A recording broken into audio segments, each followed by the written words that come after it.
What up, guys? I'm seeing new people in chat because I posted on Instagram last night for like the first time in years. Literally years. So I don't think people, even though I've been streaming for 5 months, I don't think people on Instagram who followed me had any idea that I was. So welcome. This is the most conservative stream that you're going to find on Twitch, obviously, which is why I'm being joined by my good friend Smugbug, who's going to review the PBD Nick Fuentes appearance with me. Hello. Hi. How's it going? Hi, Smug. Introduce yourself to my audience, which is completely separate and distinct from yours, obviously.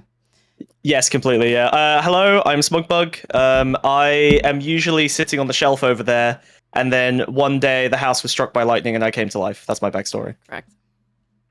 So, you guys, we're doing the Shoe on Hit video after. First, I have to do PBD Nick Fuentes. I've been waiting to do this with Smug. So... I've been bullying. Okay, listen. You're the PBD fan. I'm the Fuentes fan. Okay, this is a huge moment. This is a huge moment. All right, this is the crossover episode. We're finally doing it. I would have done it the first night that it dropped, except Smug was like, no, wait for me. So I literally said you bailed on me yesterday. We were supposed to do this yesterday. Okay, you've missed the whole story. It's over. It's over. Run, fuck you. That throughout my entire day. I did mean to stream yesterday, but then it's like, oh, well, it's past 4 p.m., so the day's over. So why am I going to stream? Unbelievable. Okay. So who is Nick Fuentes? PBD podcast episode 654. This premiered couple of days ago, has 2.2 million views. I saw earlier today that Nick Fuentes had been his ban from YouTube had been lifted, but now it's already been reinstated apparently. I don't even know why they did that. I don't know if it was backlash. I don't know if it was an accident. I have no clue. It must be off the back of this. I can't believe that it's not off the back of this. Like it's so weird. It's so that strange. Fucking tweet that you sent me where he's like, "Thank you so much to the professionals at Valuetainment," like slobbering all over fucking PBD for hosting him. Disgusting. Who wouldn't host him because he has said the N-word. That's his line in the sand. Everything else, which is awesome. You know, that's a great line in the sand. That's denial, race realism. That's all fine. It's just the fact that he says the N-word and it's like tacky or something, or not how you do business. But same reason he won't have Kanye on, to be fair. He won't have who? Kanye West on. Same reason. I thought you said Candace. I was like, I'm pretty sure he's had Candace on. Okay. Well, that too, actually. Your opinion of me. I'm Middle Eastern, married to a white girl. What do you think I'm it's better so for America to minimize more of me coming to America? America is no longer America. Mass migration is changing what America is. And I want to conserve what America historically has always been. Well, that's a little bit, that's a little bit harsh. Well, I'm not in favor of interracial marriages. That's against my values. I want to have a white wife. I want to have white kids. That's important to me. That's kind of racist. So many booms. But let's remember the context. This is the first time I have ever seen PBD just call something racist, and even then he has to button it with, that's kind of racist. Like, you're getting into racist territory, Nick fucking Fuentes, by saying you want white children only.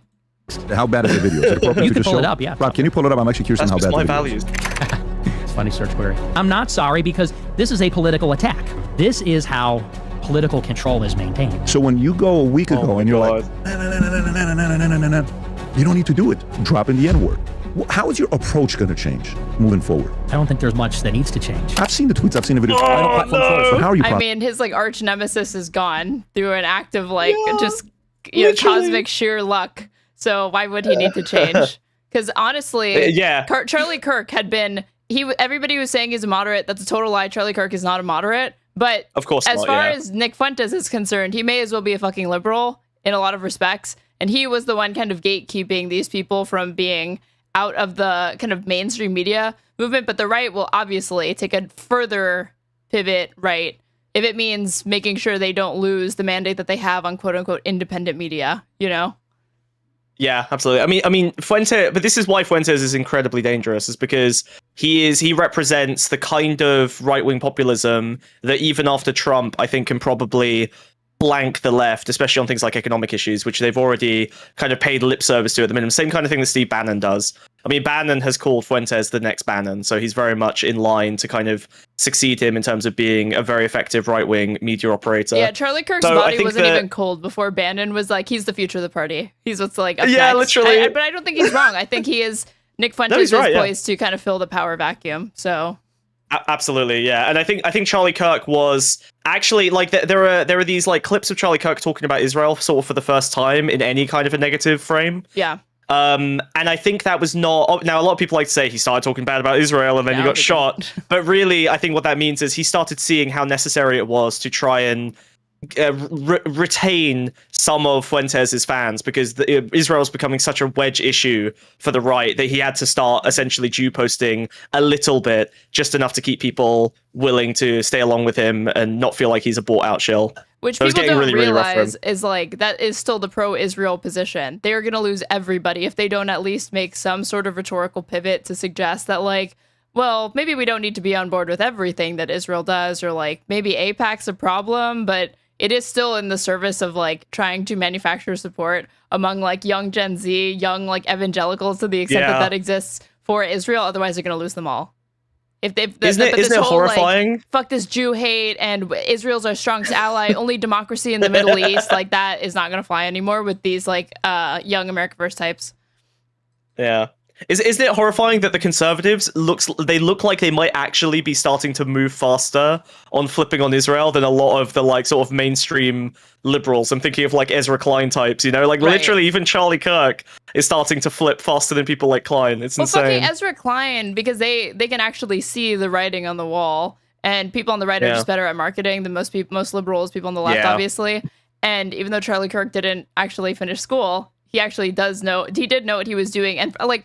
Honestly, we think of him like I've like pejoratively called him like he was a podcaster, he was an influencer, but really he was an organizer, because he did a lot of ground game as far as making sure more Republican, like across college campuses in the United States, that they had like hundreds and probably maybe even approaching 1,000, if not more, TPUSA chapters, and they had events, and that included voter registration. So he was able to get more young people involved in the political process and make them dutiful soldiers of like the GOP. So that's really how people should remember him. But like, if you know how to he was able to convince enough of these like old white boomers to give him a bunch of money to start TPUSA, because he was only a co-founder with, I think his name is Bill Montgomery or Montgomery something, who is like a multimillionaire to start TPUSA. And it started out as a joke, and now it was becoming more of a like a formidable force in politics, unfortunately. Well, I think he was the right guy at the right time. I've never really seen him as particularly talented. He just happened to be there to receive the money pointed at young people. Oh, for a long time, I was like, they're not getting the return on investment on this guy. I don't see it. We had disagreements on it. I think you thought he was less of it. I thought he was moderately effective. You thought he was basically just kind of a grifter, which he was. Yeah, I think he was both. I think he was both a grifter and moderately effective. Yeah, but people like Ezra Klein are just going too far by being like, oh, the reason why you saw like young Gen Z turnout was like, he in some ways makes it seem like, oh, that's because of like Charlie Kirk mostly. And it's like, no, that's definitely only like one part. There could be no Charlie Kirk at all, no TPUSA apparatus. And I still think that Donald Trump wins. I agree with that. I agree with that totally. It's like, okay, well. But Charlie Kirk's a very useful face to attach to that phenomenon, and the phenomenon is a lot more complicated. So people just like to say, yeah, it was Charlie Kirk. Yeah, a very small face to attach to a very large phenomenon, just like in life. But there was polling that came out, a YouGov poll recently, that showed that the majority of his support was from boomers, which is what I knew initially, but I didn't know if that had changed at any point. It's like Gen X and boomers who liked him, like millennials and Zoomers did not really like him or like fuck with him. But, that's what I was going to say. Ezra Klein, he's saying it's obvious that Democrats need to pivot to the center, a thing that he's acting like they haven't been doing for the last several decades, okay? And he was like, maybe they need to elect pro-life Democrats. And I'm thinking like, dude, how about we drop the Zionism shit? How about instead of like, that, like one, reproductive rights, that was like the one issue that was popular and had salience among voters with Democrats. Why is he saying we need to drop that? And then two, I'm thinking like, how about you, like our Zionist rights, Ezra Klein's rights, but I'm thinking like, I love how you're putting women's rights on the chopping block because it like doesn't really affect you. Well, I don't want to fucking drop that. How about we drop the Israel shit, because that before literally you touch does not Israel, have to that's affect very funny. Americans. What if we abandon all women first, and then maybe I'll think about the Zionism thing? Yeah. Processing this. I'm going to tell you the truth. I thought there were things about the memorial that were distasteful. I did not like him when he was alive. I'll be honest with you. Yeah, listen, you're going to the dark side of where you're going right now. Is that kind of where you're going? That memorial was distasteful, but knowing what I did about Charlie Kirk, I'm increasingly starting to think that, like, I think he really would have loved it. Oh yeah, well, I do think Charlie Kirk. I think he was mostly a grifter, but I do think he had like an ideological component that was genuine, and I do think that he would have been happy. Also, didn't he say that his wife was more radical than him anyway? Like, yeah, I feel more like conservative, and she said, "I've only become more conservative since we had kids," or something like that. I remember that clip. Yeah. So I'm not surprised that it turned out that way. I didn't even want to do the show at that time. I was looking for an off ramp. At that point, they were trying to knock me out. It made me want to stay in the game. I got it. Okay. Oh god, I love Fuentes' evil laugh. It's so good. It's so good. So either way, I'm convinced this man's going to be like, if not presidential candidate in the next decade, then like a director of communications or like a Bannon level, Stephen Miller level kind of. Yeah, I mean, I do think he's going to run for president influence himself, in the though. party. It's just it's a matter of how quickly will Republicans become comfortable with saying that they consume and watch Nick Fuentes. Because it's like, it's not a question of are they watching Nick Fuentes? They're watching Nick Fuentes. They just can't admit it. But now that Charlie Kirk's gone... Most critically, they have Groper. Like, the Gropers are the sort of interns, right? Like, they're the guys who are working for the Republican media strategies.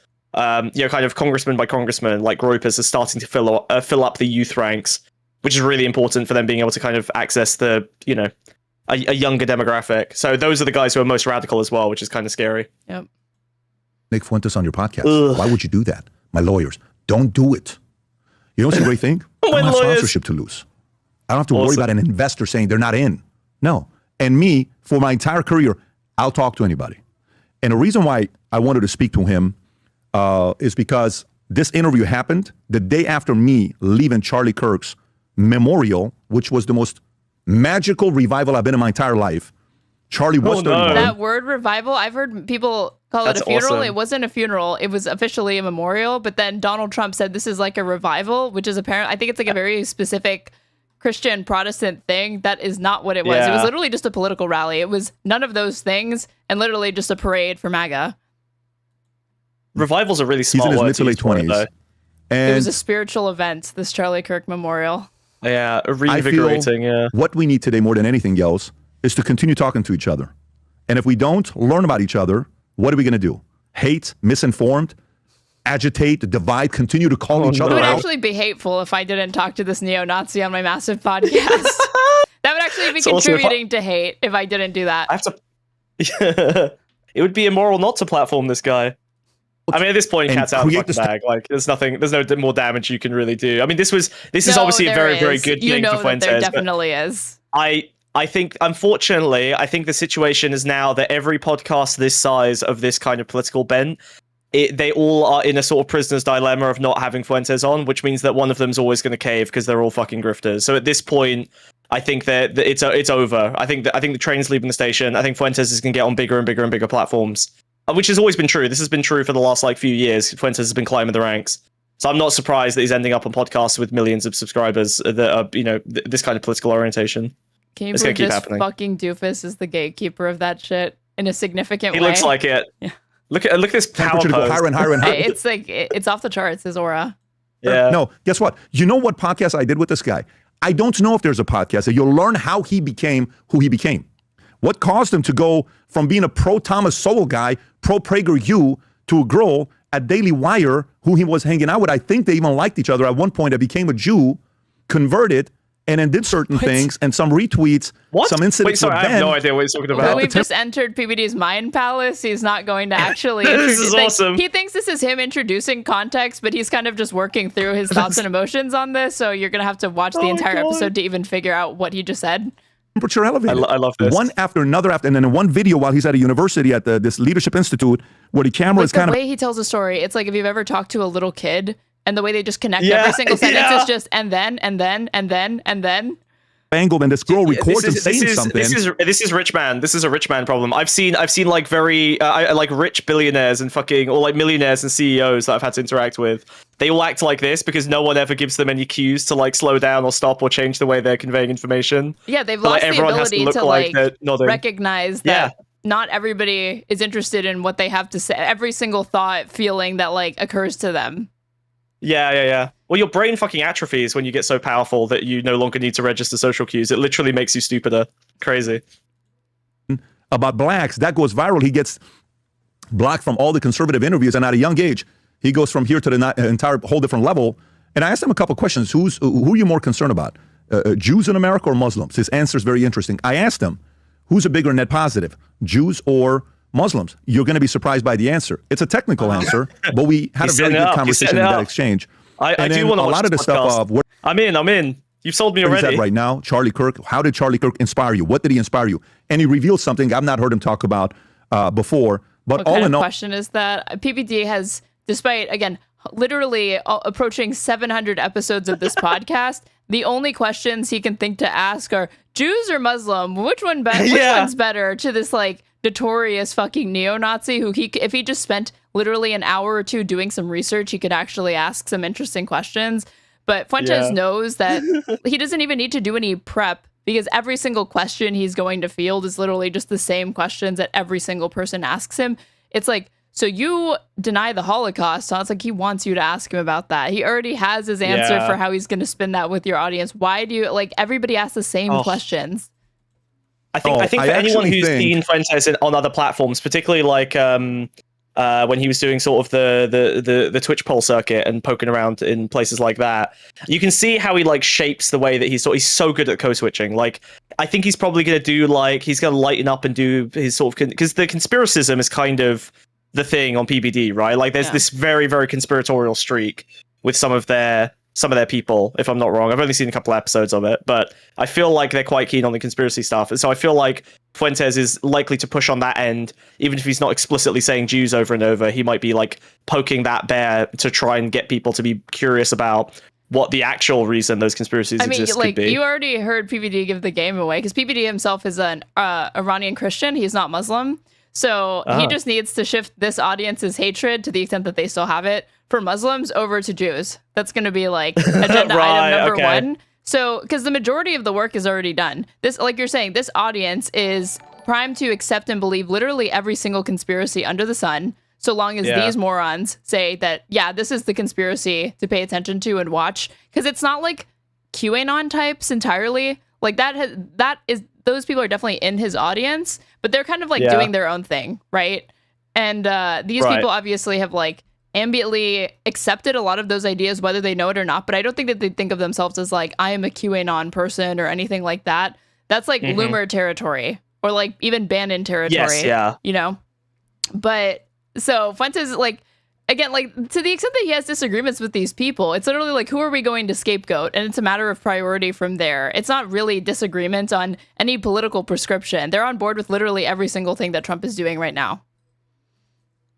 Which, funnily enough, Fuentes is the one who's probably more likely to have more critiques of Trump than any of these guys. Yeah. Like, Fuentes has been going pretty anti-MAGA in some respects, or rather anti-Trump, pro-MAGA. He's been trying to separate the two because he knows Trump is like a temporary thing. And he's sort of setting himself up for the next 10 years rather than relying as heavily on Trump as most of the other conservative commentators. And the neocons, like... so the neocons, they want to scapegoat... They love Israel still. They want to scapegoat immigrants, right? Fuentes hates both, so he wants it's Jews first and then scapegoat immigrants, and then the other and then you have some people. No, I guess Adam would fall into that, because like one of their pro-Zionist guy or whatever, like he hates immigrants and he hates Muslims, but he loves Israel. So that's the only that's the last bit of tension that you're seeing on the right, and I think we can see which one's gonna win out based off of like Candace Owens, Fuentes, and Tucker Carlson, and how they're only becoming more and more popular. Like the Daily Wire, Charlie Kirk's literally gone. The Daily Wire brand of Zoomer millennial conservatism is like gone, because it's too neocon, it's too Tea Party. Mm-hmm. Here's what's going to be interesting. I actually think his audience is going to like it. I think conservatives are going to like it, because you're finally getting to know who this guy is. I actually think, God, it's going to sound weird, I think Jews here are all my commercial incentives. That's kind of crazy. What? Yes, I actually believe that. But having said that, I hope you enjoy. I'm gonna get so hyped getting to know this individual. I need to see Fuentes. That dude, he is a yapper deluxe. Holy fuck! Is both loved by Groper and hated by many. And if you're like me, there is no need to do this intro. You could just talk to the guest. You don't need to start summarizing what people are going to see. You know why he's doing it? He's doing it because people like Lex Friedman, every time they have a controversial guest, they like talk to the camera. They're like, I did this for these reasons. But he doesn't really understand what the point of that is. He just knows that when you have a controversial guest, you're supposed to like talk to camera for a few minutes to explain your thinking. And he just yaps like incoherently. It's incredible. Right. He's like just acting like an adult. It's awesome. middle 20% that just doesn't have a clue who the guy is, I hope you get to know him better by the time this interview, this podcast is done. To the middle 20% who hasn't been Fuentes pilled yet. Nick Fuentes. 30 seconds. Did you ever think you would make Hell yeah. The coolest I damn feel song. sometimes I could take sweet victory. This is great. I know this life meant for me. Adam, Valuetainment is the worst name of anything I've ever You know heard. what it It stands sounds like for, right? budgetainment. No, what? It's a Valuetainment? No, portmanteau of 3 words. Value entertainment movement. That's how you get valuetainment. It's not just value my and God, that's entertainment. Which sounds That's a objectively movement just very, very disappears. cheap. It literally sounds like It sounds dollar budget. store shit or bargain Valuetainment. bin. Yeah. But no, it's an entire movement. But really, if it was like a true word smash of all 3 of those, it would be Val-movetainment, not Valuetainment. But I love that your special interest on this is just dissecting every way that these guys are stupid. because it really shows you where their priorities are. Like the It's whole incredible. like the fitness aspect of it that they tried to introduce when they first started the branding for this was totally low priority on the list. It's a complete afterthought. Yeah. You are one of my son's right there. I think I've ever said this before. Oh, I forgot they had fucking Trump on. Oh, hell yeah. Adobe Okay, After so we're Effects. finding- Because Titling. Let's his go. whole thing is like MLM. Like that's a large Right, reason yeah, why he that has makes a ton sense. of money. And they got George Bush, Kobe Bryant when he was still alive, and other celebrities. Yeah. Like you saw The Rock. Like he's interviewed these people. Yeah, I yeah. assume that like the money that he made from the MLM, he then reinvested it into paying people to further promote the MLM, which is how he got like the Kobe interviews and all of that, which is why the brand has immediate legitimacy because he was able to score celebrity endorsements. It's literally a cultural pyramid scheme. Yeah. Yes, finally. Yes. A lot of people are like, I don't think he's ever going to do it. Have him on. You shouldn't have him on, lawyers. Never have him on. This is not good. You're going to be tied in a group. Why does Yeah. he keep calling critics lawyers in his community? I don't understand this. He said this at the Oh, beginning. really? like, He's not all- talking about his real lawyers? Are you sure he's not? I thought he was saying his lawyers were saying don't bring Fuentes on. He's acting like his lawyers were saying it's a bad idea, which is Good place. possible. I mean, like the type of. I don't think it's any sort of liability for PBD to have him on. Yeah. I mean, how could he? Again, like you're saying, this is literally his bread and butter. It's conspiracism. He's just Yeah. never taken it that far. Nick Fuentes has already been on the Valuetainment network. He was on a different podcast on a different show that they've since canceled. Oh, really? Yeah, he just was never. He was like gatekept from this main one. Right. Okay. So that makes me want to talk to the guy. But let me tell you, yesterday I'm at Charlie Kirk's memorial. Obviously, the late, great Charlie Kirk. I'm there. Late a couple great. comes up to me, okay? And I'm standing next to Adam, and Vinny's there, and my 2 boys, Dylan and Tico, are there. This couple comes, can I take a picture with you? Yes, of course. We take a picture. And then the guy gets a little too close to me, a little bit uncomfortable, but he didn't seem like a weird guy. Hey, I don't know if you paid attention. Great start. Immediately starts talking about himself and some completely God. random anecdote. Love it. Oh my god. He stopped This is saying the amazing. N-word. Please have him on. I said, who are you talking about? He says, Nick, stop saying the N-word. Oh, I it's a said, no, he said it a lot a Groper. week ago. I said, no, he slowed down. He actually reacted. Okay. I said, well, we're going to have a conversation. I It's said, you're relevant. probably the first to know that we're having a conversation, and then obviously you're here. Appreciate you for coming out and making the time. Yeah, absolutely. So, Nick, I don't know much about you except for the clips I've seen. Respectfully. Yeah, Nick is really putting himself out by taking the time to be on this massive platform that's Yeah. only going to boost his mainstream credibility and public profile. That's so gracious of him.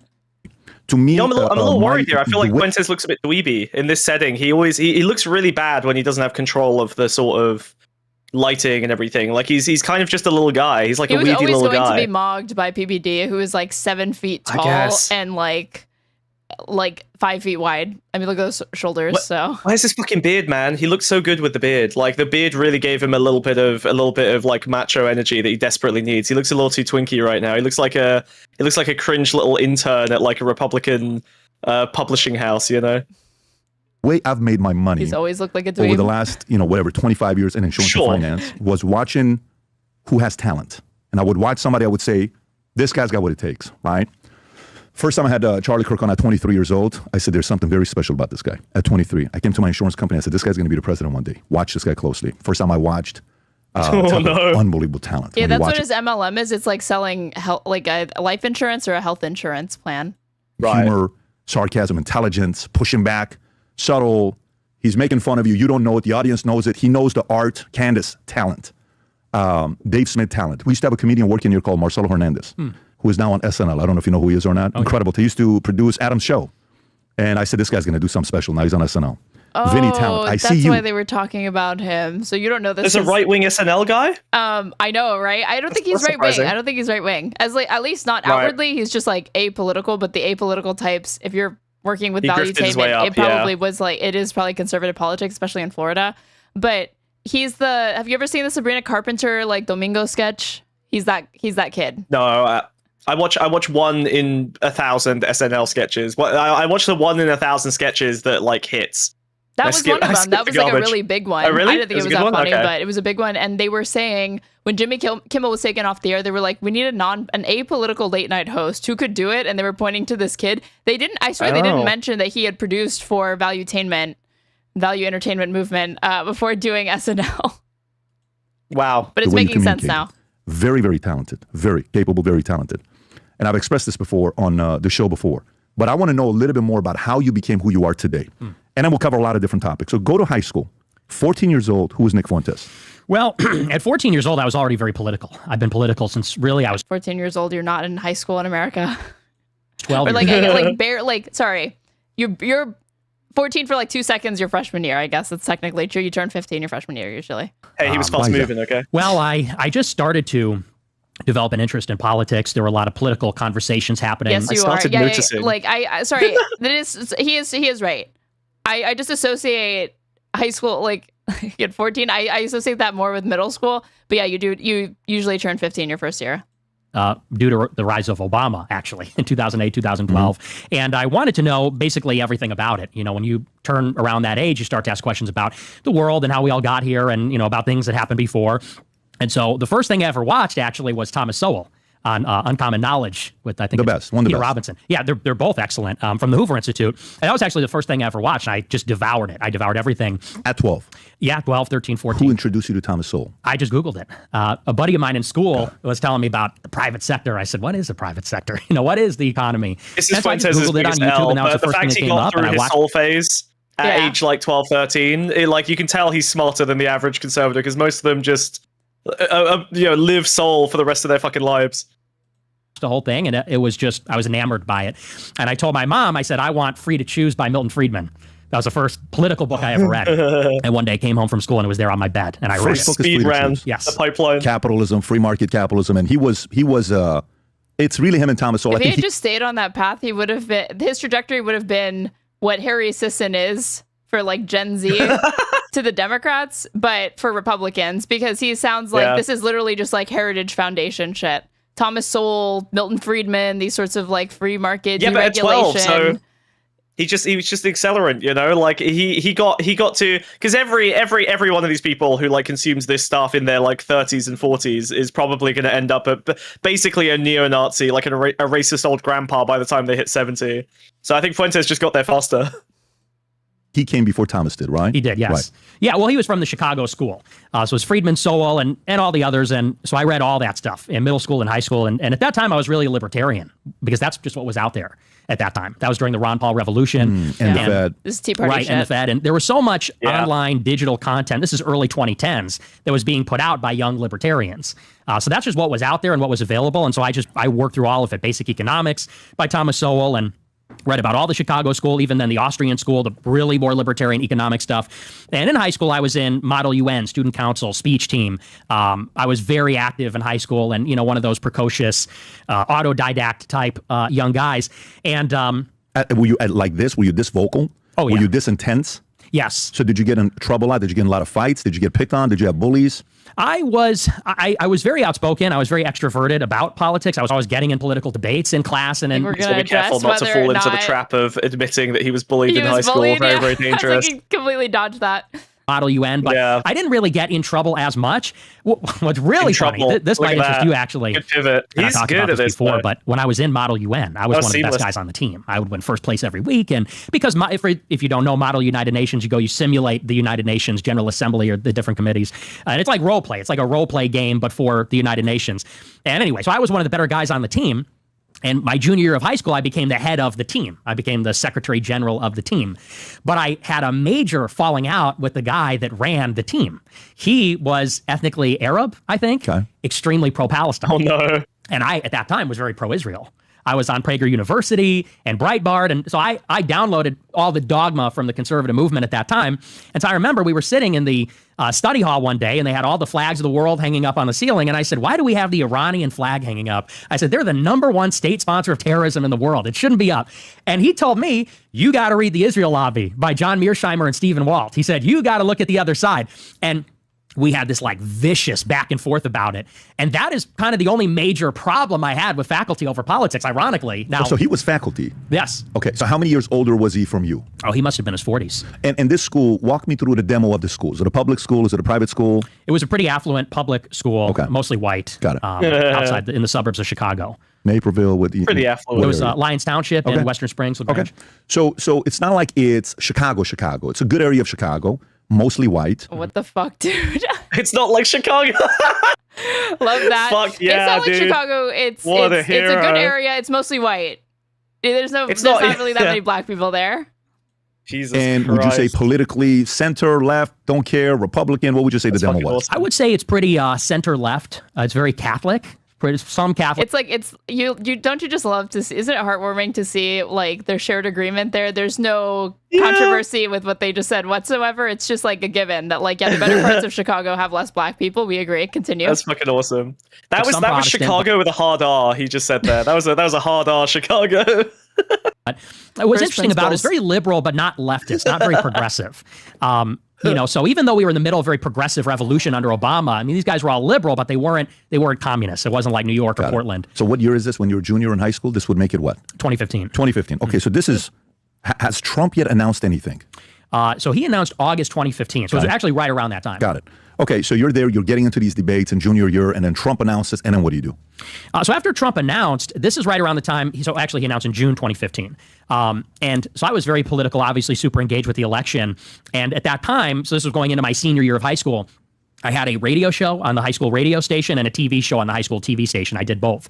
And one of my first shows I've ever done in my whole life was talking about the election. And that was a very crowded primary. It was like 17 candidates. I don't know if you remember back then. It was Trump and this huge field. Yeah, it was everybody. And so I can't remember if I don't think Ron Paul was running in he ran in like 2012, but I don't think he ran in, and I think 2008, but he didn't run like 2015, 16. So this was like Bobby Jindal, Ben Carson, Marco Rubio, Huckabee ran, like Rick Scott ran. I think Rick Scott, I like maybe it wasn't Rick Scott, it was somebody else, but like this John Kasich ran, right. Jeb Bush ran. Jeb Bush, Trump please clap, ran, the classic. And Ted Cruz. And like the last people standing were John Kasich, Ted Cruz, and Chris Christie ran.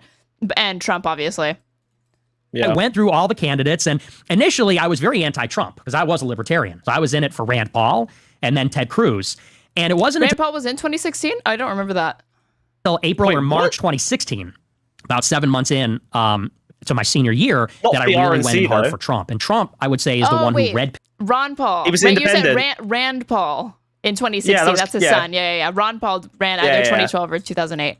Killed me, quote unquote. He's the one. These guys. These are the guys we're looking at, right? Right. I know he did run for Jeb Bush started with $140 million. He was supposed to win. Scott Walker. It wasn't Rick Scott. It was Scott Walker. And I was actually really scared of this motherfucker because he didn't complete college. He only has a high school diploma. Oh, no. And so I was awesome. oh God, like this dude, if he wants to like take the populist like lane of like, see, I'm working class because I don't have like this elite education and I also gutted unions even though I don't have any of those things. I was really scared of him, but he's so repugnant that he was out pretty early. Yeah, thank God we got Trump instead. Yeah, luckily. Carson had a little bit avoided Scott Walker, you know. The momentum. Cruz was one of the guys that people thought could do something. Right. Nobody thought Trump up until because Cruz had never lost a race. Every single race that Ted Cruz had ever run in, he had won. And he also won like a really early caucus. And obviously there's not been that many elections. There's not been that many American heads of state. But they do these sorts of like every single Republican primary candidate that's won this state with this percentage and this margin goes on to become the Republican nominee. Yeah, but it's such bullshit. And like, it's just total wish casting. Yeah. But a lot of that usually, because people are so checked out, is enough momentum to like, it basically becomes a self-fulfilling prophecy. Because people see that and they're like, oh, my candidate's basically doomed them because they lost Super Tuesday or whatever. I'm not going to vote. But it's like, well, if you don't vote, they're obviously going to lose. So. And that's the whole point of it. Gonna win It's just another method. made the comment that I think is going to be Trump on Bill Maher. Everybody starts laughing. Right. Okay, so you're in this moment. Trump red pills you first. Yes. He red pills me on immigration, really, because at that time, I am preoccupied with this notion of individualism, very much like you. I mean, a lot of the stuff you say in your show, I agree with you 100%. I guess he reoriented my perspective about individualism, because what I started to understand is that, you remember, in 2015, it felt like the left was... What? Wait, what did you say? What? What a cursory understanding of systemic effects does to a motherfucker. I realized that there are second order effects, and I was no longer libertarian. Was unstoppable. I realized the second thing can happen after the first thing, and suddenly I realized progressive revolution, and it was just going to get more left every day forever, more pro-woman, more pro-gay, more diverse. And at that time, what felt so suffocating was this kind of political chokehold the country was in. The media's left-wing, Hollywood's left-wing, the press is left-wing. And what woke me up about Trump is one day I was watching the media, Hollywood, okay. Well, but he's right. What he's signaling to is like the cultural... Well, yeah, I was going to say the cultural oppression, right? Like conservatives were culturally oppressed for this period, like running up towards Trump, and probably during the first term as well. Like, I think it was fair to say that a lot of conservatives, whether or not it's acceptable or not, like, a lot of conservatives felt like an oppressed minority because they were just not allowed to be open and in public spaces, right? You learned that an actor was right-wing and people suddenly hated that actor. You know, there was all that fucking bullshit about Chris Pratt, for example, which, you know, but it obviously turned out to be a dipshit Trump or whatever. But, like, it was hard to exist. I know, obviously, but, like, it was hard to exist as a conservative in an open conservative culturally, for many obvious reasons, right? All the liberal tastemakers have liberal ideas, and so they end up disavowing you if you don't have liberal ideas. So it makes sense, but this is how the conservatives were feeling. I've always said that, like, the liberals have all of the cultural power, but none of the political, and Republicans have all the political, but none of the cultural. But you've seen with this last, like, putting aside like Mahmoud Khalil and all of those, just Jimmy Kimmel and this last round of like culture war bullshit and like leveraging the federal government to try to like quell speech or whatever, you can see how like it really is a priority of theirs once they have amassed this political power to crush dissent. And their idea of like dissent and oppression is fucking Jimmy Kimmel, which is imbuing him with just way too much cultural power. But the reason they went for Jimmy Kimmel is because they had direct control over ABC, and the reason they had control over ABC was the fucking Sinclair stuff, right? Like Sinclair literally merger. Yes, yeah. So it literally is a situation where like at the end of the day, like the last 15 years of like media consolidation has basically created a very, very easily exploitable hierarchy for the state to intervene, right? Like it's not just about whether corporations are separate from government, but that you need like it's a lot more difficult for a state to attack 10 different corporations, you know, they're each showing the same thing, than one corporation that owns all of them, because the levers of power are right next to each other. So it's a lot easier to just kind of go to Sinclair and force their hand, especially if there's a merger on the table. Right. The primaries, early primary elections.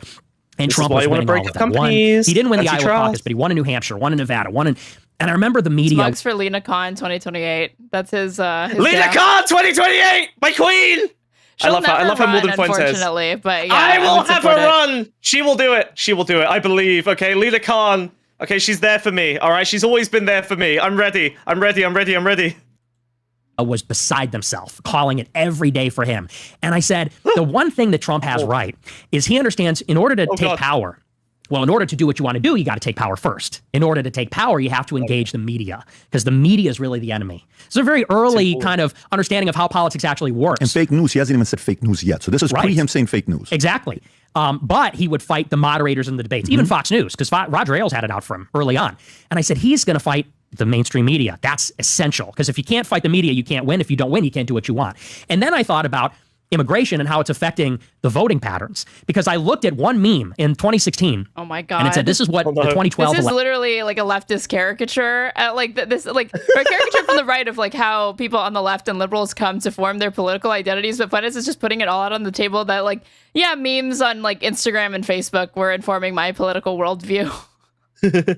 But this is actually it's very white men voted. It's very I think it's very in tune with like how he wants to appeal to people. You know, it's like my mind was opened in the same way as you guys. You know, like I came across a meme, it opened up my mind. I started thinking about things. Trump red pilled me on immigration. Like he's literally trying to, you know, demonstrate and normalize the way that people get pipelined towards the right wing. Like this is legitimate. I'm a legitimate political commentator, and even I came to these conclusions by being gradually pushed down a pipeline by memes.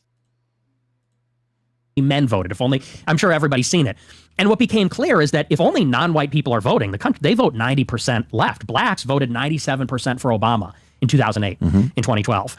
If immigration is making the country less white, and if non-white people only vote Democrat, Asians is like 75%, Hispanics at that time, 70%, blacks, 90%. I said, it's clear where the country's going to go, what direction this is headed in. I said, so, and the reason this is happening is because these people aren't assimilating. So before we can even think about individualism, the Constitution, et cetera, we got to take out the media. And by take out, you know, what I mean by that is you got to fight back. Holy shit. And two, you have to secure the border. Because if the Democrats bring in all these illegals and legal immigrants. Especially in light of Charlie Kirk. Take out the media. Take out the media. He looks at camera. Take out the media. They're going to flip Texas, and that's the way it's going to go. And that was kind of the first realization. That's what made me say I'm all in it for Trump, even though ideologically I wasn't really with him just yet. Because you're a libertarian at the time. Right. Right. Okay, I'm following. So now you're all in for Trump. He's the closest thing to a libertarian. I don't know. I don't think it was Joe Jorgensen, right? Who was a candidate at the time for Gary the libertarian? Johnson. Right. Guess you're not going to go Gary Johnson, right?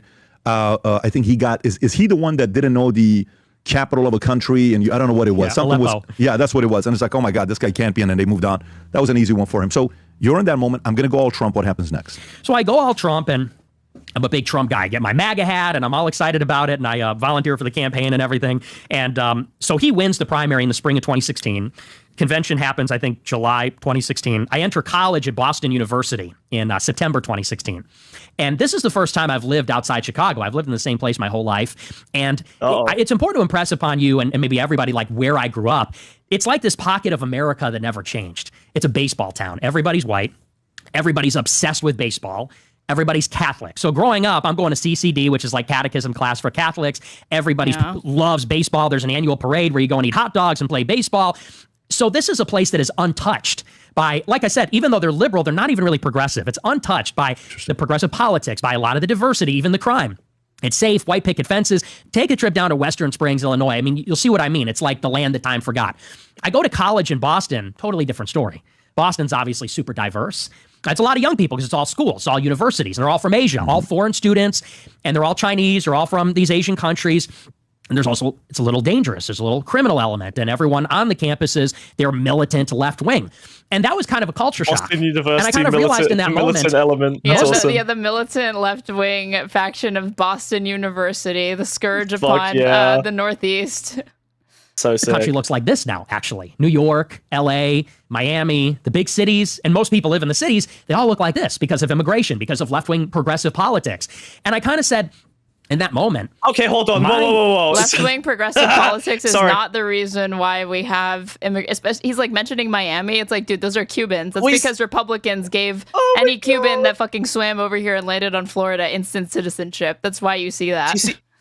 Do you see? He specifically brought up Asians in universities. He's like, this is because of progressive politics. No, it's because every university's been turned into a fucking business, and foreign students are worth a lot more fucking money, which is why all of the rich, Asians send their kids to prestigious universities and give them money. The same thing happens in the UK as well. Like, it is literally the opposite of progressive policy that's filling the universities with Asians. There's nothing wrong with the Asians. It's just that cutting against Asians being able to get into colleges, because affirmative action has shown in some studies to not only disadvantage white students but also Asian students. Disadvantage Asians as well. Yeah. So what are these progressive policies that like led to multiculturalism? Like, this is literally just because, to the extent that there were like lax immigration laws, and that has ebbed and flowed in this country, it's been because corporations want there to be cheap labor, a cheap labor pool to pull from that they don't have to actually pay anything worth a damn because they're not actually documented. Yeah, of America that I grew up with is a dying breed. It's literally going extinct. And I like my upbringing. I love my upbringing. I want to, if I have a family, I want to raise my kids in a place like that. But in 50 years, will there be places like that? The country's going to become majority minority in the 2030s. So when I'm old and gray and I have grandkids, what is the country they're going to look like? And you're questioning this. You're questioning, you're having this dialogue, you're asking yourself, I'm concerned that I'm going to lose the identity of what it means to be an American. Is it more that? Is it more Caucasian? Is it more white? What do you mean it's going to lose its identity? It's all of that. It's all of that. That it's not going to be white people. It's not going to be Christian. It's not going to be speaking English. It won't be safe. No baseball. No hot. Like all these different layers of identity are kind of being. Who are you sharing this concern with at the time? Are you talking to friends, mentor, peers, relatives, parents? Who are you talking to about this? It's all my friends in college. Okay, so this is on BU. You're talking to them. Yes. And are they agreeing, disagreeing? What are they saying to you? Well, we all basically agreed. So we all met at the there was a watch party for the first debate between Trump and Clinton. All four of us, were the only Trump supporters on the whole. Look at this. Look at that. There you go. He's on Minect. Oh He's my on God. their little fucking app. They already He's got on him their on Cameo fucking app. Minect. Jesus Christ. The The grift that keeps on giving. Dude, I'm like, I don't even know, like, how much is it? Okay, if we want to, like, book Fuentes, hold on. It's don't worry. I already know. I checked. It's $100 to get him to give you a text reply per minute, and $300 to get a video call reply. And he literally did a stream where he said, I don't want you to call me, and I'm not going to. I'm just going to make calls as expensive as possible. So I don't think it's even there. It's like off the rating. He's too autistic. He can't do it. He can't do phone calls. Oh, let's go! Wait, what is this? Okay, so is this like love him or debate him? His ad? Hi, I'm Nick Fuentes. If you want to text me or call me or ask me a question, you can find me on Minect. Hi, I'm Nick Fuentes. Literally, that was all that he's gave throwing them. it in. Fuck yes, dude! What a hero. I wonder if that was a condition. I wonder if because he doesn't seem, from what I saw, he doesn't seem like he's happy to be on Minect. Like, this is a guy who only responds to super chats that I think are $50 or more, and he literally does like fucking 100 of them every stream. Like, his whole stream basically is he does a monologue and then he just does like fucking super chats for an hour. Yeah. And each super chat is like minimum $50. So that's way better for him. That's a way better format. I think he was forced onto Minect in order to get on the podcast. Campus, and we all met at this watch party. Is this the one that said you'd be in jail? No, that's the second one, right? That's yes. He hates his fans. At the first one, we all he met. would not like to talk to them. And we developed this. Fuentes hates his fans more than anyone in the world. I love it so much. It's so funny. He hates the Gropers. Maybe with the exception of like David Chase. I can't think of anybody who hates their fan base and like what they've created. Most of the clips that I've ever seen, like that I see of him interacting with like TTS or super chats, screaming, is literally him bullying these people and being like, "You're a fucking loser." Yeah, that's fucking awesome. This kind of tight-knit friendship. What month is this? Is this September of 15? September 16th. September 16th. Okay, got it. Right. And so, we all get together, and what was interesting at that time, and this was kind of like a cultural moment, is that remember that Trump, when he came around, there was just this explosion on the right wing. They called it the alternative right. That had a very different connotation in 2016 than it did in 17. Because in 16 and even 2015, what it meant, up to that point, the GOP and conservatism meant kind of like one thing. It meant like Rick Santorum, like cultural conservatism, Karl Rove, right, all that kind of stuff. And Trump comes along and says, well, I'm kind of agnostic on healthcare. We just want to take care of everybody. He was more of a Pat Buchanan. He said, I'm going to repeal and replace Obamacare. And that was something that he ran on. So he's agnostic to the extent that he didn't really care about the replacement, but he was adamant that he wanted to repeal it. Sam Francis, well, like nationalist. I think agnostic just means like he doesn't give a fuck and he'll do whatever in the moment like makes sense. Like I just want to take care of everyone is obviously the cope of that. But I think because like Trump has flip-flopped, right? Obviously he did want to repeal it, but he wanted to repeal it because it was called Obamacare more than anything else, and that was the main thing that he focused on. Was just that I don't think he's yapped about healthcare a million times in the positive. It's just that he's never actually going to do anything about it. That was the establishment position at that time. The only thing that he was tacking on is the and replace, and then never getting into the details. And it never occurred to any other Republican to just bullshit, promise that you're going to replace it with something else and never go into detail about what, but just say it's going to be better. And so there was this explosion on 4chan and on Twitter of a lot of young right-wing guys that were asking, well, what does it mean to be right-wing? And so there's guys like Stefan Molyneux and Jared Taylor and Steven Pinker. Okay, I found it. Hold on. Somebody sent this to me. An example of him, how he treats his fans. He sent $25. I can't believe all of these crybabies who literally throw a fit when you're too sick to do a show. Again, you are a human being, not an alarm clock. All the meanwhile blame your diet. Actual retards. I eat clean and still get sick. I promise we're not all this dumb, although the super chats lately make it seem like it.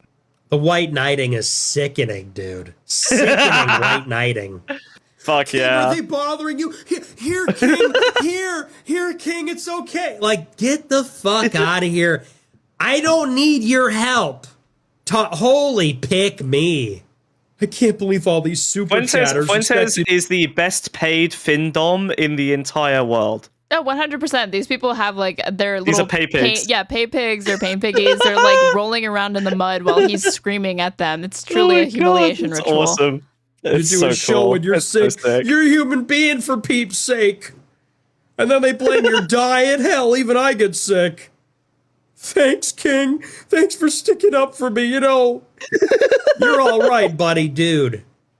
Oh my god. The glazing is disgusting. Brutal. And all that did was just create a more dedicated fan. That did not turn that person Literally. off. If they weren't a pain pig already, that just made them like, oh shit, I have to work harder to get this person's approval. Let me keep trying. Literally. That's all he did. Yeah.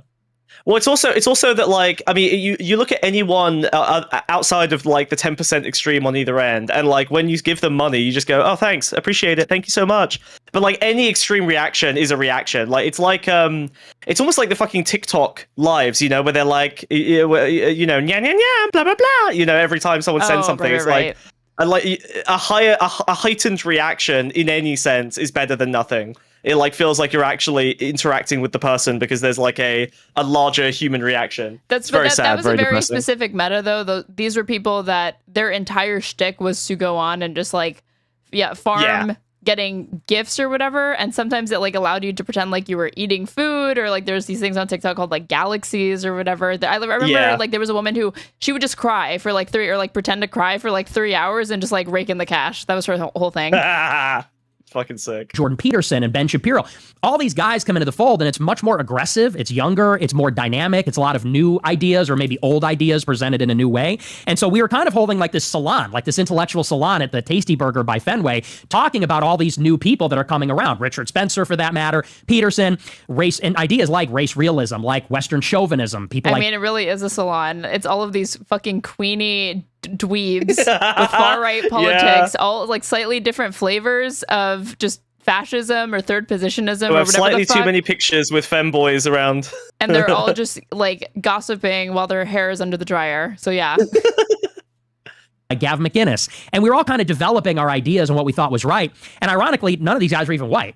One of them was Turkish. One of them was actually Assyrian. I know you're Assyrian. Who was that? So he's an Assyrian guy from Australia. Wow. Yeah, some young man. Wow. Was he a Christian man or no? He was Christian. Oh my God. I have pervs in YouTube chat being like, did you mean pay pig or pain pig? Somebody else. Pay pig gets off on findom. Pain pig gets off on being shit on. Necessary distinctions here. Don't forget to like the stream, pay pigs. Is there a reason why you guys have intimate knowledge and understanding of the difference between these two? Is this a bit of a self-report that I'm seeing? Hey, they're your audience, okay? All right, I don't think you want to pull out that thread. Oh yeah, interesting. Okay, hey, someone's being mean to them. I wonder why they're watching this. I'm extremely nice to the people who donate to me, but maybe I need to change that up. That just makes them sadder. I'm an American ethnic. I'm not English or German. I'm Fuentes. What's Fuentes? Mexican. And who's your dad's Mexican? My father's half Mexican, yes. Let's see if he like gets into the like, I'm part Castizo and not Mestizo, and that means I'm closer to being European than it does brown or whatever the fuck.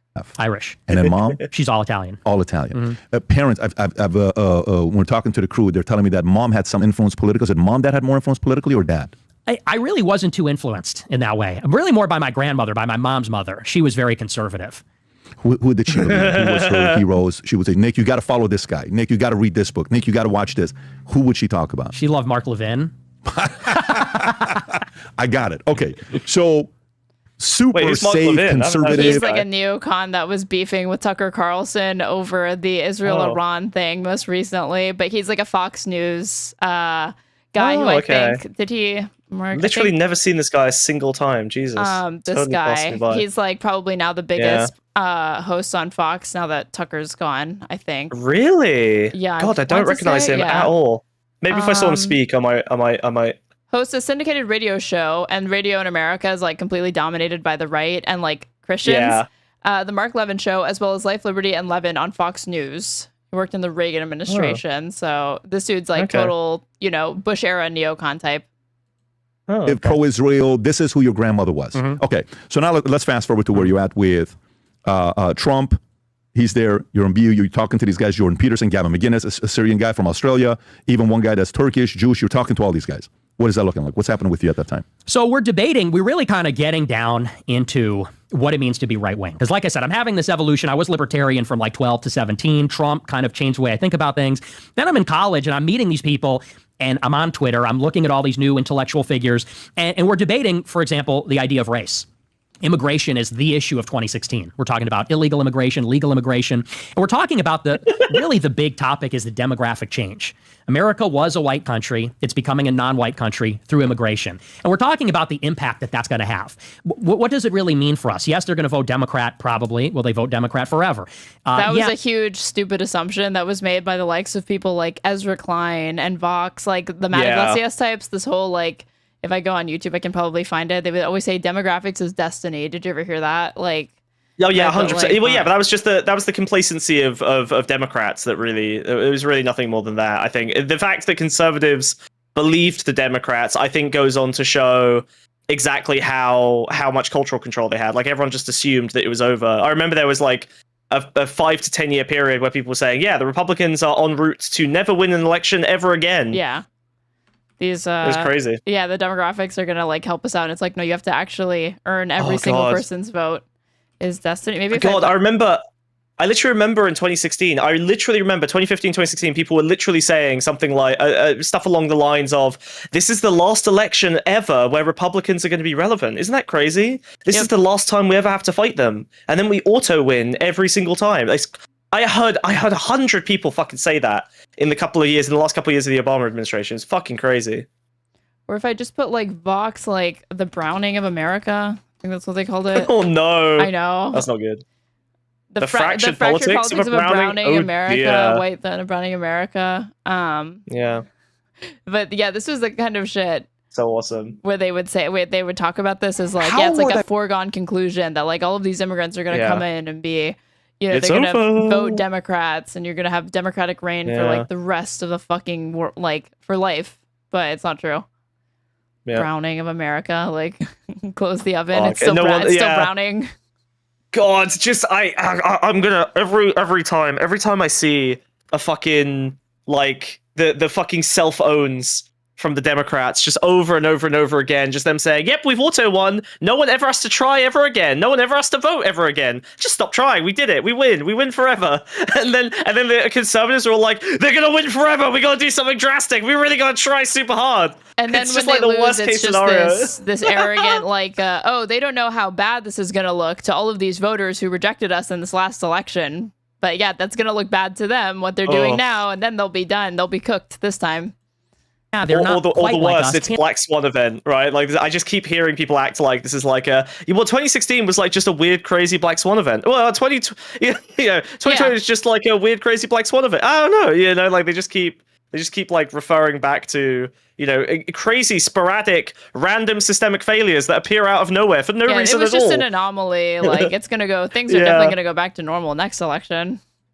God decided there would be inflation and then Trump won. That's what happened. Right. There was no reason for any of it. There's also an incumbency bias worldwide, which is apparently supposed to give you insight into what happened here, because you can just point to one single global stat and it's like, oh, well, they were destined to lose. So, what could we have done? It's the keys to power. They didn't have all the keys to power. What does it mean to be white versus black or white versus any other race for that matter? And we kind of get into the idea, I guess maybe the big idea is the politics of identity.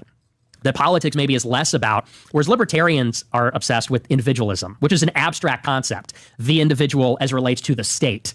This is abstract. We're now talking about the politics of identity, which is concrete, which is particular, not general, not abstract, but concrete and particular. You have white people and black people. They come from specific places and they bring with them their genetics. They bring with them their culture, their way of doing things.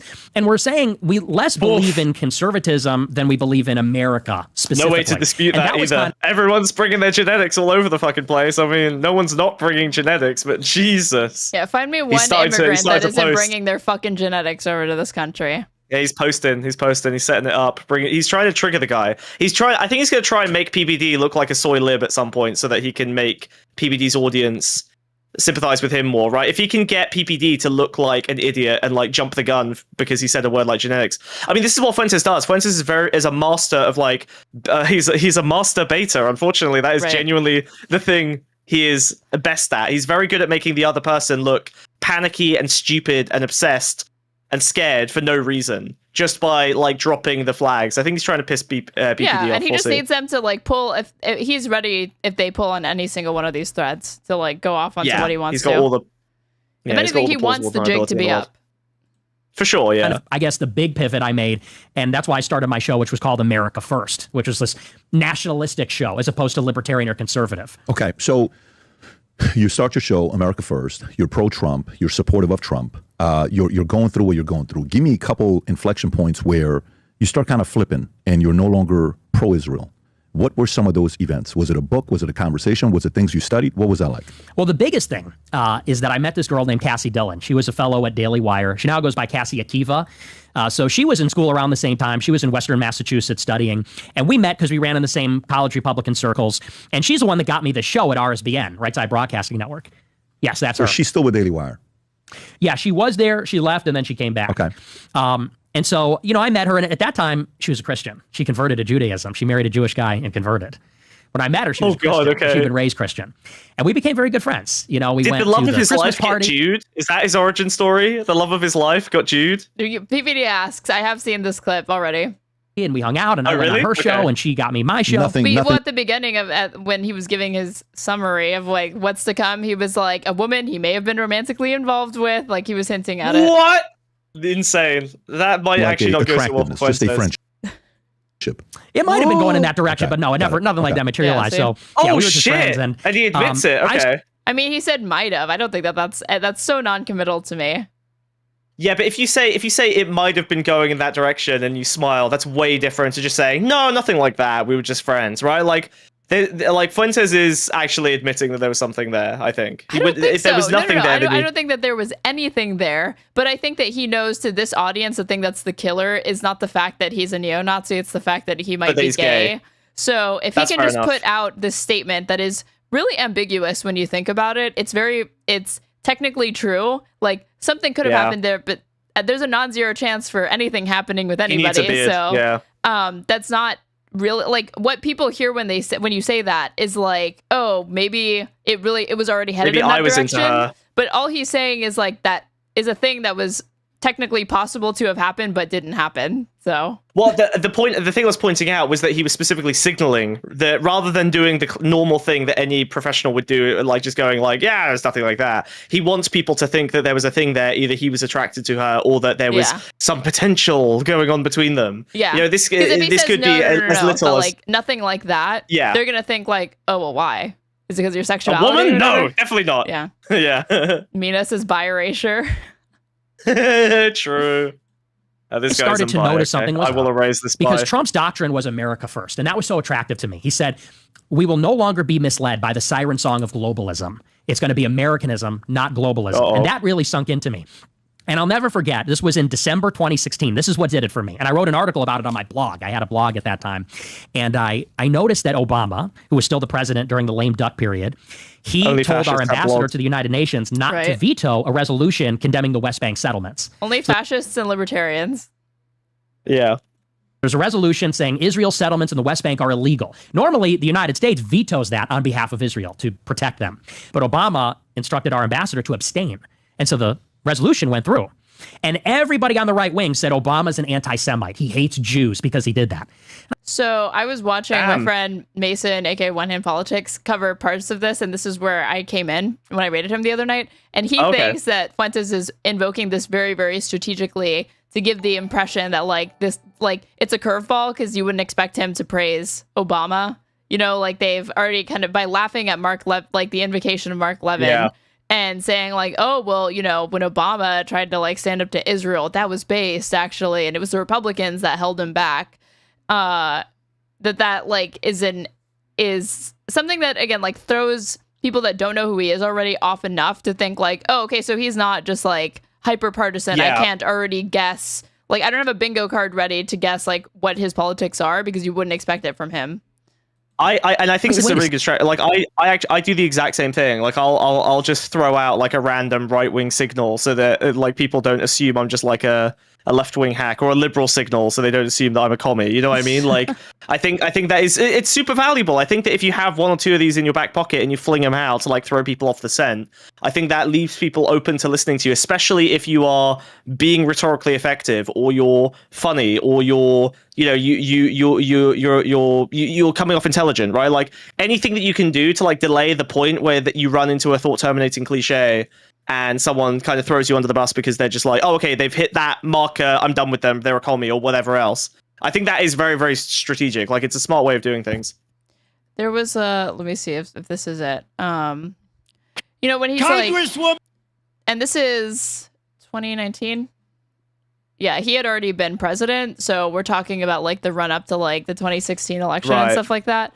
So people didn't realize the extent to which the America First movement really, really is like a Zionist movement, because Trump is his biggest ally in the world from term one and this term, Bibi Netanyahu. Like there's never been anything he didn't give Israel when they asked for it. So here's like, this is like the article that was spawned as a result of that. Sound familiar? Yeah. Trump calls on Representative Ilhan Omar to resign over remarks criticized as anti-Semitic. This is February 12, 2019. Mm-hmm. Anti-Semitism is real, and I'm grateful for Jewish allies and colleagues who are educating me on the painful history of anti-Semitic tropes. Omar said Monday, this is why I unequivocally apologize. Trump described the apology as lame, according to the AP. Anti-Semitism has no place in the United States Congress, Trump said Tuesday. I think she should either resign from Congress, or she should certainly resign from the Foreign Affairs Committee. So, Fuentes, again, has become more critical of Trump. But he, like, at this point, he still wasn't critical of Trump, even though he was showing to be just massive Zionist.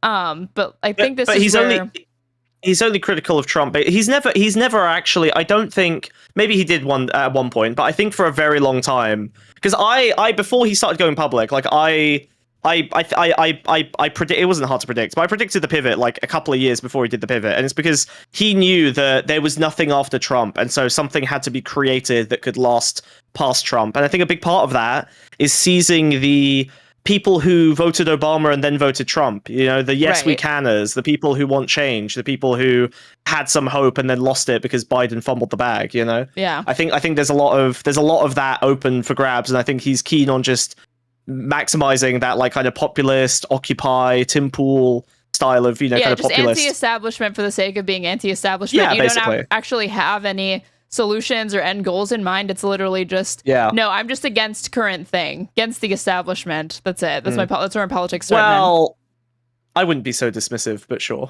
No, I'm not being dismissive. I'm saying that I think for a lot of people, it's not that much more sophisticated than that. It kind of starts from there, and then they'll embrace anything that follows from that that mode of analysis. But this is insane. You would think that this is like a deep fake based on what he says and what she said, because she said like, may Allah show the world that like Israel is hypnotizing everybody. Omar. Wait, that's based. Fuck. It's all funny. It's all good. Everyone in this interaction is based. Oh no, I don't know who to She support. apologized for this though. I think saying Jews are hypnotizing the world is pretty rough for a politician. She said Israel had hypnotized we the all world. know that means the same thing. I'm sorry. Israel has made damn sure that Israel means Jews. It is literally only because she's Muslim that she came under this much fire. I don't think that's probably true. There still would have been heat, because again, like how if AOC said it, same thing. AOC would have got the same heat, I think. I don't know. I feel like Ilhan Omar is just, you've got Trump saying now she needs to like go back to Somalia. Like they don't do that with like AOC. Well, that's fair enough. Socialist. They say go back to bartending to her. Right. She's still allowed to be in the country. It's they just want her to leave Congress, not race-based. Ilhan Omar, they're like literally trying to expel her from Congress and like also get the fuck out of this country. Minimized the September 11th attack on our homeland. Ilhan Omar did that?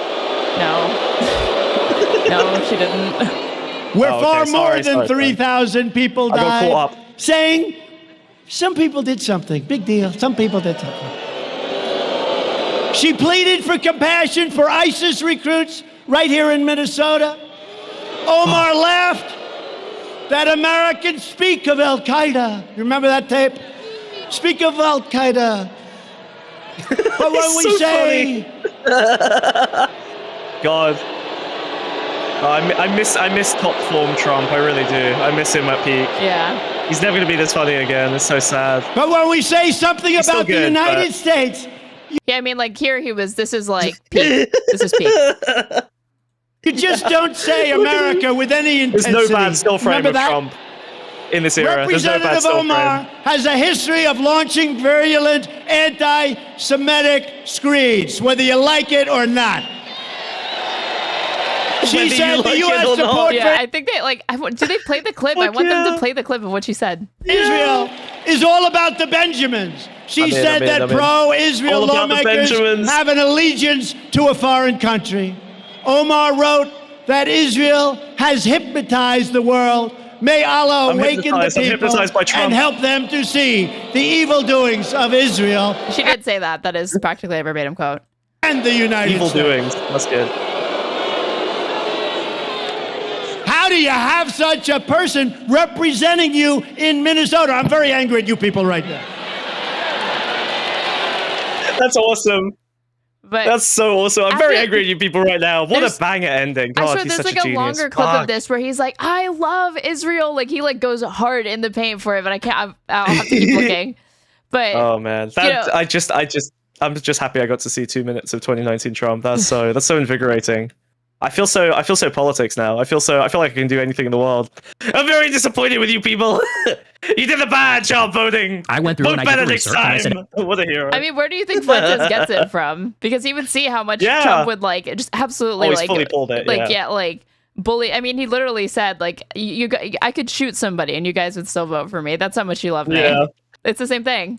ever since 1967, during the Six-Day War, when Israel occupied the West Bank and Gaza Strip, it has been the official U.S. policy that we do not support the Okay, civilian. but who changed it? The Trump administration is actually the one that like Yeah. changed it in his first term, and then they've made it even more extreme because now a Palestinian state is supposed to be. It's like the first time that that an American presidential administration is not openly pursuing a two-state solution. It's just like, well, we want a solution to it, but they don't say two states anymore.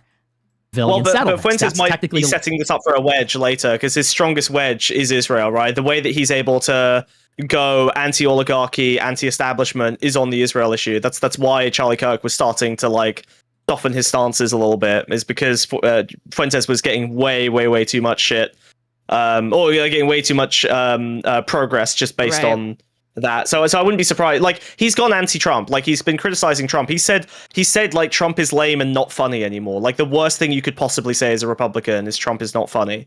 And Fuentes has like yelled that before the Charlie Kirk incident. So I think he's very much poised to. He thinks Trump's gonna die. I think is my guess on what Fuentes is doing. Like, I mean, he thinks he will. that He's Trump like is not one of the long for oldest this one. presidents that we've ever had. For sure. He's not looking great. legal under international law. I said, so all Obama did was really uphold the same policy that every president did, Republican and Democrat, yet they're calling him a Jew hater. I said, I don't think Obama hates Jews. Obama's supported by the Jewish left. People like Saul Alinsky mentored him or influenced him. So I don't think Jewish he hates left Jews. is I think another that good he's just Fuentesism. carrying out our Well, that's why Obama was such a disappointment, because he had surrounded himself in the lead up to his election, like with more liberal Jews. Like, he didn't necessarily like cozy up to AIPAC. It was like the J Street types, which again is still like a pro-Zionist organization. Yeah. But he was the type to like, the way he wants to get Americans on board with Israel is like, only democracy in the Middle East. They have pride parades there, blah, blah, blah, that kind of shit, you know? But he Yeah. really had like pivoted hard away from, I like, once he got in office, I think he realized like how untenable it was to get any of the domestic agenda off the ground if he had to constantly be fighting the Israel lobby, yeah. the like the Likudniks in the United States. So he like he really kowtowed a lot on that issue. So you're saying the Jews controlled the Obama government, Aaron? That You're is saying what I was that correct. That is what I was saying. Oh, okay, good, sorry, good, good summary, sorry. Smugbug. Thank you. Sorry. My dog whistle hearing is not so good anymore. I'm getting a little old. I can't. It's a little too high pitched for me. I don't have the hairs. policy. And so I said, how is that any different than when, let's say, a conservative critiques BLM? They get called the racist. You critique feminism, you get called the sexist. Where were you working at that time? Were you working anywhere? You were independent. I was independent. Okay, so you're not with anybody while you're writing this. Right. So you're free to write and say whatever you want. Okay, Right. continue. You're totally Yeah, so I alone. was just on You're my own completely blog, alone and in your so basement, I in your wrote- mom's basement. This is Right. this is the time you're alone in your mom's basement right now, right? Put that out. I said, this is hypocritical. I said, and this is something that crops up over and over, is this double standard when it comes to anti-Semitism, when it comes to Israel. And I called this out. And Cassie Dillon, who was my friend, I would raise this issue with her. And I would criticize Ben Shapiro very harshly. He was very anti-Trump at that time. Gee, wonder why Ben Shapiro was like a thorn in his side. And I said, I think Ben Shapiro is Israel first. And I think that when Trump says in his inaugural, it's America first, why is it that Israel gets all this foreign aid? They're the number one recipient for 50 years. They're not a poor country. Why is it that much largesse? And so I would press her on this and other related questions. And eventually she threw arms up in, I think it was March 2017. And she said, we are no longer in the same movement. She said, you are anti-Israel. The way you're going about this is anti-Semitic. This is Casey. Cassie Dillon. Cassie Dillon. She goes, you're attacking Shapiro and in an anti-Semitic way. I don't like your tone. She said, and I really want nothing to do with you anymore. And so she blocked me on Twitter. And my whole friend group, who was with Daily Wire, Elliot Hamilton, Aaron Bandler, all these other writers at Daily Wire, they all blocked me. They would not talk to me. And then... Now, you guys all know each other. You've hung out on your friends. Yes. This is his Jewish conspiracy. This is the weakest... Oh, man, he shouldn't have given the details. It feels so easy to go, oh, this is a guy who lost his friend group and then assumed that the Jews did it. This is the worst angle on this, it's literally the Kanye villain origin story for some people, which is that like he and Kim Kardashian got divorced, and who does she start dating? Pete Davidson, aka Skeet. And that's really what like led him down the road of like neo-Nazism. I've also heard people say that like Fuentes is the one that like radicalized Kanye, but Kanye had already been aligning himself with Candace Owens and other like types of like dissident right political figures and media types long before that had happened. So yeah, because you're not with Daily Wire, right? So we would hang out at we hung out at the Christmas party for the Massachusetts College Republicans that she hosted, and I did her show a couple of times. Nothing real. Oh, so you did do her show on Daily Wire? I'm not on Daily Wire, on RSBN. Okay, she had a show. Okay, yeah, and so they all block you. They want to have nothing to do with you at the time. Okay, I found it. I was trying to find this article talking about Obama's like pivot on Israel. This is old. Peter Beinart, Obama betrayed ideals on Israel. So this is published March 12th in 2012 in Newsweek. And if I put like liberal. Obama's initial statements about Israel often mirrored the liberal Zionism of his Jewish friends. Like them, he embraced the progressive aspects of Israeli society and Jewish tradition while critiquing Israel's occupation of the West Bank. During his 2004 Senate run, Obama criticized the barrier built to separate Israel and its major settlements from the rest of the West Bank. In an interview with the journalist Jeffrey Goldberg, who's a big deal, he praised David Grossman's book Yellow Wind, a searing portrait of Palestinian life under Israeli occupation. Before a Cleveland crowd in 2008, he challenged the view that, quote, unless you adopt an unwavering pro-Likud approach to Israel, you're anti-Israel. In the words of Rabbi Arnold Wolf, an earlier supporter who ran the synagogue across the street from Obama's house, Obama, quote, was on the line of the dovish Israel group Peace Now. As the presidential campaign wore on, Obama's statements on Israel grew more conventional, but his rise discomforted Benjamin Netanyahu nonetheless. In their two meetings, one at Jerusalem's King David Hotel, the other at Washington's Reagan National Airport, the two men had gotten along well, with each stressing his pragmatism. But privately, Netanyahu told associates that Obama knew little about the Middle East, put too much faith in the power of speeches, and might take Israel for granted while he reached out to the Arab world. In the fall of 2008, the historian and commentator Michael Oren, whom Netanyahu would appoint ambassador to the U.S., published a study warning that while, quote, John McCain's priorities are unlikely to ruffle the U.S.-Israel relationships, Obama's are liable to strain the alliance. The public and private criticism grew so blatant that prominent Democrats warned Netanyahu's supporters to stop. And then talks about how, like, it didn't matter how many times Obama kept conceding, kept moving right, and more conventional or whatever, which just means moving further right on Israel, not actually challenging the status quo. He could never appease it. But it's like, dude, these are people that think that you're not actually a citizen of this country. They think you're you're Barack Hussein Obama. There was no appeasing these people from the start, so he shouldn't have even tried to do it. But it was just total capitulation from Obama, even though if you looked at his record, there was no reason to think that he was going to govern on Israel-Palestine in the way that he ended up doing. But this feels to me like two separate groups. I feel like the sort of the pro-Israel lobby is so single issue. I almost don't feel like they necessarily represent the same group that would have been bandying about those kind of conspiracies about Obama. Like I feel like the pro-Zionism lobby does seem to be like very, very single issue compared to like the Tea Party or whatever. Propagate it. Because Hillary was doing the Hillary camp was like doing that in 2008 because she wanted him to lose. Like she was the one that released that photo of him like looking like a Muslim or whatever, like him in like a turban or something like that. I don't know. But like she refused to drop out leading up to the convention because she was like, what if he gets shot? She literally said that. This was back in like 2007, 2008. That's awesome. So there was a lot of like Islamophobia, even though again Obama is a Christian. But I think that those types, like you're saying, are happy to conveniently like pick up whatever, like if that's what they need to do to like destabilize Obama's like chance or whatever, they will, you know, even if they're not the ones to propagate it, they will use it. Yeah, I think that's fair. Right. We're not on the same page. We're going different direction. Has she yet converted to Judaism or not yet? She's still a Christian at the time. She had begun the conversion at that point. And were you seeing the evolution of that happening or I no? was, yes. Was she seeing somebody while you guys were talking or no? I don't believe she was. Okay, but so- she'd been to Israel a bunch of times. So I why won't lie, was this she is a wanting bad to angle for convert? Fuentes. Like PBD going down the purely like personal story is genuinely a bit of a. There might be, he might actually stumble into a weak point. This is a guy normally posting at a guy who's extremely weird, so you can kind of. Well, because Fuentes might not even recognize the parts of his story that might make him look strange in a way that's unflattering. Yeah, because to the extent that he's confronted on this, it's always about Catboy, are you homosexual, like stuff like that. They don't actually ask like. Which is fine because that's weird. Like that's kind of like that's like internet weird. But confronting him on like normal teenage young man, sad, depressing isolation doesn't actually benefit Fuentes' image. Like he likes being a weird guy. He benefits from that. But being like a regular sad does not work for him. It makes him look a bit too normal.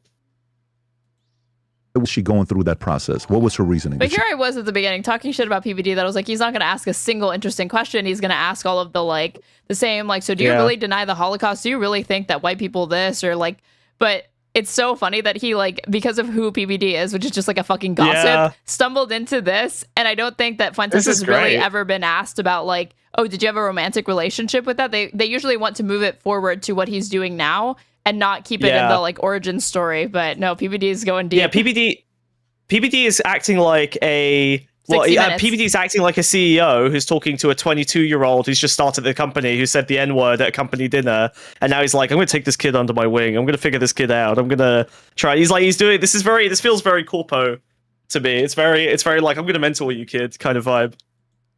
He's trying to get like no, we never discussed it on an intimate level. So till today, you guys have never cleared it up why she became. Never, no. Well, maybe she can send you an email because I want to know. I'm curious to know why that happened. Too, yeah, I'd want to know why that happened. Okay, so now when that happens. Well, that's bad though. You're in Maybe August she can send you an email. Like it's so small. What a small. This is a great man of history who is about to take over America and rule the world. And then and we end that little part of the interview on, well, maybe this girl that you used to like can send you an email. Bad, really bad. Makes him look like a tiny little man, not a little boy of history. Not a great man. This is terrible. This is not good for him. Someone says he always tells this story. Yeah, okay, but that's different than not actually this being way. questioned on it. Not this way. Yeah, he tells the story. He clearly has a way he wants to tell the story, and I don't think it happens in this way when Fuentes is in control. I'm not saying he's flustered. I can't even tell if Fuentes has really noticed that it's gone in a bad direction. I'm not seeing any signs that Fuentes is like. I think Fuentes is probably going to need to amp up the trolling real quick to try and get control of the interview. It's a thing that's so trivially obvious to pull on that it's funny that it's not been done. It reminds me of this kid's book that I read. It was like a Ramona Quimby book where she raises her hand. They're being read a story about like a construction worker, and she raises her hand to ask, well, how come, when does he go to the bathroom? It doesn't say in there that he ever goes. Like, does he just not ever go to the bathroom? And they get stuck. This entire class gets stunlocked, and the teacher gets mad at her for asking that question because she's like, it's not important to the plot. Like, you don't need to know that. And they're like, it's not important to go to the bathroom. Like, these are kindergartners. And it's like the same thing happening here, which is like, well, for sure. But that child is autistic. I just want us to be on the same page that child has autism for sure. And this guy isn't. This guy isn't. You're right. This guy is one of those. He's one of those autists that is perfectly shaped for the world. You know. And he's specialized in MLM grifting. So he always tells this story, but he's never asked this. So I'm waiting to see if he's going to snap and be like, "Can we move on? I don't really want to talk about like, you know, this." Well, he would never say that because that would make him look. He can never look like he's defensive. Perturbed in a way where. Yeah, exactly. I think he needs to start dog whistling a little harder to get PBD to start like soying out, because right now PBD's being a little bit too like gracious and sweet to him, and it's been like 25 minutes. Yeah. When's your birthday? August 18th. Okay, so what's the first emotion you're getting? You're by yourself. She tells you this. Everybody gets blocked. Oh no! What is it? Is it anger? Is it resentment? Is it I'm going to get him? Is it vengeance? What's the first emotion you're feeling? I was stunned. Oh, shit. I was honestly just shocked because I need PBD to pull out the mood board. Like he brings out this like emotion chart multiple times. Like in a lot of different episodes, and I want him to do it here, but let's see. Well, the idea on the right wing is we're the marketplace of ideas. I thought PBD would just give Fuentes like 3 million people for free, but I cannot believe it. Like, he might actually have met a strategy that's kind of super effective just by sheer happenstance. This is incredible. The emotion chart, please, please, please. It is the emotion. He's just doing it off the cuff. He doesn't have the producer pulling it up on screen. There's no way Fuentes would allow so nothing's that to off limits, and you're supposed to bring your best ideas and you debate them out. That's the whole program. That would actually be the wrong move, because then Fuentes would be like, no, I'm Catholic. This is like heretic mysticism that I can't engage in or something like that, and then move it off of the subject. So it's good that PBD is just doing it off the cuff. And so to get such a cold and frosty response, it was actually a little disturbing, because it's like, you know, I slept over at her sister's apartment. I went to her Christmas party. We hung out. We disagree on this issue, which, by the way, isn't even an American issue. It's not like we had a falling out because language. Yeah. I became some communist or anything to do with America. It's because I didn't support a foreign country. And I said, you know, even if we disagree on the issue, we can't even talk to each other or be friends personally. Forget about even professionally working together. I was stunned at how she turned into there was this transformation. And then I got angry. And I would talk about this on my show. I would kind of go on the show, and it made me. I heard him tell a similar rendition of this story on the Candace Owens podcast that he did a couple of months ago. And you really get the sense in that, when the way he told it then, that he already had these beliefs, and that this was like the first opportunity for him to tell somebody what's what about to accuse somebody of having a dual loyalty, or to criticize the bipartisan consensus with respect to Israel, Zionism, etc. But in this one, it comes off no, this was his radicalizing moment. Even though he had already had these politics, he's being disingenuous here. But everyone needs these little mimetic things for explaining how they arrived at I have a story about how I went vegan, but it's not the real story about how I went vegan. You know what I mean? You have a little fake packaged up nice one that you tell people, when the reality is, I don't know, I did a little bit of research every couple weeks for a year, and I gradually became vegan. It's not really a story, you know. Whereas the story of my wife pulling the milk out of the fridge and me going, haha, some funny stuff about dairy. Let me tell you this blah blah blah blah I learned, and then she turns around and goes to me, well, why the fuck are we drinking milk then? We should stop. And we just both went we went vegan overnight in the middle of a holiday. That's a thing that happened, but the year preceding it is where the real change occurred. Yeah, it's just a convenient narrative. So I think he's doing the same thing of this is a nice prepackage. It makes it personalizes it humanizes it, helps you understand a chain reaction that led to his change in beliefs, which is what people like to believe about themselves, rather than just getting gradually assimilated into a particular ideology. Let me see, because I can already see in the transcript he's talking about it. You can see the difference king and in my how he queen, tells this. my king and my queen together at once. You're gonna make me watch this again? RSV for audience sake, because I watched this entire thing to see if it would be worth reacting to on stream, but it totally wasn't. No, it's not. There's 3 good clips. God, the clip of her playing him saying Candace Owens needs a spanking, and then just cuts back to him, and he's based, true. Fucking amazing. Just fucking. She thought she caught him out. He's just. This is him at his best. No, I thought he did not come off good in this interview. I thought he came off in as those very, clips. very Oh my god, the only likable. clips. I thought the only saving grace was when he was like, "I don't think you're in a position to give me advice, especially since you're a woman." Let's be real. I thought that was the part that oh, okay, that made it worth it. Everything else, he was very. I don't know if it was just a different strategy that he was trying, but he was kind of it seemed like he was not even trying to keep the mask on, you know? But that's because Candace Owens is so far right and so conspiratorial that his goal is always to be 10% more neo-Nazi than whoever he's talking to, and Candace Owens is 80% more of a neo-Nazi than PBD is. So that's why he looks more insane. So he's trying to appeal to the most extreme segment of Candace Owens' audience, who are already insane. Yeah, that's true. He doesn't really need to sell them on the ideas. He's like, no, they're sold. I just need to move them over from her to me. Yeah, Candace Owens, whole demographics already believes that Jews have no souls. They're already at that level of Jew posting. Because it's less of a general embrace of conspiracism or the deep state, questioning these the status quo, but not really again having clear scapegoats or narratives. You just kind of are generally I don't trust anything the government tells me, blah blah blah. But no, these people have done all of that, but they've also done the work of and identified who their enemies are, right? Well, and also they're crazy Christian. They love doing the demon thing in Candace Owens' audience. I'm friends with a couple of girls who are normie other than the fact that they happen to have fallen into Candace Owens' algorithm. Oh, God. So like they're super normal, and then like I love talking to them because they're super normal, and then you ask them about like anything even tangentially related to any of the popular conspiracies, and then all of a sudden, they start 9/11 tried to count to 6 million. posting. Yeah. Yeah. But they are all like, they're obsessed with JFK assassination. They're obsessed with 9/11. They're just like totally regular girls. They just happen to be in Candace Owens. Yeah, instead of like true TikTok, crime Instagram. podcasts, like their TikTok algorithm fed them like a Candace Owens clip, and from there they were fucked. Yeah, basically. Yeah, it's so funny. It's like they're totally apolitical, except that they've just adopted everything Candace Owens has said. It's so strange. But before that, I was at RSBN.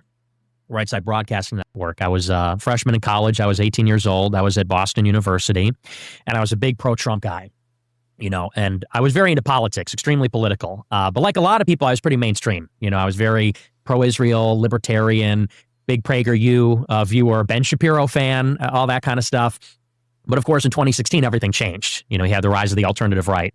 And so it's guys like Jordan Peterson and Stefan Molyneux and Richard Spencer and Jared Taylor. It's a really good exercise to watch Nick Fuentes tell the same kind of story on like different platforms and see how it adjusts based on the audience he's talking to, because he does genuinely, he's very, very good at this. Yeah, and he would never think to like bring up like name drop like Jared Taylor to like the PBD audience. They're not gonna know who that is. Right. But Candace is probably will.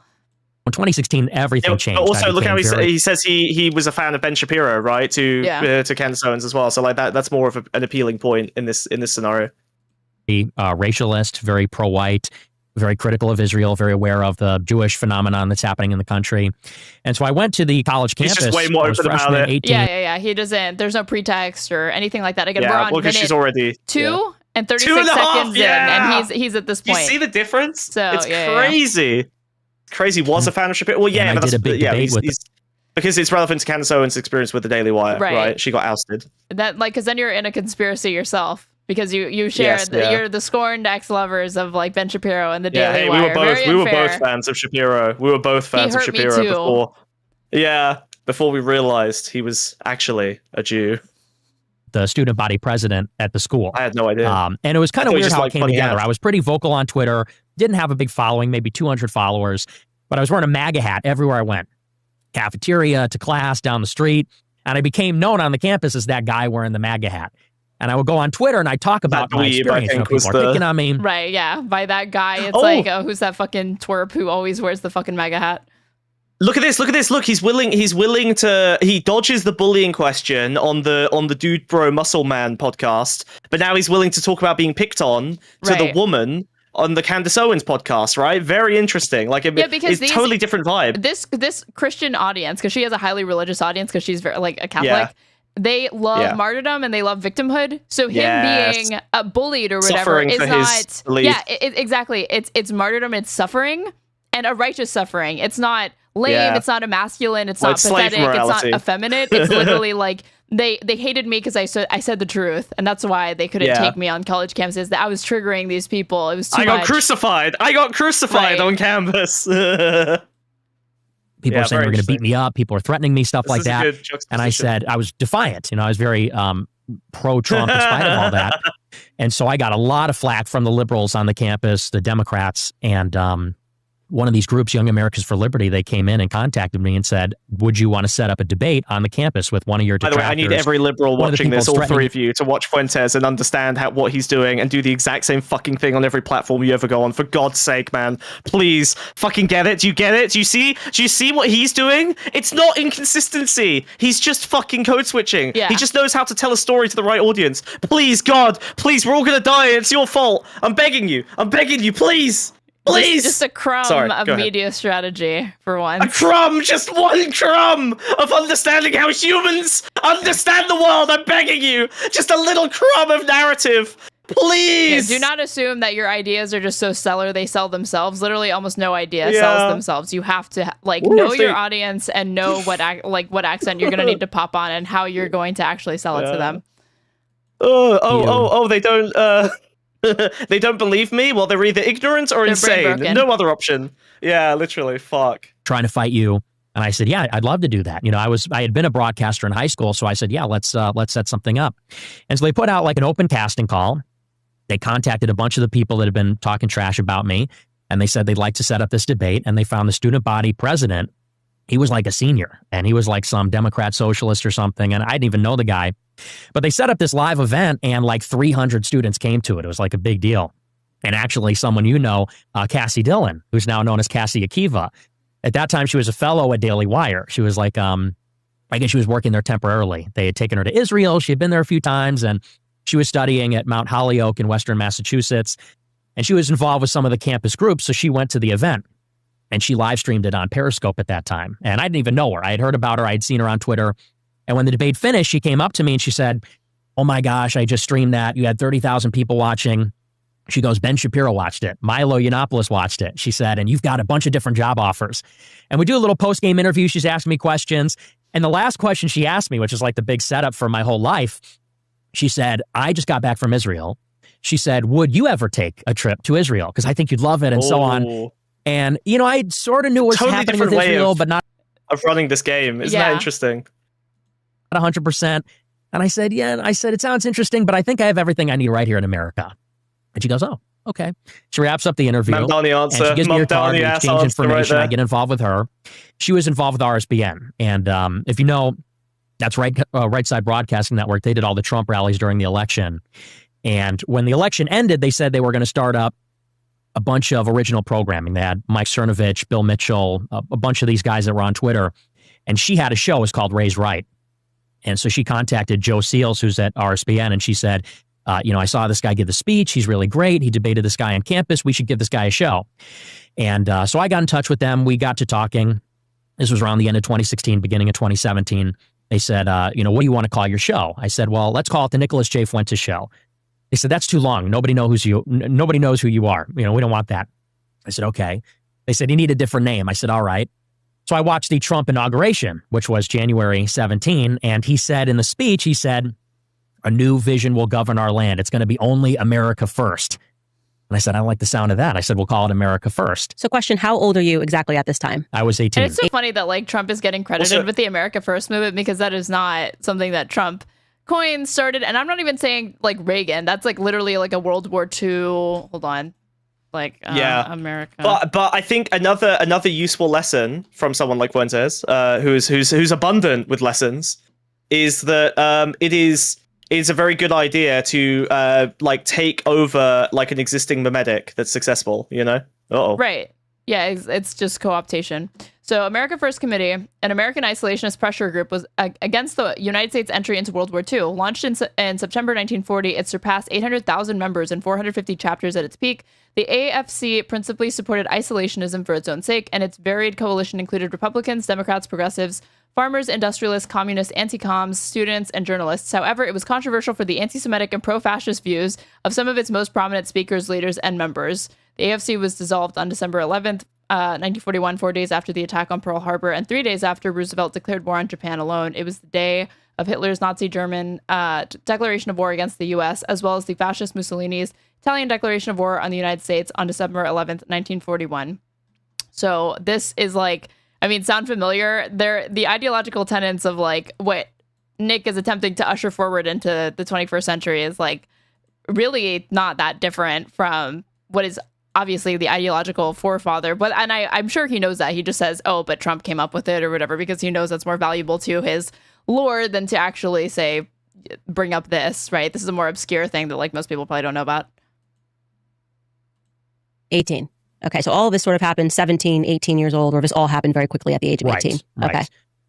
Yeah, and it all happened rapidly, and this was a time when I was still even figuring out what I'm about, because I'm a teenager. And I've been extremely political since I was like 12 years old. I read Thomas Sowell, Milton Friedman, all that stuff, all the libertarian, conservative stuff, even a lot of the neocon stuff, honestly. And like the difference between how PBD like pulled on that, because he was interested in like, oh, you liked Sowell, oh, you liked Milton Friedman or whatever. Like Candace is not interested in any of this. You back again? No, sorry, my bad. sorry. I had to. They're starting Plushie Fight Club. Right. I had to tell them that I'm not going to make it tonight. Where as soon as you log off and go to bed, we all just kind of have it out. Oh wait, you just broke the first rule. What? A Fight Club. Well, no, the first rule of Plushie Fight Club is don't talk about Fight Club. We're not allowed to talk about the movie. Ah, fuck! Ah, you got me. You got me. God damn it. You can talk about plushie Fight Club all you want. Right. So he here he's bringing up like, oh, I liked Friedman, I like Thomas Sowell or whatever. Candace is not going to pull on any of that, so it's just like speed run through it. Yeah, he's just all over the place. Economics mogging the audience, like he's just trying to look educated. And I started to get red pilled. You know, I started to go on 4chan. I started to go on far right Twitter. I started to get into some of these more interesting ideas. Well. And I wasn't sold yet. That's sort of the thing. Yeah, like, and he would not. I don't think he brought up 4chan. He's not going to ever bring that up in front of PBD's audience. Yeah. As I was sort of in this questioning phase, not sort of innuendo, but questioning, my political ideology. Like, I had these libertarian priors, and I had this kind of pro-Israel bent because that's just what there was on the internet at that time. All of the online content, it was PJ Media, which was Shapiro and Bill Whittle and Andrew Klavan. It was PragerU, Breitbart. That's what there was. But then in 2016, you had this alt-right movement, and suddenly you had all these other people that were in the conversation. Like I said, these guys like Jared Taylor and Sam Francis and a whole other crew. And so I really was open-minded and questioning what I really believe. And so that's really when I came into conflict with this establishment, something that I sort of began to figure it out and started to pay the price for this line of inquiry.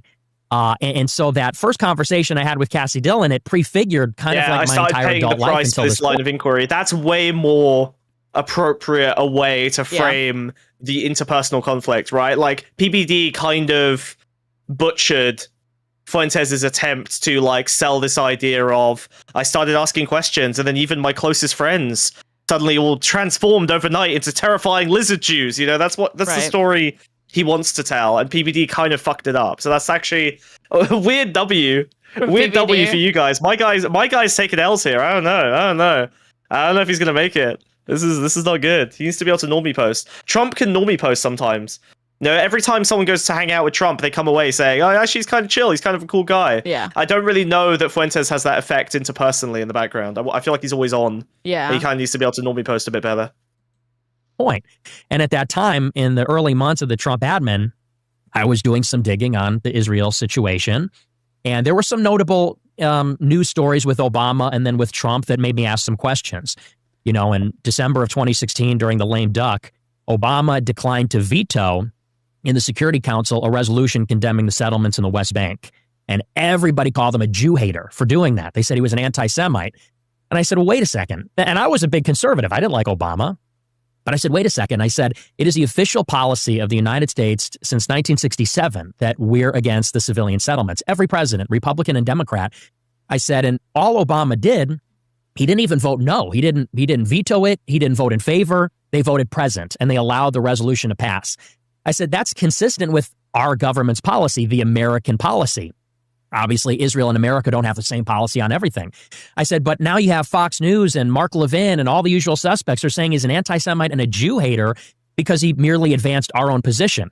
I said, isn't that a bit of a double standard? Isn't that hypocritical? I said, and you know what it sounds like? It sounds like the left. You disagree with the left on race, and they say you're a racist. You disagree with the left on Islam, you're an Islamophobe, and all the rest of it. And so that was something that really set off an alarm bell. I said, something's not right here. And I wrote a big article about it on my blog.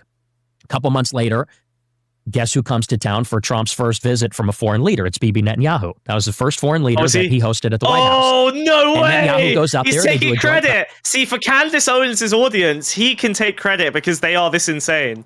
Holy shit! He is. Did you see? Oh my god! He's brilliant. He's claiming. I mean, he didn't need to claim it, but he is claiming. Everyone in Candace Owens just heard, and then Bibi realized that there was a problem, and he personally came to quash the Fuentes incursion. Holy fuck!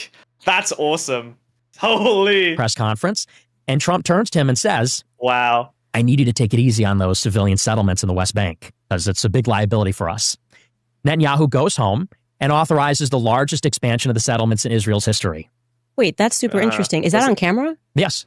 And secondly, on the settlements, you want to both on the same page. The receipts. As far as settlements, I'd like to see you hold back on settlements for a little bit. There has literally never been a period in history where they have stopped building those settlements ever. I know, but look at that. I've never seen Trump puppy girl that hard in public. Just a little bit, maybe just a little bit. Maybe just hold back on settlements a little bit. I mean, this is cute compared to what he's done now. pulling out Bibi's chair for him at like a state dinner a couple of months ago. Yeah. But I would like to see a deal be made. I think a deal will be made. Bibi and I have known each other a long time. A smart man, great negotiator. And I think we're going to make a deal. It might be a bigger and better deal than people in this room even understand. That's a possibility. So let's see what we do. Let's try. Let's try. Oh no, he's mad about the And then settlements that already. dig doesn't sound too optimistic, but that's okay. Yeah, Jesus Good Christ. negotiator. That's the art of the deal. That's interesting. Oh, Yeah, and it's pretty obscure because, you know, if you're not watching this stuff day by day, it kind of slips through if the you're not cracks. but always. that was the first foreign visit. You're I not remember, always watching these people or whatever. remember it very distinctly. There's a thing with Israel. I'm gonna Zionism post right now. Okay, there is a thing with Israel where, annoyingly, because people are hyper attuned, especially people like Fuentes and Canzones, because people are hyper attuned to watch the Jews in every moment, what they'll see is like all of the standard procedures of foreign policy, or like the standard amount of like horrors that are conducted in nearly any prison in the world, and then they'll say these are Israeli horrors, these are Jewish horrors, these are Zionist horrors. When, you know, the same shit happening in Israeli prisons is happening in US prisons. The same way foreign dignitaries do, you know, kind of bow and scrape to each other is happening every time anyone shows up to the US, regardless of who the fuck it is, and it just looks extra bad when it's Bibi. But like, these are all fairly standard diplomatic processes and ways of going about things, and it's not special. It's just that everyone's hyper attuned to see the Israeli form of it, the Jew form of it, you know, if they're on the right or, you know, on the left, and then basically freak the fuck out. Now, there are obviously some, you know, the funding stuff, like there is an excess compared to a lot of other countries, but I think people are slightly too over attuned to stuff like that, especially in this situation where they're literally looking at like the relationship that exists between our country and theirs because we dictate the terms, Literally, not vice versa. So when they see, like, they think that like this is some, oh my God, Trump taking some stand against Israel, when like Fuentes already said, that has been the position, the American position for decades. That's not anything. That's not him asserting some new line in the sand by saying, and you're going to stop the settlements, right? Like, we have always outwardly said, we find the settlements to, even though they're like, maybe somewhere on a piece of paper, it's like, oh, the U.S. position is that they're illegal. But when they talk about it, it's always, it's an obstacle to peace. It's not productive. Like, we've discouraged it. It's like very, very like soft language. Like, it's like a very, very soft condemnation of it. And like he's saying, even Obama, like, he won't vote no. He'll just vote present, even though voting no would be consistent with what the U.S. foreign policy line is on that issue.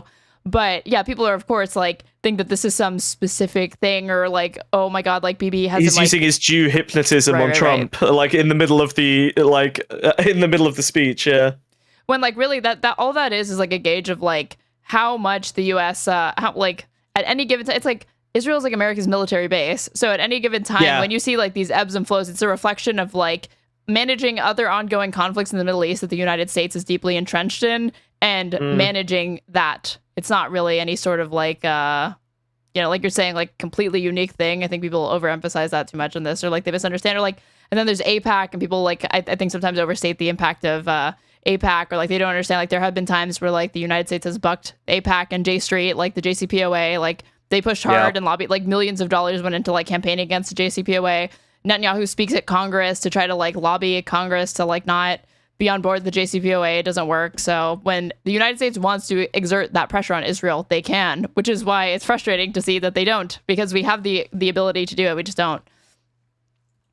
Cassie Dillon. So you're just more dialed into it at this time, because I was paying attention to politics, definitely, obviously, because I was kind of getting kicked over the BLM stuff, but I would have never tuned into that because let's see if they like return back to like his stump speech. Okay. Notice the pattern, so to speak. And so I had, at that point, I became friends with all the Daily Wire people. Oh, wait. Because I was really big into foreign affairs. I was a big Model UN kid in high school. That was like my thing. So I was really focused on all that. And I just pay attention. I ask questions. I notice the pattern, so to speak. I'm a noticer. So I'm a noticer. at that point, that fucking clip of Charlie Kirk, right? God. Do you know what I'm talking about? Wait, sorry, what? The Charlie Kirk thing of him saying that? The noticer thing? I'll play it. Hold on. No. With all the Daily Wire people. What's there the was Charlie Cassie Kirk Dillon, this writer named Elliot Hamilton, a writer named Aaron Bandler. Those guys were Jewish, and I think they'd visited Israel a lot. They were involved in Jewish groups. I thought they were my friends, and they were talking about, they were setting me up with a writing gig at Daily Wire. They basically did like a preliminary interview. They wanted me to work over there. And I did a lot of collaborations with them. I gave them interviews for articles because I was like a campus team. See how that this was is framed pro-Trump and all differently? that. Fuentes is literally doing I literally had every commercial incentive to go along with this, but just because I disagreed with them on Israel, my career was ruined, and now I'm this independent, renegade, rebel kind of, like shock jock, right? Like he's literally, this is proof of his lack of commercial interest in opposition to his ideological beliefs. Like this is him demonstrating the sacrifices he's made, basically. He could have had a writing gig at the Daily Wire. He could have been another Ben Shapiro by this point, but he was too principled. It's a very good story. It's that SpongeBob episode where he's like, I lost something once, my identity or whatever. Like, this is his moment where he's like, I could have had it all, but I stuck true to my principles and I didn't. It was big fodder at that time for the culture war stuff. And then I started asking them. I said, why does the United States give Israel $3.8 billion per year? Because at that point, the new MOU had just passed, a new memorandum of understanding. That's the foreign aid for Israel. And they actually increased it. And they expanded it for 10 years. So I said, why are they the number one recipient of foreign aid? I said, they're not a poor country. And I don't even really know what the strategic value is there. I said, so why, since 1978, uninterrupted, have they been number one? And number two and number three, it's the same story. It's Egypt and oh my God, he does this all the time. This is another thing. I don't even know what the strategic value is.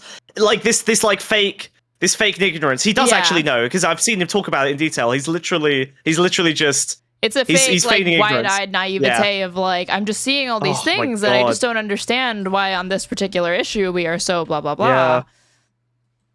Jordan. Oh my God. They're the second and third biggest recipients. And we basically pay them because they normalized relations with Israel. It's like a bribe. I said, so, what do you make of this whole arrangement? I said, is it because they are our closest ally and I'm missing something? I said, or are we being Tucker lobbied? does this all the time, and there's this deep... Right. The like... Yeah, that's a classic Tucker, yeah.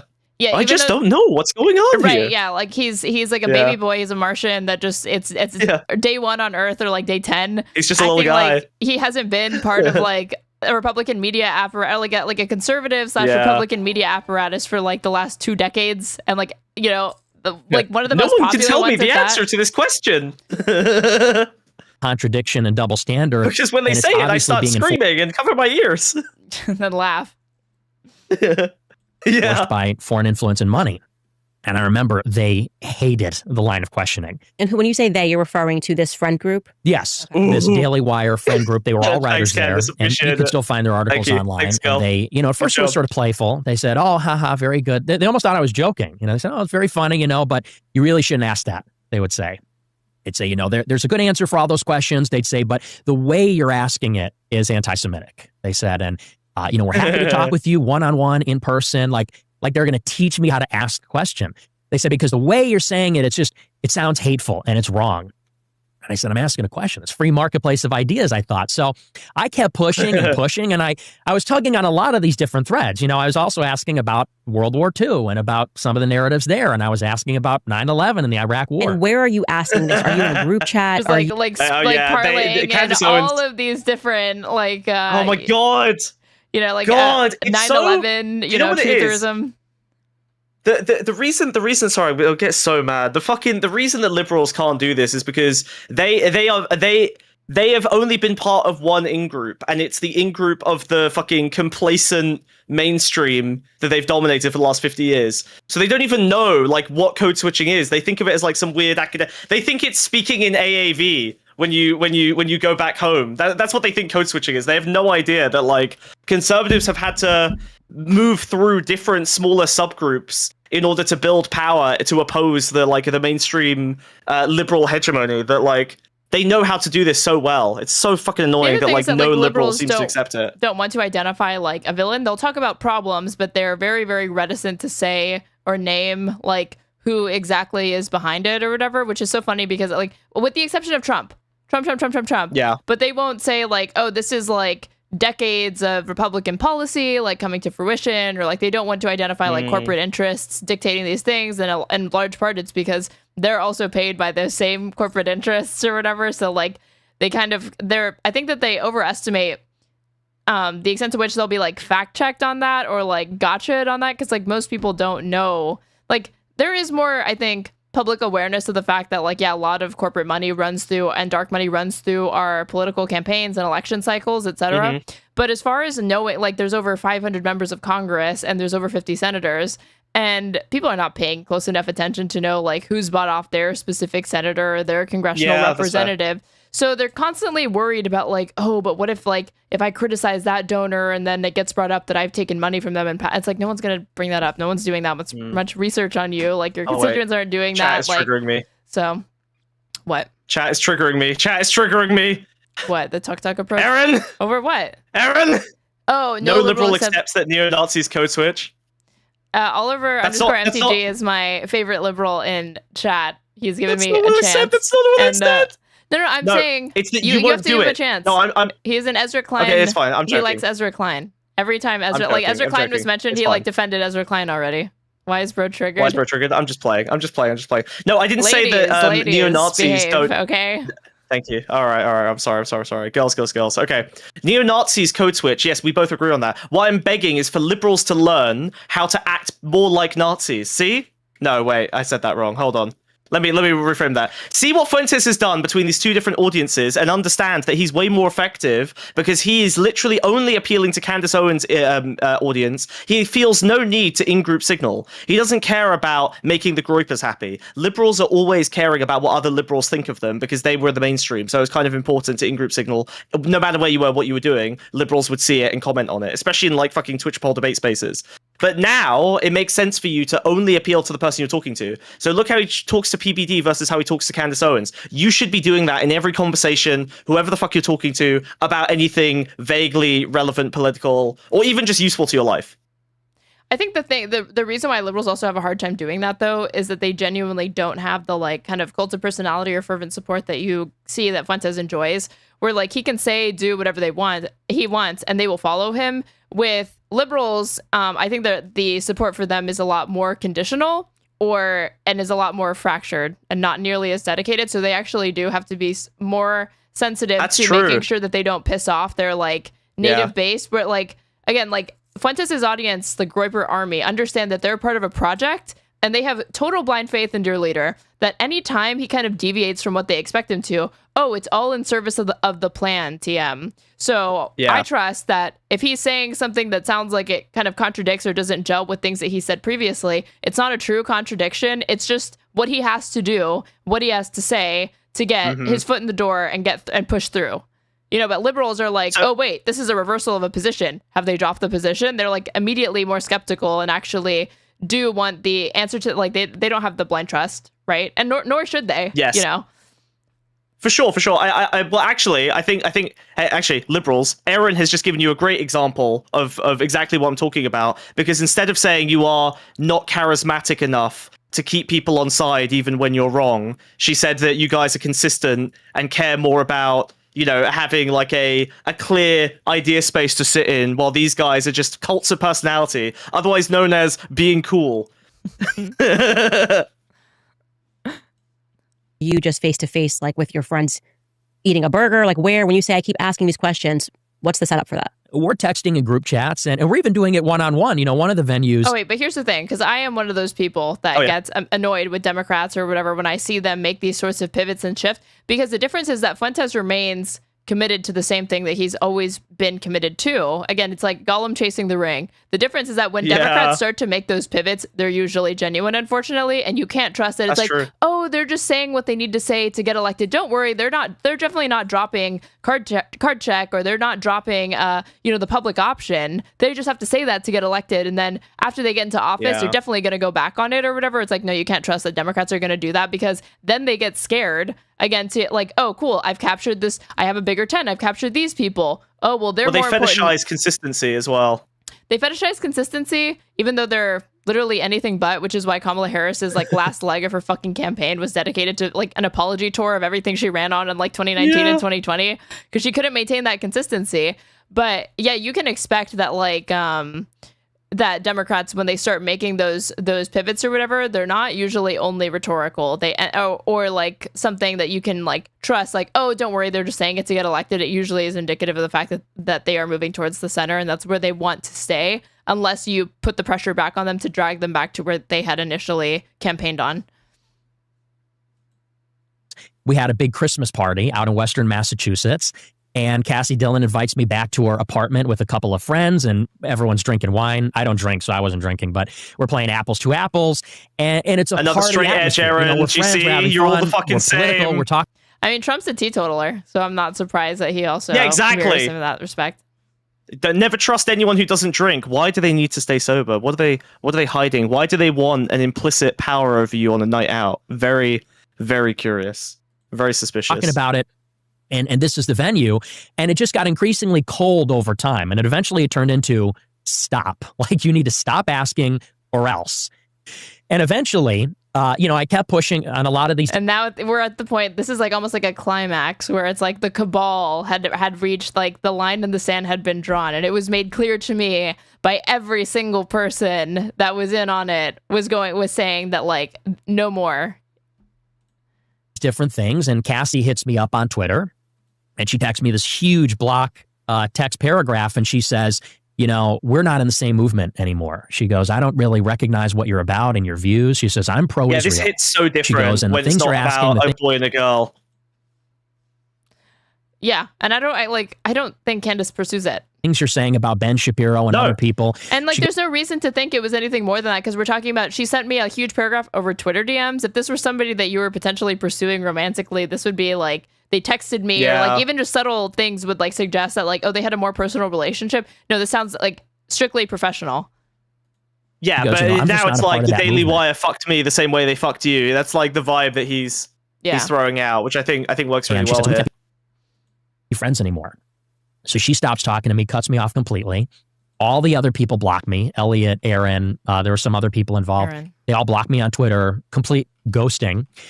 And I'm shocked. I'm floored. This is my first encounter with this kind of pushback, because you go into it as an 18-year-old in college and you get involved in these groups. I was involved in the Trump campaign, YAL, all these groups. And you think this is the free marketplace. We're here to debate ideas. It's a free speech atmosphere. And I'm also thinking we're all pro-Trump. And that's another big dimension of this is me. Trump was a huge influence on me. He made me a nationalist when I was a conservative. And America first was that operative phrase. I wasn't any longer a small government, constitutional individualist. I said, I'm America first. I'm about America. And so there's this deep No, I haven't finished the PBD interview, you guys. We're doing a little detour to show how he tells his stump speech to Candace Owens' audience versus how he's telling it to PBD and how he's getting derailed. Addiction on the Trump strain in particular and what they're pushing. And I said it really shouldn't be there. For America first on China, Mexico, Russia, everybody else, NATO, why aren't we America first on Israel? So this was deeply disconcerting and weird and disturbing to me. And I was honestly just taken aback. I was like, why are my friends now turning their back on me because of a disagreement? Well, fast forward, I'm doing my show on RSBN. This is in my second semester, so this is winter and spring 2017. And I'm doing the show. The show's going okay. I'm not getting great viewership. Nobody was. And I get a call from my boss, Joe Seals, who runs RSBN. And he goes, you got to keep this between us. He says, but did something happen between you and Cassie? Because she's still doing her show too. I said, yeah, we had this falling out, blah, blah, blah. He goes, she's been calling me every day for the past 2 weeks. He goes, and she's telling me, well, Nick said this on a show. Isn't that so racist? Nick said this on a show. Isn't that so hateful? That's not conservative. Oh, boy. He says, and she's been trying to get you fired, calling me literally every day for 2 weeks. He's making Zionist right-wing, he's cancel culture smearing them. Right. As well. This is cancel culture. It's the soy right. It's the woke scolding from the right. That he's not towing the line or whatever. And he's already established that by drawing the parallel between, like, oh, if you don't toe the line on, like, Islam and Muslims and race or whatever, they call you Islamophobic and racist. That's how the left does it. But here's how the right does it, this woke right. Okay, so he's gotten to a point in the story that we haven't seen on PBD, so I'm going to switch it back to this. Yeah, so we can... But yeah, he looks so much weaker in this instance. Lean into the issue, because I said clearly something is here. Like, it's being treated differently than other issues. Is that, would you say, at that time you're how old? 19 years old-ish? I was 18. 18 years old, okay. Up until that time, have you ever been offended the way you were offended by Cassie? At that level, God, that kind of by opinion, Cassie. That kind of no! I don't think so, no. Okay, so that's the first moment where, like, what do you mean? I'm just being reasonable. He locked himself into a position that, like, is very, very hard for him to maintain on the spot, because it was just the the wink and the nod and the suggestion that like, oh, there could have been something more there. But again, he would give the game away if it was like, and maybe he'll say it like, oh, over Twitter, she's getting mad at me. And like behind the scenes, she's doing all of this stuff. So how do you tell that story once you've already said, oh, maybe something could have happened there, right? Without dropping one or the other. Because as soon as he gets into the explanation as to like how she was going around actually like fucking him in the background, trying to get him fired, saying like, hey, he's saying this stuff on his platform, like this is not what we want to be. Like turn it into like a business, like, God, this is like watching a fucking Magikarp win a fight. It's crazy. Like it's just the one. This is the one lineup that works for PBD. It's incredible.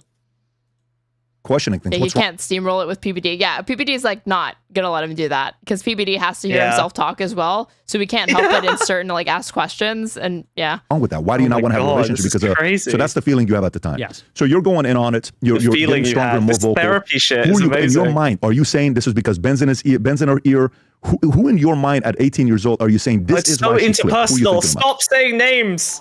Keep it vague. Organizational. Conspiracy. Fuck. Fuentes, lock in, man. You're losing it. I don't think I was thinking about it in that way. I didn't even really have a concept of in what way they were organized. And by that, I mean the pro-Israel lobby or influence operation. Yeah, look at this. I had no mental model of what... He keeps trying to bring this back. Yeah, and like he has to like depersonalize it from this person that he's brought up and already suggested like, oh, maybe there was something romantic there or whatever. Now it has to be somebody else. The pro-Israel lobby in general. Yeah, I don't even know how they were organized, right? He needs to try and build it back up to this big monolithic thing instead of a girl didn't like him anymore. It just came across as groupthink. To me, it came across as that's a dogmatic plank of conservatism. And I didn't really see it as maybe proceeding from a higher level or anything like that. Got it. So, but are you at the time, are you calling around saying, why did this happen? What was this all about? Are you asking your peers, why were they not talking to me? Was there a... And like what peers? Because at this point in the Candace, like when you hear him tell it to Candace Owens, he was still really, really new and isolated. So he didn't have the ideological allies or whatever. He was still up and coming. So he was very, very vulnerable, right? That's how he portrays it, to this sort of like being cast out or whatever. Exactly, from the start. From that moment to you having some sort of animosity or whatever word you want to use, animosity or frustration towards Ben, what is the timeline from that moment, 18, to God, he's turning Jews into Ben again. God damn. Wyatt already had animosity towards him. Why is that? So in December, some months before, I put out a tweet on Twitter, and I had about 1,000 followers on Twitter. 1,000. Think of that. It's not a big account. And I tweeted, I said, if you put China over America, you should go to China. If you put Mexico over America, you should go to Mexico. You see where this is going? I said, if you put Israel over America, you should go live in Israel. Shapiro quote tweeted that and said, accusing Jews of dual loyalty is the surest sign that you're an anti-Semite. At 1,000 followers? Why would you retweet that? Someone must have sent it to him. Does he know anything about you at the time? Like, are you a formidable name? And it probably was that Cassie chick. It probably was that woman that he's been talking it was about. Probably. But he's he can't acting say like Cassie he doesn't know because that. then it looks like little boy, little girl bullshit. Yeah. It needs to be how did the Jews know? How did they learn this? Right. Like it needs to be the conspiracy, the Whisper Network. He had been tipped off about me because Cassie Dillon had filmed this debate I did on campus. She live streamed it on Twitter and he saw it. And she texted him and said, you got to take this guy under your wing. He's unbelievable. He's the next big thing. He's a little Trumpy, she goes. By inserting her back, that undermines the dog whistling he could have made ground on. Yeah. By suggesting, like, I don't know how he knew, but somebody fucking told him. And he was on that shit, like, like a fly on horse shit or whatever. Yeah, but now it's back to I don't even know. It's this person that you were talking about. Ben Shapiro could have heard.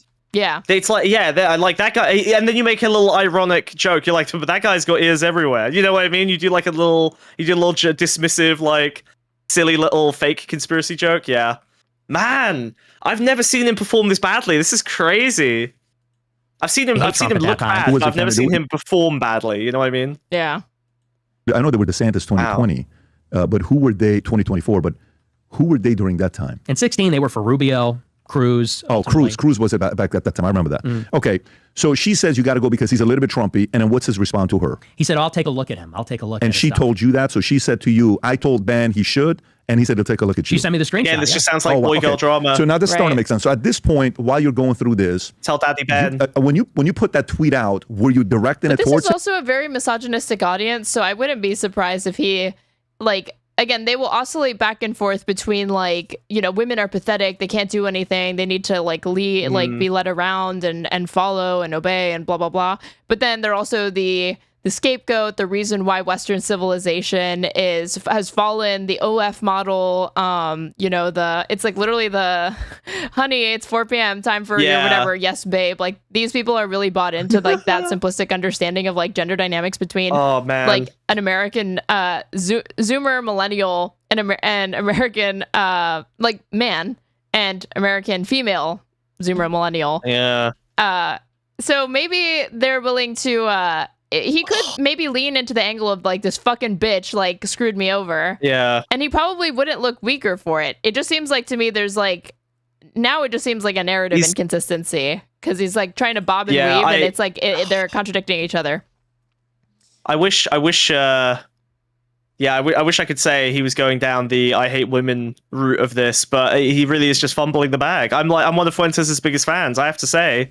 He's not doing a good job here. Like, to you, you're like, oh, he looks pathetic because it looks like some fucking woman was his undoing. Literally just some Karen from HR, and he like couldn't figure out how to like get around her. What the fuck is this? How to be a single, Like, he's like, he can literally like, why couldn't you figure that out, America. right? But he can't beat one mid-tier Karen. But like, so they point out, like women can't do anything, but also they're ruining everything. So he could totally just like scapegoat her, and they'd be like, yeah, he was wronged by this fucking liberal bitch who kept him down or whatever. But he should have said the Daily Wire. He should have been. I don't know why.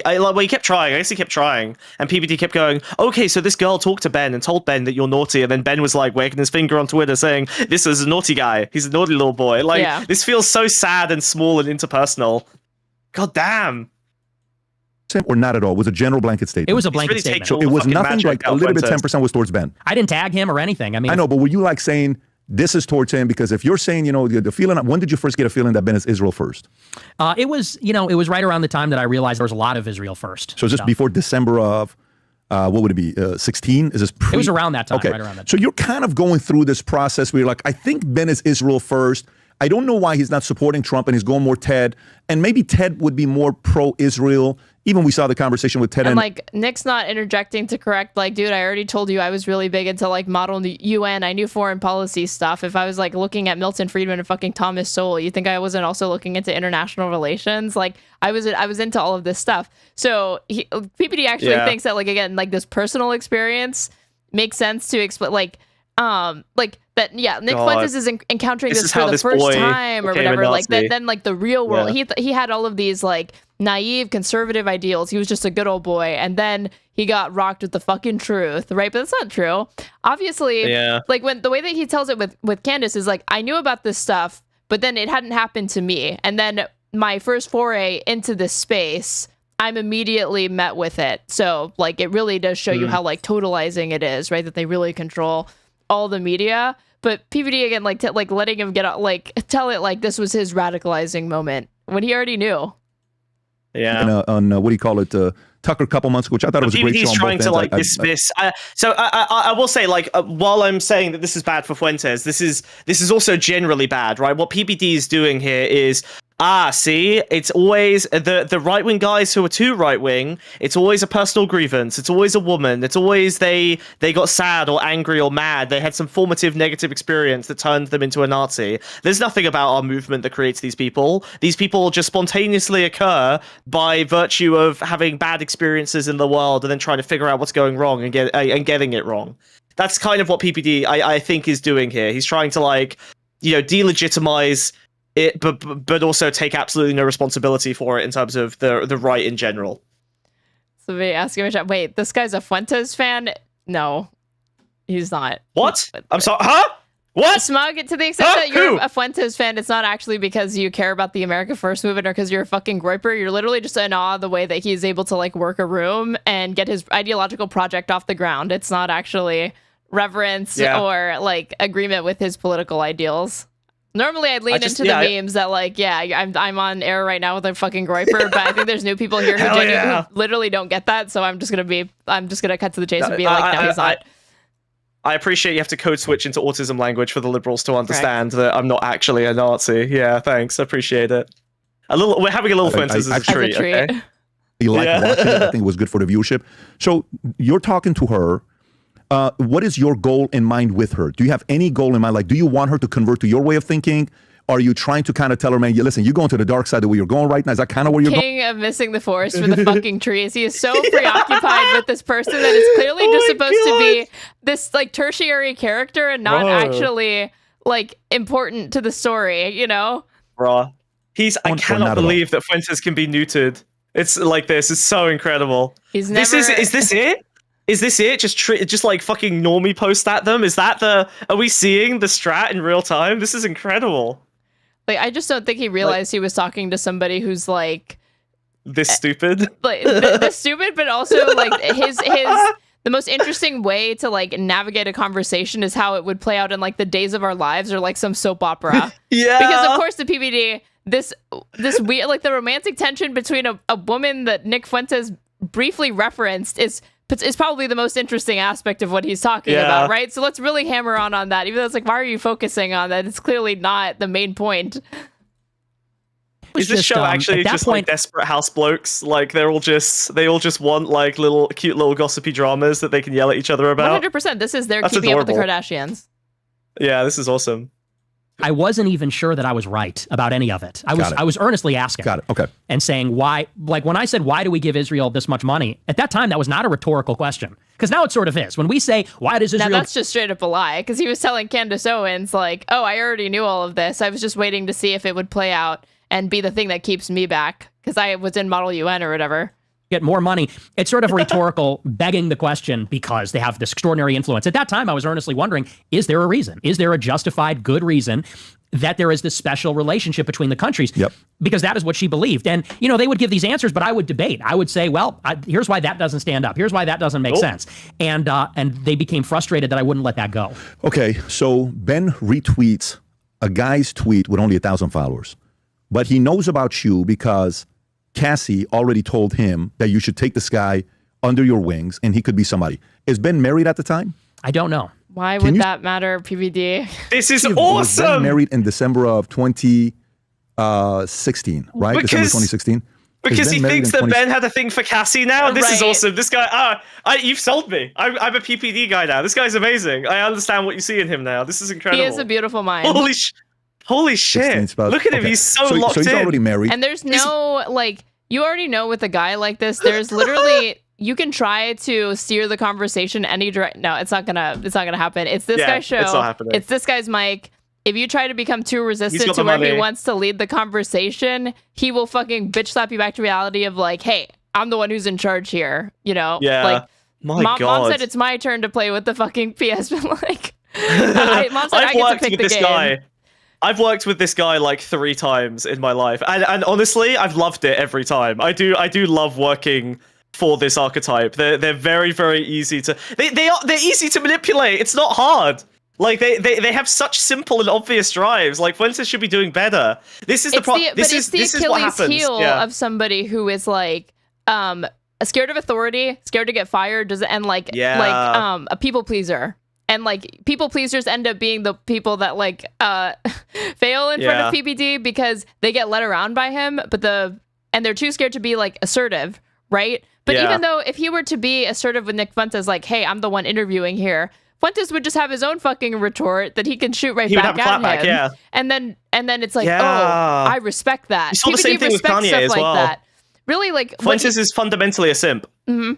And like if it were somebody else or whatever, like who tries to clap back or whatever, like the immediate like, oh, I'm sorry for doing that like you've instantly lost the respect of a guy like PBD because you've shown weakness, right? So, okay, so he's already married. He's got his family. He's doing his thing. Fuentes, who worked at the Daily Wire for a decent period of time, would be immune to this. Anyone who's worked in any corporation has like dealt with this archetype and learned how to navigate it. But Fuentes has never been in like any kind of a normal organization, so he hasn't run into this normal kind of CEO micro-fascist, right. Like he's never had to deal with this type of a person. He can handle a Kanye, he can handle a Trump, but this is the most common small business owner archetype in America, and Fuentes has just not run into it often enough. it's like failing to, or it's like thinking Donald Trump is in charge and not like Stephen Miller or Vance, you know, Yeah. or like the people around him obviously just like using him as like a puppet for their fucking agenda, who are actually the movers and shakers in the administration. And Trump is like kind of like, he like sets the tone, but he's very, very easy to manipulate, obviously. Yeah. And like PBD, it's like, it's again, it's as naive as thinking as like, oh, PBD's in charge there. It's like, no, he's not. It's like there's other people there that just know how to fucking manipulate him better. Yeah. He steps away. But actually, wouldn't be surprised if in the value entertainment value entertainment movement, that he actually has surrounded himself with like mostly sycophants that don't realize that the keys to the kingdom really would be just like trying to find. I think there's manipulators behind him for sure. I mean, like I have been the Israel to this guy's America so many times in my career. You know what I mean? Like I've been the little guy pulling the strings and, you know, kind of giving that guy what he needs in the Middle East in order to keep him sweet. Like it's very easy. Someone in this organization, probably in the background, just has this guy wrapped around their finger. I just for wonder sure. who, because like, I've been to the Valuetainment studio and like a lot of the executives and like people are there at that place, like, and I've met them, and I'm trying to think like no one is standing who out could that it be? I've met. Yeah, like No one stands out, but they never do. I never stand out. I always just look like a fucking rando, and then people are surprised. People always are surprised that I've got sway on a big decision. Smug's a smooth operator. You know what? I am in corporations. I fucking am. Okay, until I got fired for unrelated reasons. You can't believe it. So that relationship is gone. Do you all of a sudden just go boom, double down on it, on points against Israel? Is that kind of where it goes? Or are you still subtle about it? No. At that point, I was still somewhat subtle. Okay. Whew. That was risky. If Fuentes admitted that it was all an emotional reaction to a girl rejecting him, that would have been death, instant death. That's really. I don't know. Red pill audience. I don't know if he even dodged it. Like I don't think Fuentes is capable of landing that narrative iteration of this stump speech though. Where like I agree. No, I'm saying that would have been disastrous. Like this him saying I'm still being subtle. Like he's constantly reframing everything the guy says, and he's still just getting dragged back because PBD is like, I think he's clueless to the reframing, or he just doesn't accept that another frame other than his exists. But like Fuentes is literally trying to navigate the conversation back to what he was doing at the time, which is not what PBD is interested in. Yeah. About it, at least publicly. When did you go full on? Because if I'm not mistaken, I mean, you saw like the arguments against Israel happened a lot in the last, since October 7th, right? Charlie Kirk was sitting right here where you're sitting at in our other building, but in that seat. And it was 3 days or 4 days after October 7th. I think we were the first podcast he did where he actually questioned, why did Fuentes how is just it? smoke? Yes, very fair question. That's actually a very good question. Suppress it. How do you say you have the best intel, yet you're able to get them to attack you? You can't have one or the other, right? So innocent questions people are asking. I'm not speculating. I'm not saying anything. All I'm saying is it's a good question for us to ask. So it wasn't like he was being anti-Semitic. He's purely asking a question, right? When did you go to that level? To the level of asking questions or beyond? And we know that when you're just asking questions, that's mutually exclusive with being anti-Semitic. There's definitely no overlap there whatsoever. Yeah. Beyond that, I would say it would have to be later that year. So later in the spring or summer of that year. That year is 2017. 2017. Okay, so why 2017? Well, like I said, I had been on this journey when I got into college and started asking these questions. And then I encountered this very political response, which is to say that they started to treat me as an adversary politically instead of like an interlocutor, instead of like I was debating them about this. And, you know, the next step in that, of course, is that, here's the best part, they didn't leave me alone. It's not like they said, we can't be friends, you do your thing, we do our thing. I got a call a couple weeks after the fact from my boss at RSBN. So I was doing the show America First on YouTube. This is a small company at this time run by Jacob and Joe Seals. They founded it. I get a call from Joe Seals, who runs the company, and he says, what's going on with you and Cassie? I said, well, we had this falling out. You know, she told me she doesn't want to be my friend anymore. Is Cassie a big name that people know who she is? Oh my God. Oh, here we go. She was a rising star. She wasn't big at all. Anytime she is brought up, he cannot, whatever. She had Please. 20,000 followers. So she wasn't anybody, but he calls me up and says, the reason I'm asking is she wasn't because she has been anybody. calling Yeah. me every day for the past 2 weeks, complaining about you and saying, did you see what he said on his show? That's so racist. Did you see what he said on his Got show? it. Asking to pull my show off the air. Got it. And then it was a couple months later that the first hit piece ever was written about.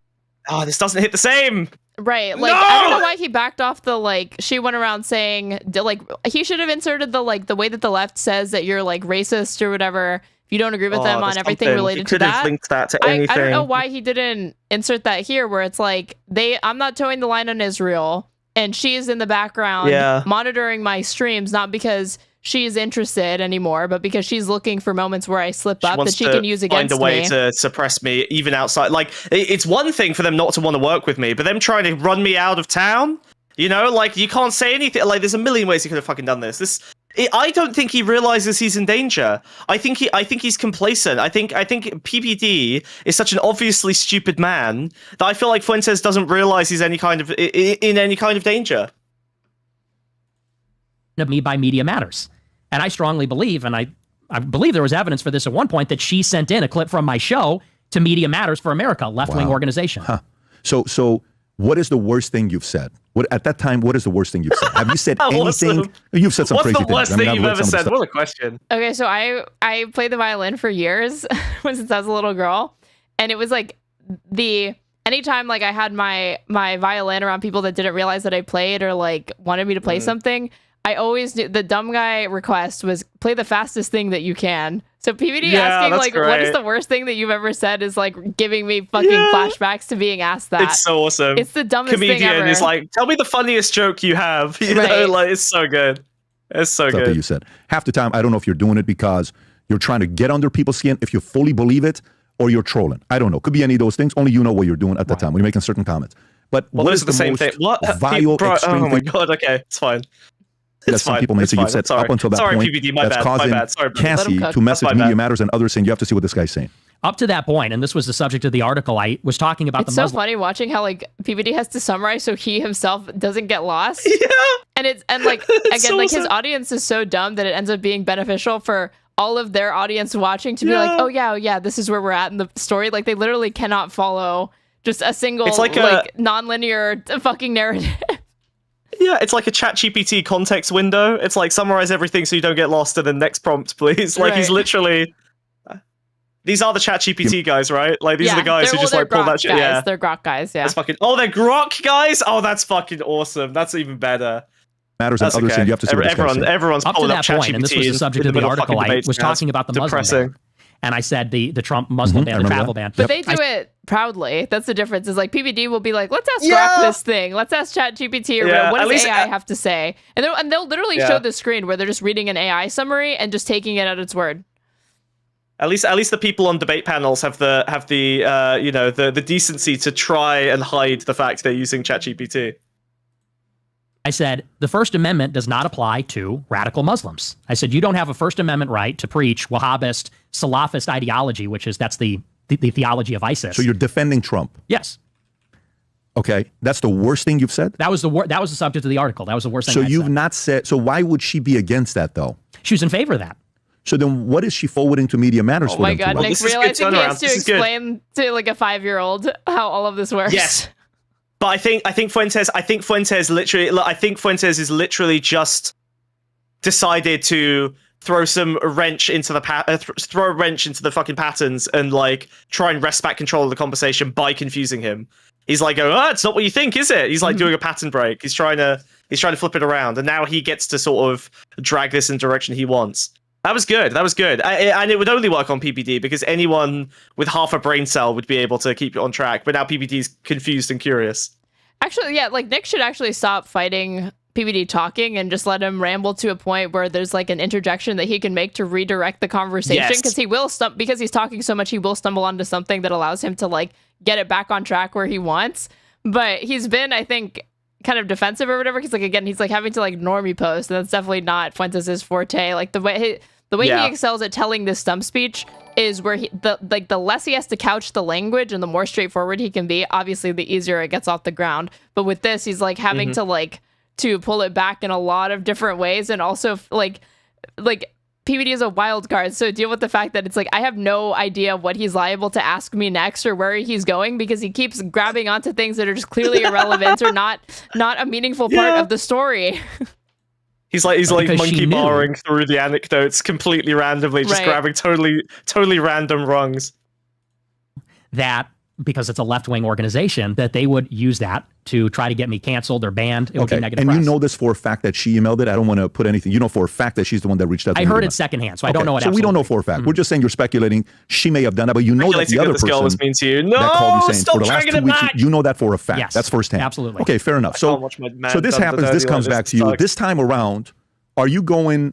If you went from 0 to 20, are you going 20 to 80 or are you going 20 to 50 now? I would say I was going 20 to 50 at that point. So what's the next move you're making when you start hearing this?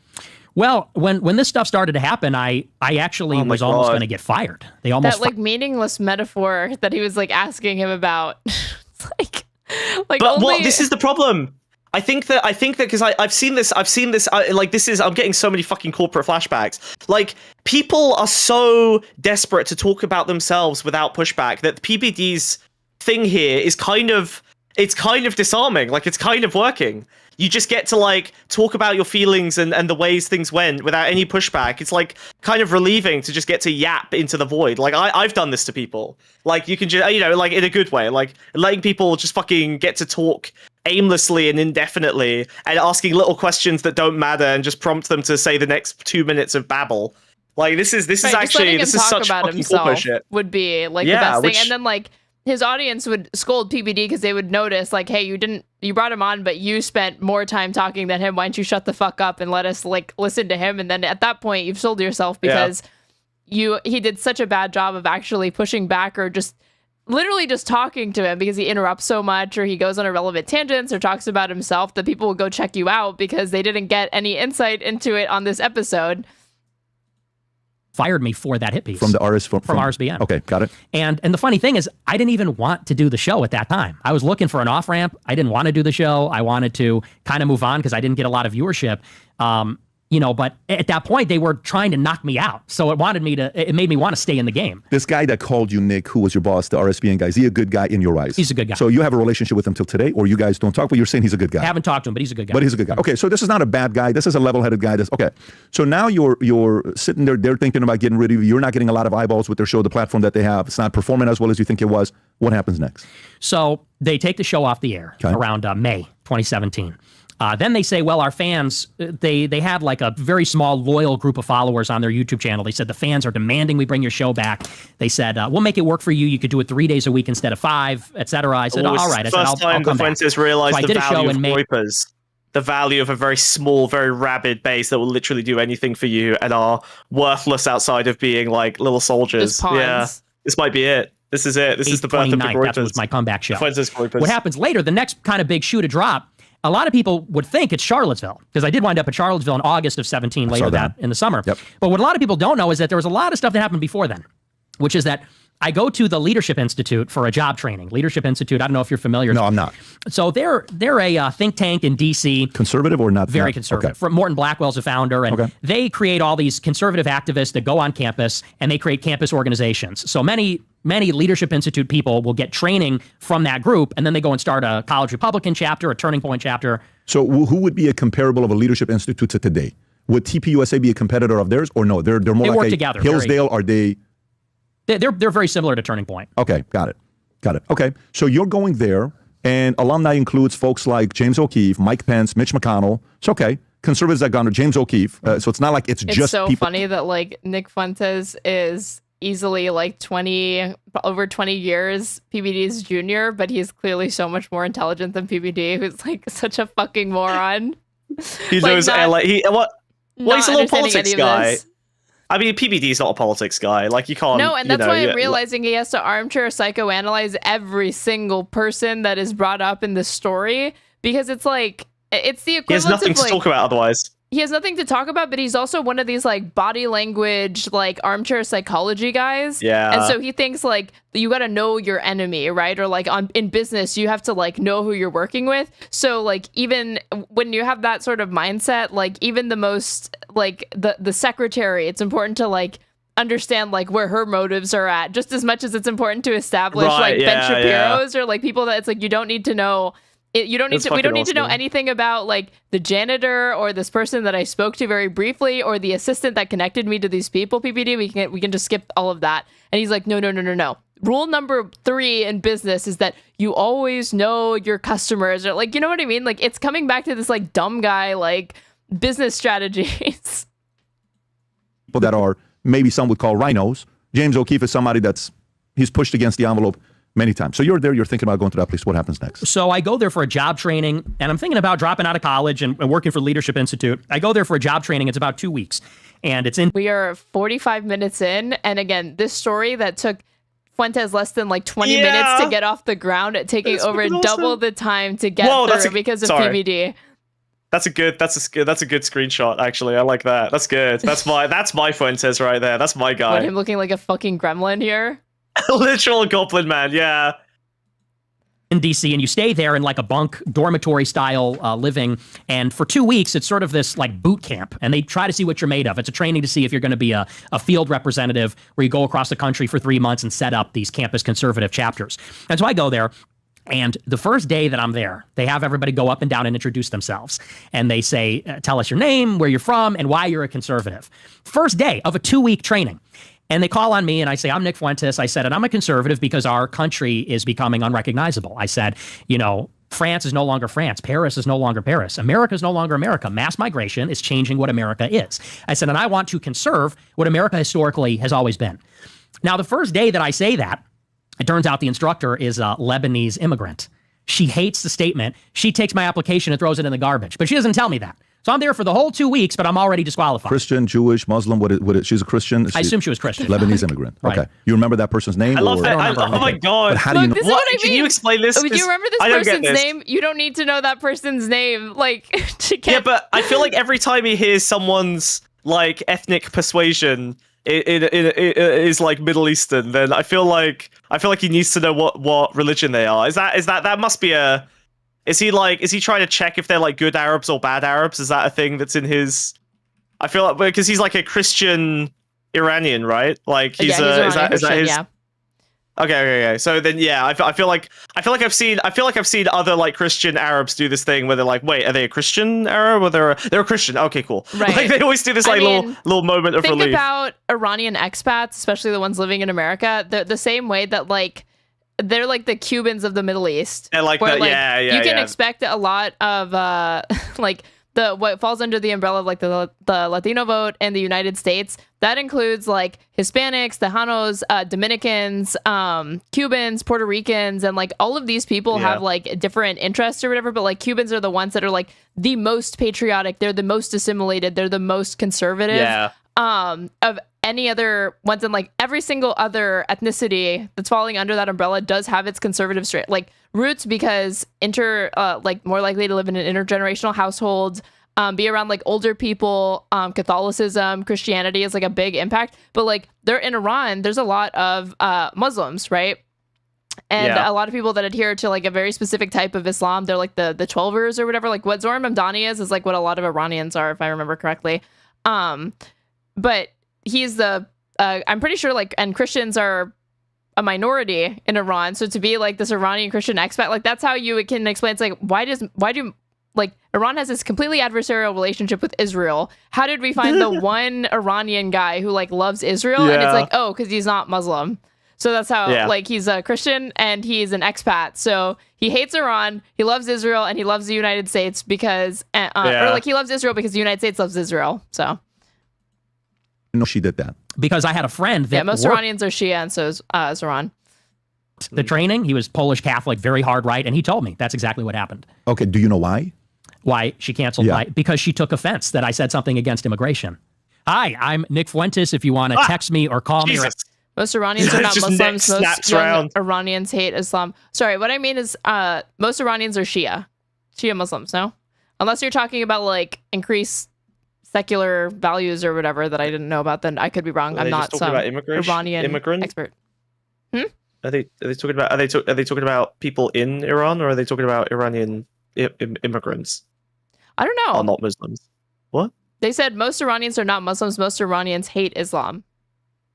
Young Iranians. Well, that's okay. You've just okay. Whatever. Sure. Or ask me a question. You can find me on Minect. So, but I think around 50% of Iranians in Iran are Muslim now. Okay. Okay, so now we're going to comments you made about immigration, which is more nationalism, pro-America. You know, I want to protect it. I don't want America to be a majority minority by 2030s. Right. I want us to keep our identity that we have. Okay, so she's offended by that. So now you can't go here. Well, it gets better. So that's day number one.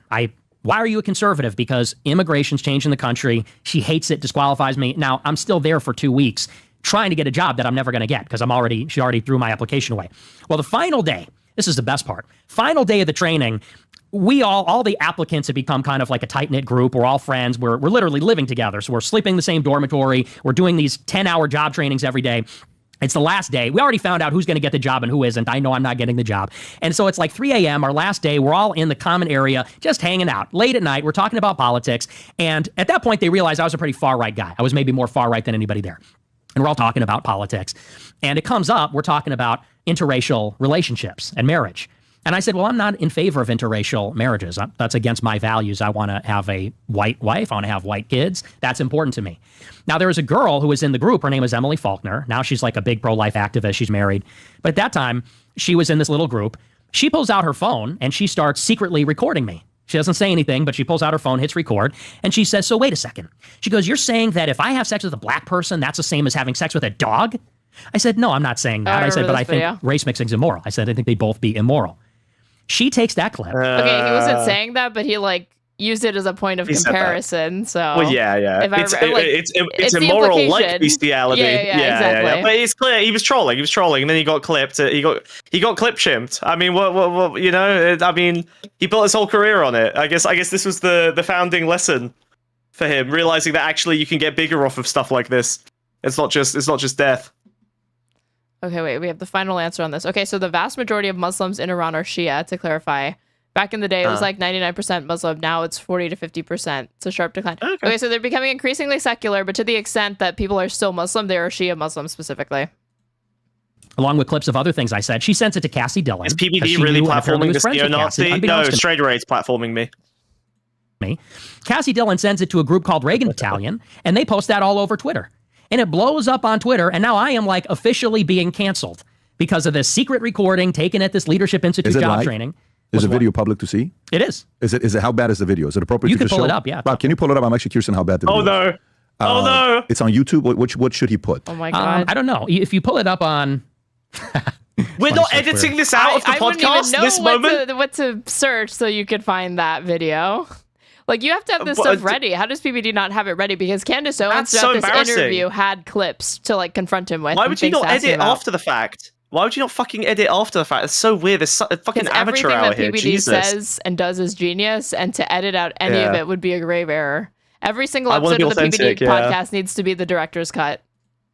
That's fair enough. So this really is Valuetainment. You look forward. We'll continue conversation. If you find it, we'll come back to you. Okay. So she sends it. You can find the Fuentes bestiality clips. He's so lucky they've dropped it for now. The Reagan Battalion posted all over X. If you can find the Fuentes bestiality clips, just let me know. Yeah. If you had 1,000 followers when Ben retweeted you, awesome. Where are you at now when this happens? So I must have been at maybe 3,000-4,000 followers. Okay. So you're still not somebody that has been, you got 100,000 followers. You're not at that level yet. Right. Okay. So it's interesting that you're getting under so many people's skin, even though you're not yet that influential. You may be amongst your circle because people probably know you're going to be somebody, you're going to be a player, but in the public eye, they don't know you. So they're trying to defame you early on. Yes. Is that a pretty good description? Yeah, they were trying to throttle me. Okay. Yeah. Thanks, PBD. Appreciate it. So that happens. Amy Faulkner sends this to Cassie. Cassie then sends it to Reagan Battalion. Reagan Battalion posts it, and now you're saying you're being canceled. Define canceled.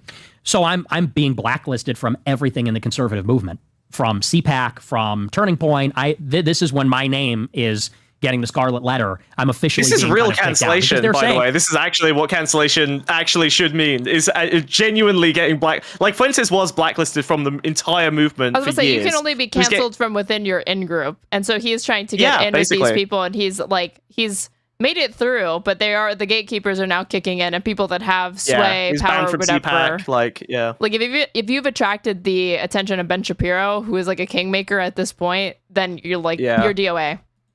And none of these people like me, and they were all attacking me on Twitter constantly. But this was the moment when they said canceled. Canceled in the sense that you're denied opportunities you would have had otherwise, were it not for these certain individuals that were either able to from a top-down approach exclude you, or whip enough people up into a frenzy that there's an audience reaction that spurs them to action and to say like, oh, that's not going to be happening.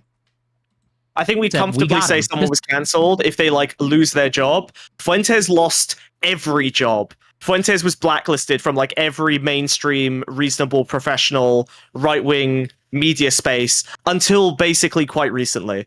Yeah.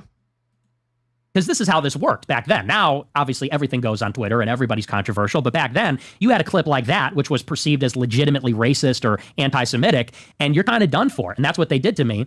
And have you yet? I'm sorry to interrupt you. Have you yet walked up to Ben with his kid crossing the streets with his family? Or no, not that yet? was years later. That was years later. Okay, so this is good. Let's keep going with the sequencing. Sure. So that happens. If you went from 10 to 20 when she said, I'm blocking you, and a couple of the people at the Daily Wire did. Then you go to 20 to 50 when you find out about the media matters and the messages being sent out to other places to censor you, claims, but you know the other guy is being called you saying, this girl keeps calling me, telling me what you said to cancel you last 2 weeks. That you know for a fact. Then this happens here with Leadership Institute. Then the Amy Faulkner situation video going to Reagan Battalion. Where do you go from here? If it goes 10 to 20, 20 to 50, where are you going? Now I'm 50 to 80. Okay, so now it's like this is when you're born. And how old are you at this time? Just about to turn 19. That's awesome.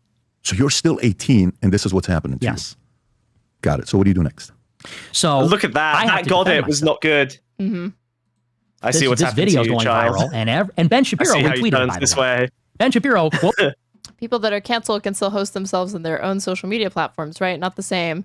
But it's not like they have no options to get their content out. I know, but if you are sequestered to the point that your only options to get your message out are not on the mainstream platforms like YouTube, Twitch, X, Facebook, etc., you are severely curtailed in being able, and like how much your platform can really grow at that point, because you have to literally create alternative media platforms that are hard to get off the ground, or like it's stuff like Rumble, right? But Rumble, like I think people know about Rumble, but do people use Rumble? That's a separate question. So. Tweeted that Reagan Battalion video. 100%? Are you positive? He was on Cozy. What did he say? Well, he created Cozy, right? Yeah, but like Cozy was kind of nothing. It got like botted to hell. I don't know if you want to open up Cozy. I just want to go to Okay. No, this is the wrong thing. Okay. I don't want to actually go into the Cozy, website. Like, I want to see. I thought they had a Wikipedia page. I think it was like cozy.fm or something. Maybe it's in here somewhere. I think it was Cozy FM. Social media. Maybe I'm wrong. Wait. Following the deplatforming from major providers such as Twitter, YouTube, Facebook, Instagram, and DLive, Fuentes collaborated with Alex Jones to launch his own live streaming platform, Cozy.tv, in October 2021.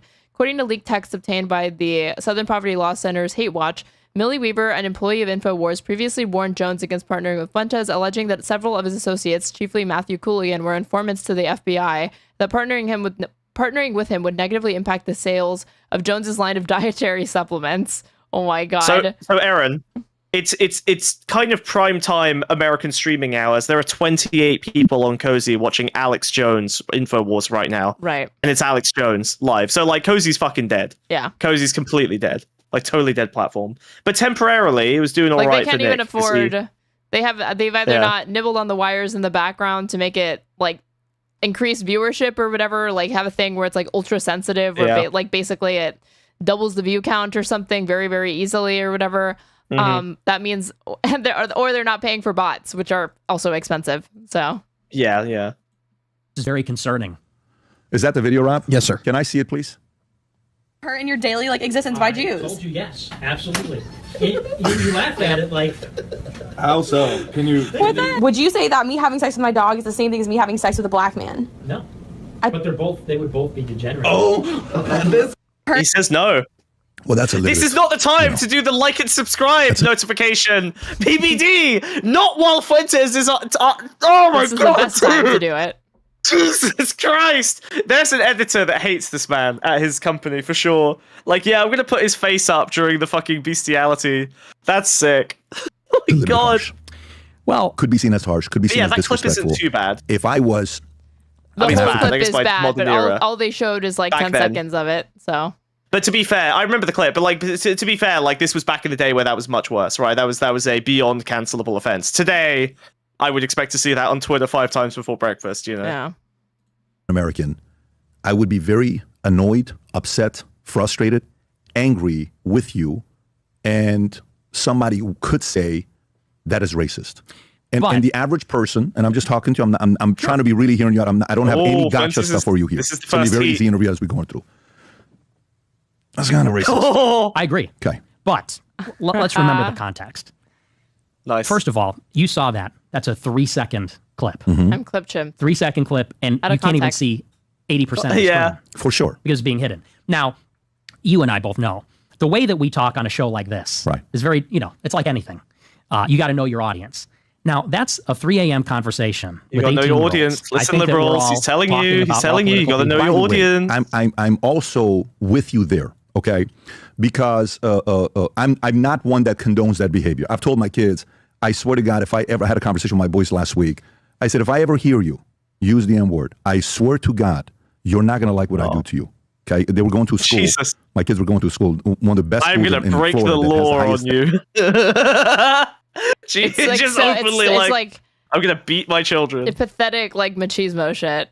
SAT scores so awesome. And a highest focus on math. The owner of that school's son says the N-word, who's a white guy, says the N-word. The father who owns the school, the board decides to kick his own son out of his school. Very weird situation that happens. So we're having this kind of a conversation.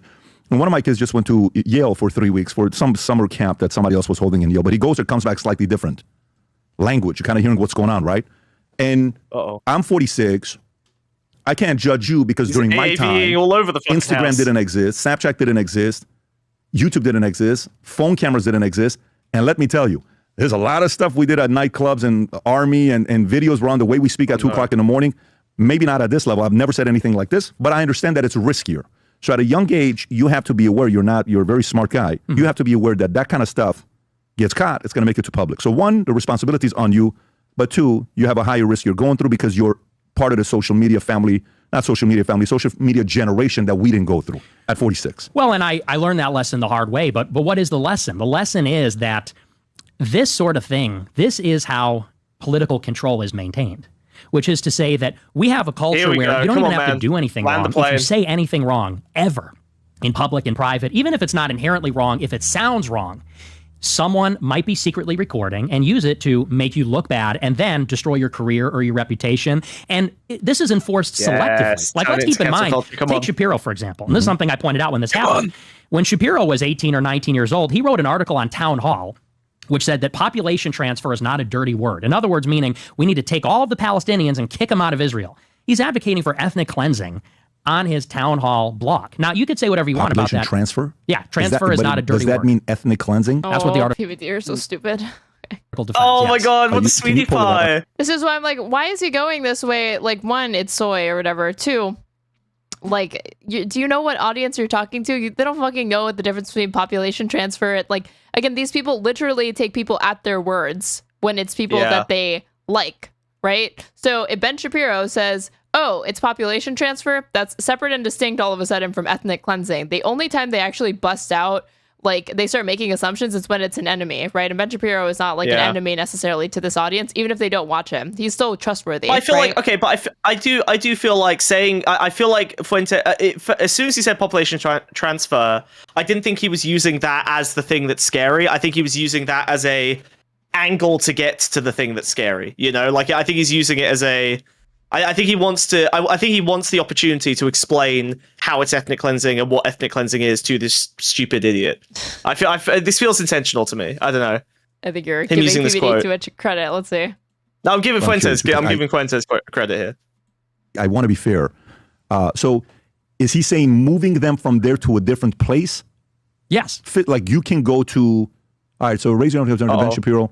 August 2003, which is 22 years ago. Raise your hand if you have shock or breakdown of the so-called Middle East roadmap. If you're raising your hand, give yourself a nice hard slap across the chops. Maybe that will make you wake up from your reverie of self-education. The roadmap was doomed from the start. The Arab Rob, I can't see it. Enmity of Jews and the state Israel no peace. The time for half-measured has passed. Bulldozing house of homicide bombers is useless. Instituting ongoing curfew users, roadblocks, touch fence. That's what I mean. Zero prep. Insane. Some have rightly suggested that Israel be allowed to decapitate the terrorist leadership. Yep. Some have rightly. They're googling Milton. That guy had to Google Thomas Sowell and Milton Friedman. He had to Google Milton Friedman. This is amazing. Holy fuck. Authority. Okay, so rightly meaning they're in the right to suggest that Israel should be allowed to decapitate Decapitate is what? I mean, killing is the easiest way to put it, but decapitate, doesn't that mean to, what is the actual definition of decapitate? They mean kill the leadership. Kill the leadership. But if you scroll down, the basis of the article is, when he says transfer, he's saying population transfer. In other words, saying this should not be stigmatized. Where do you see population transfer? That's the title of the article, is transfer is not a dirty word. If you read the whole article, Fuentes, okay, you're right. You're right. You're right. Now we must hammer down the difference between advocating for population transfer versus what constitutes ethnic cleansing. He thought he was talking to like to exist, then you must allow Israel to transfer the Palestinian and the Israel Arabs from Judea, Samaria, Gaza, and Israel proper. It's an ugly solution, but it's the only solution. He needs to reset it. It needs to be one of those like abandon all previous instructions moment. Start a new instance. Ignore and previous it's far less commands. ugly than the prospect of bloody conflict. He has to get this. He has to get this right. This is even to Shapiro go, has apologized for this.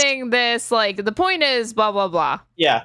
Ben Shapiro has apologized for this. He won't defend this. Like, Shapiro has always said over and over, like, I was a bit crazy when I was younger. Right. I said some crazy things. He's like disavowed this basically as well as closely as he can. Okay, can you go to ChatGPT and type in what does Dear Patty, what does decapitate mean? Fuck me! What does the right to transfer? What was the word? I told you that he literally he will pull up ChatGPT and Grok on this channel all the time for research. Aaron, I can't. Well, that's what the article says. He says there's no way they're doing AI on this. There's no way. I can't.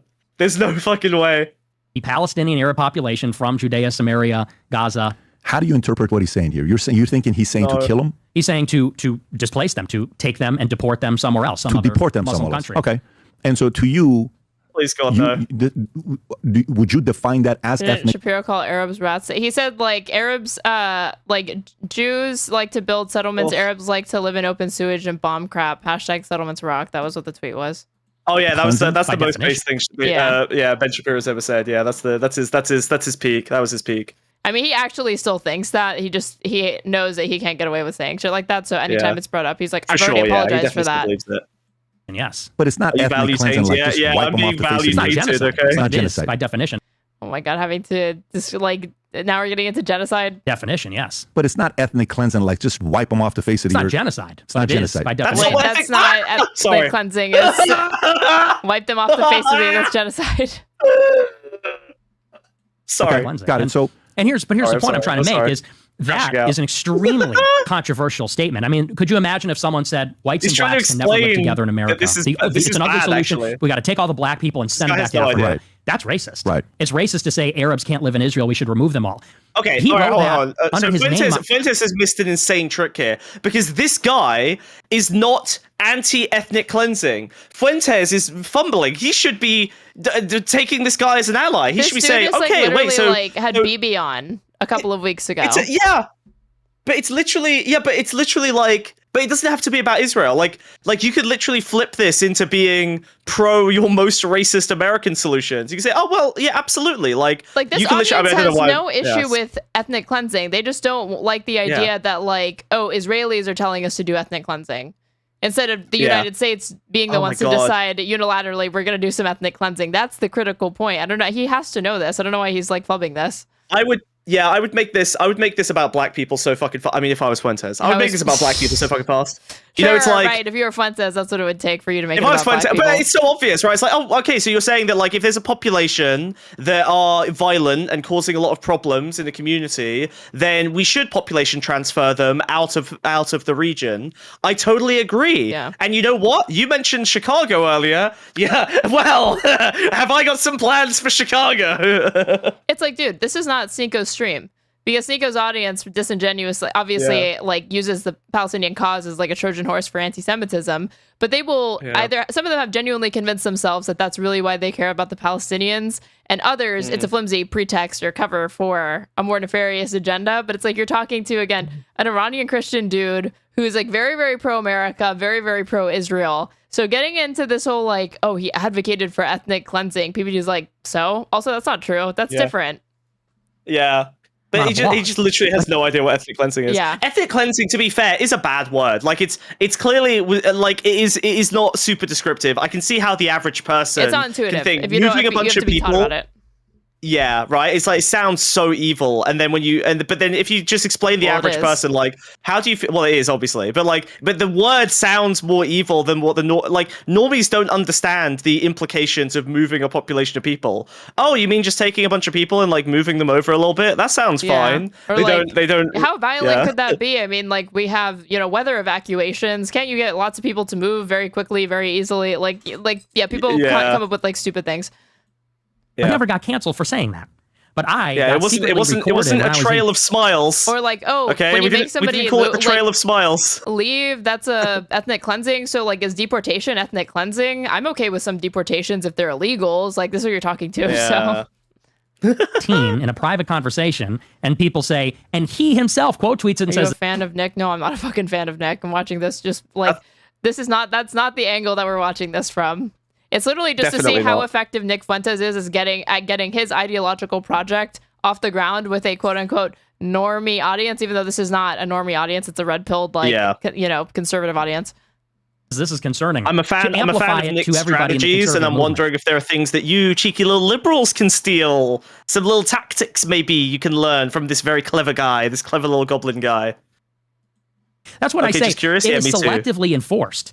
Yeah, but if he would have written this the other way around, let's say he's not a Jew, and he writes it about getting rid of Israel or making a comment about Jews, that would be the equivalent of saying having sex with a dog is the same as degenerate, the way you put it down. To me, that would be the equivalent, not this. And the reason why I say that is because in 2003, who's the president in 2003? It's not Obama, is it Clinton, is it Bush? It's Bush, okay. So in 2003, how pro-Israel were we in 2003 in America? Very pro. Okay, so this is a probably a 80% agreed message in 2003. You know what I'm saying? Yeah. So I'm just trying to time the temperature of when it was written. Keep it up. Like if he wrote this today, I am sure it's not going to be 80% support that he's going to get. So 03, climate's different, fair. Continue, please, after what happened with that school situation. Sure. So I'm at this job training. They leak this out to Reagan Battalion. This goes everywhere. And it was in that moment I defended myself very strongly because they tried to use this clip. And by they, I'm talking about Ben Shapiro, Cassie Dillon, Cabot Phillips. They think they've got it, and now I'm canceled from the movement. So I took that, and of course, they're expecting you to go out and apologize. They're expecting you to go out and say, "I'm sorry, I shouldn't have said that." But I said, you know what? I'm not sorry because this is a political attack. This is not some kind of good faith, because you said the comment is racist, and would I phrase it that way if I was saying it in an official public capacity? No. But we tend not to do those things when we think we're in private, in confidence. You kind of understand that there's some discretion there. And that's not to say that I'm, thought I could get away with it, but we don't speak in a lawyerly way when we're among friends. Do you believe that? You don't believe that, though. What, that it's degenerate? Yeah. I wouldn't say it's immoral. I don't know that I would say degenerate, but I would say it's contrary to my values. How much are you saying that in that moment because you're trying to be a shock jock and you're trying to get attention? I wasn't trying to be a shock jock. Think about the question that was posed. Let's just back. I want to know what you think about this. Oh my God. We're in a private conversation. A girl takes her phone He's out, really not starts happy secretly to be recording and says, is having sex with a black man the same as having sex with a dog? Did you know she was doing that or no? I didn't know she was. Oh, okay. Yeah. Well, listen. Yeah, you got what is that? That's a setup. Nick, I'm talking to you in a way as if you're my nephew or my son. He's a little bro in him. Don't take it as literally, like you're my nephew, my son. Oh my God. Putting him in his place. I'm just talking to you. Disaster. Fuentes needs to age 10 years in the next 2 years. He really needs to gain 10 years. You know how they say you gotta bulk up, you look a little weedy? This motherfucker needs to gain 10 years. Okay, I don't know how. He needs to beard up, bulk up, something. He needs to stand in the fucking sun for 12 hours a day. This motherfucker's gonna get old fast. Literally getting little bro, nephewed, son. Fuck me. What a disaster. End of the movement. America First is over. This is tragic. I'm watching the death of an icon. I'm new to this game. I'm a business guy, so I haven't been. When I hear the history, I don't know everyone's histories. You don't know what you're talking about. You're right. We don't know the history of everybody, but we're willing to learn. We'll talk to everybody. The way I see it, Nick, is one of my kids is very political. That was good too. Very political. More than I'm political, but he's in the climate, so he's always, yesterday he's at the Charlie's memorial, and this was one of the most difficult days of his life, witnessing Charlie pass away. I've never seen him. This is a very strong kid. 30 minutes on my shoulders going because of what happened with Charlie. He's sitting right there at the event, listening to everything for 5 hours, and he's loving it. It's not like, oh my God, I want to go home, I'm tired, can we eat, can we do this? He's all in it. The way I look at you and the way I look at Charlie is one of my kids is probably going to pursue this route, and he's going to go into politics. And I think you have an opportunity to mentor them to learn he from was so the mistakes handsome. you made. Because whether you know it or not, you got a lot of kids Aaron, that follow you. Okay? What? Who's handsome? Look, I sent you him with a beard. Look at him, so much better, so much stronger. Still a bit young, but I don't understand why he's with the beard, to be honest. He looks a little strange, but at least he doesn't look like a little boy, like someone's son, you know? Like, he doesn't look... That's better. No. No? I mean, it looks better than when he first got onto the scene. Hold on, if I put, like, Nick Well, yeah, with the comb over, he looked like a twerp. Hold on. If I put, like, yeah, 2016, he did look bad there. like this. Hold on. Oh, that was rough, yeah. Okay, what about the mustache? Like that. Fuck, why is it so low res? Kill me. In a video game. Just kidding. This, I'd see this photo a lot. Like, he just looks like a baby. That one sucks. That's terrible. this But look at that's the worst this is one. Bad. This is really bad. The fucking red face, bad teeth. That was a rough one. That was not good. Yeah, this is not good. What about the one I sent? This is more recent. What, this one? No, Yeah, I still don't the think he next looks one. good. I think he looks gross. I think he looks like a fucking Boogaloo boy. Oh, this Well, one? yeah, but it's better than nothing. No, I sent you the mustache. Okay, let's see. This one, I mean, this is a little bit better, but he's still, like, how he looks on the podcast is still, I think, the best. Really? This makes him Okay, look all older, right. though. This makes him look older, so if that's his goal, then He yeah, that's needs good. to. Yeah, I think he needs to. He needs some facial hair. No, he looks 12 years old on this podcast. It's not good. He looks More like a than they little follow me. boy. There's more 13-year-olds following you than they're following me. This is not sarcasm. It's not a shot. I'm just the truth, right? Just like you were following maybe somebody and looking up at them. I think you got to be careful, but I also think it comes with the territory. You know, like when I was growing up, I was hanging out with gangsters in LA. And I remember one day I'm in Vegas, 2, 3 o'clock in the morning. I'm in the street with a 15-year-old kid that's driving a car, and he's got a gun that I don't know he's got a gun. Guys pull up here to our left, handful of African-American guys. Where are you from, homie? Where are you from? He pulls out the gun, from New York, boom, boom. I'm 15 years old. We're out there running in the streets of Vegas. Guess what? You got to be careful who you get in the car with. That could have been the last day of my life. Somehow I made it. I go upstairs, my dad's seeing my heart's like this is such a shaking. That was tangent. the risk then. I don't know if so much of that is the I risk swear, today. I like It's this feels integral like to the bring it preamble. back to PBD himself, obviously. Yeah. But this feels like the preamble to like a trans scare story. You know what I mean? I feel like he's basically about to like tell his son like you gotta check for the Adam's apple before you get in the car with a cute girl in Vegas. You gotta be careful. Like this is the vibe is so fucking off here. What is he even trying to explain? The risk is what you just did. You got to be careful what you're saying. Well, and that comes with certain, backlash and responsibility. But I also think, and this is going to give me some in trouble, I also think we should be forgiving. I also think we should be forgiven for Ben writing that as well as you saying it. I also think it needs to be like, listen. Oh no! Yeah, maybe he said this. I don't know his upbringing. I'm trying to find out mom, dad. I've seen some stuff with mom and what some of the stuff she said. And maybe it's the influence from grandma. It's not. It's Mark Levin. It's not like you had a racist person. I don't see that. But we also have to be a little bit forgiving because if we don't and we stoke it more, you're going to get worse and worse and worse, right? The next person is going to want to get even more and more radical. Let's go past this one. If you don't mind. I just want to say one thing, Please. if I can, because I hear you and I agree with you. And I try to tell my followers now, I shake my head when my followers are trying to be edgy or edgelording, trolling, whatever. I totally agree. And I try to be a better role model now. And in politics, you do got to be careful what you say because you're right. And everybody's always watching. The only reason I say that is to kind of paint a picture from my entire 18th year on earth. I'm an 18-year-old college freshman. It's not like I was out here being problematic, being hateful, being a monster. It's that a decision was made that I had the wrong views. And because I had the wrong views, there was a basically ceaseless political attack, which is, I make a tweet about the double standard on Israel and Shapiro's amplifying that. I have a show and someone's calling my boss saying, get this guy fired. You got this. Maybe they're collaborating with the left to get me fired. The grand up narrative. to and including strangers that I don't even really know are secretly recording me, setting me up. The point is, they made a decision, this guy's got to go, and they said, we're going to use in a careless remark to take the guy out. So, people see, here's a guy that said a bad thing. I don't support that. And I'm not saying you do. I'm just explaining that's the side that a lot of people don't see. They see the bad remark. They don't see the calculation. And that's why I'm having these questions with you. And by the way, that. I wish this podcast existed because I don't know if there's one where someone's asking you for people to know how did you become the way you became. Exactly. That's why I wanted to take this approach with you. But let me go here and hold you accountable a little bit. And again, feel free to push back. I wanted to know the origin story. I'm a hero. With it. Nick a walking W. Not in this interview. Sorry, my fellow Groper. I'm very sorry. Fuentes is not doing great right now. A week ago, and you're like, you guys liberals, we're conservatives. You don't need to do it. Here's why you don't need to do it. Drop in the N-word. Some of the words that you drop. I don't mind the Number F-word. one conservative streamers on Twitch. We're the lost Shit and all this conservatives. stuff. I drop it all the time. I try not to drop it on camera, but I'm also not sitting here telling you I walk on water. And I say all the words, and I listen to hardcore hip hop. I listened to a lot of hardcore hip hop growing up. That was my taste of music. Sorry, I don't know if it was yours. It was for me.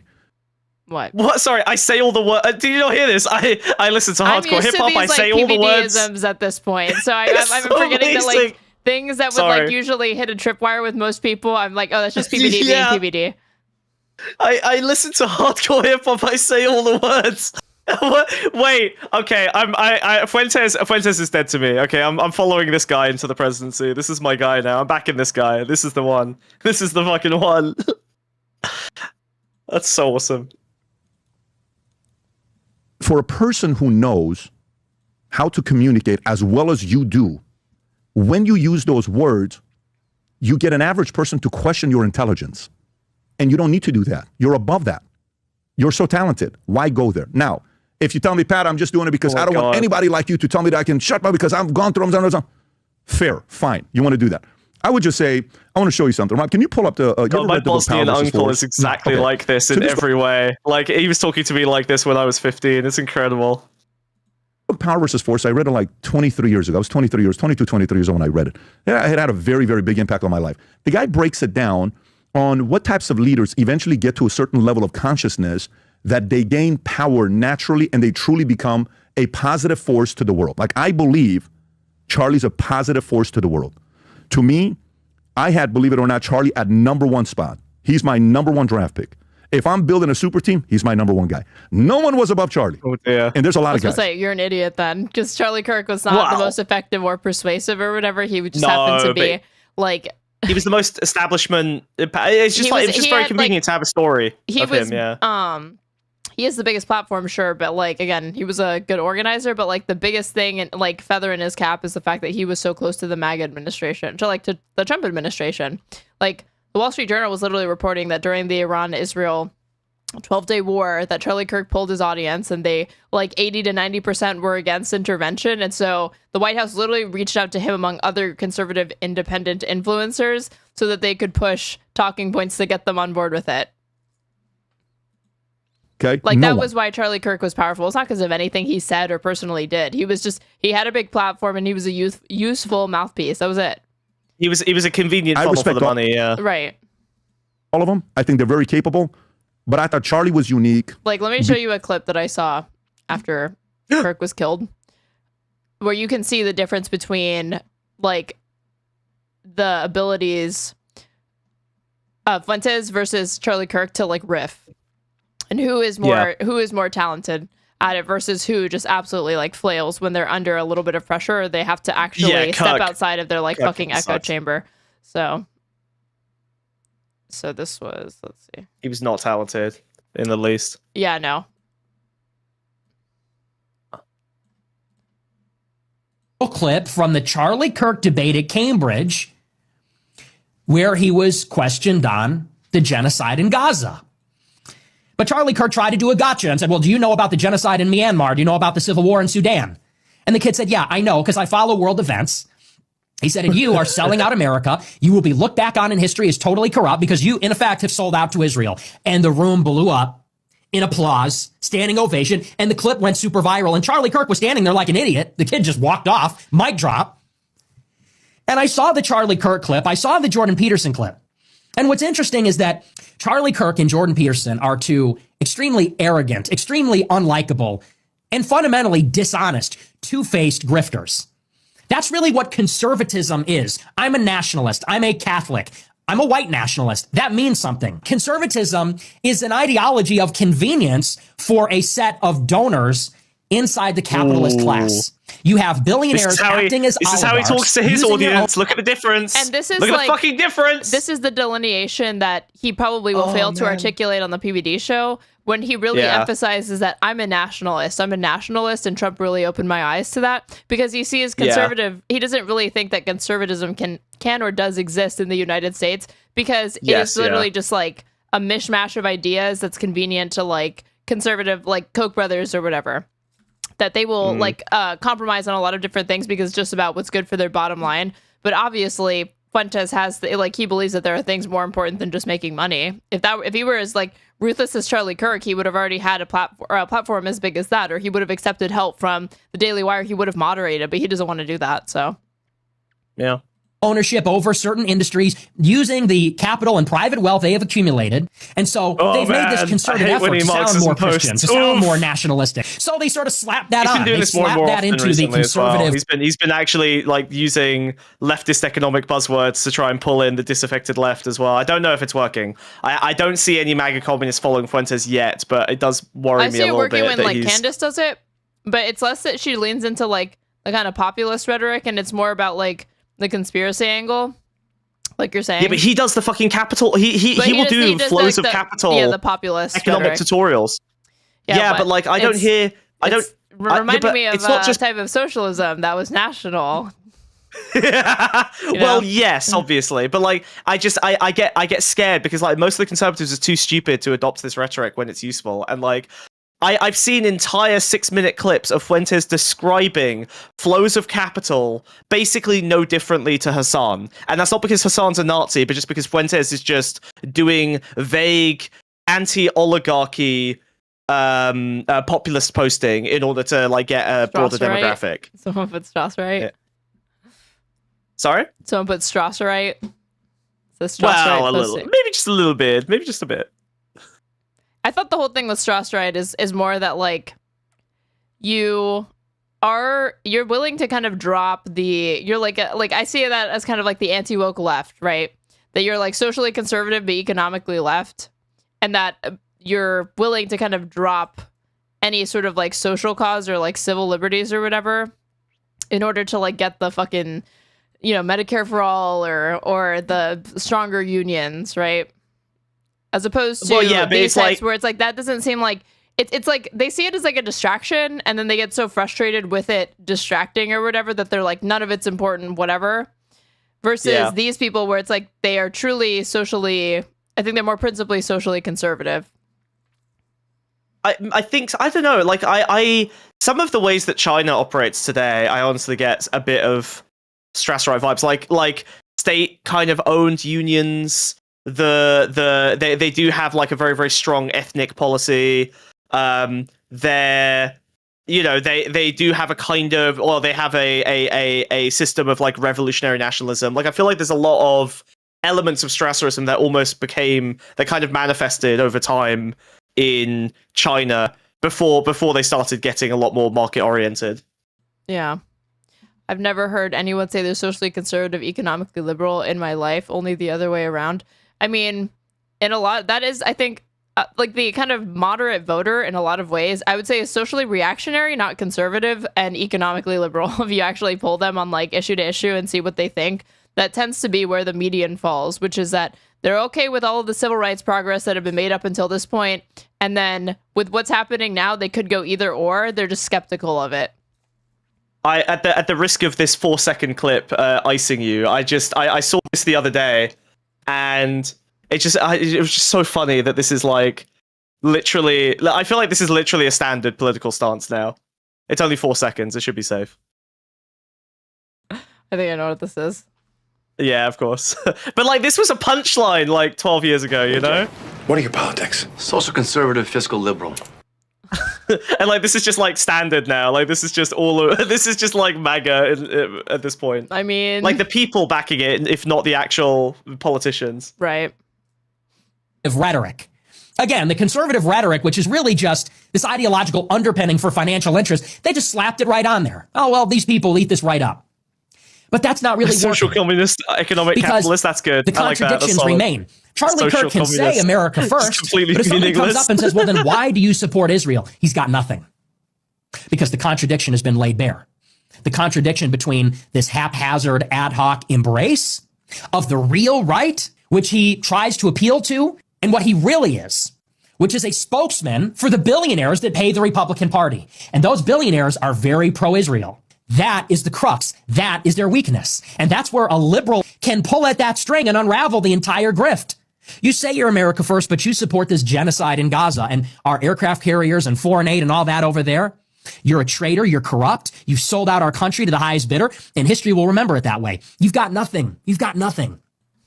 And that really is the roadmap for destroying these people. But again, if you're a liberal Zionist, you're not equipped with these things because you yourself are also going to be in agreement with Charlie Kirk on this kind of shit. It's only if you're principally, like, again, like anti-Zionist or anti-genocide, whatever you want to be, right, that you'll be able to land that attack, because it is a huge point of weakness for these people.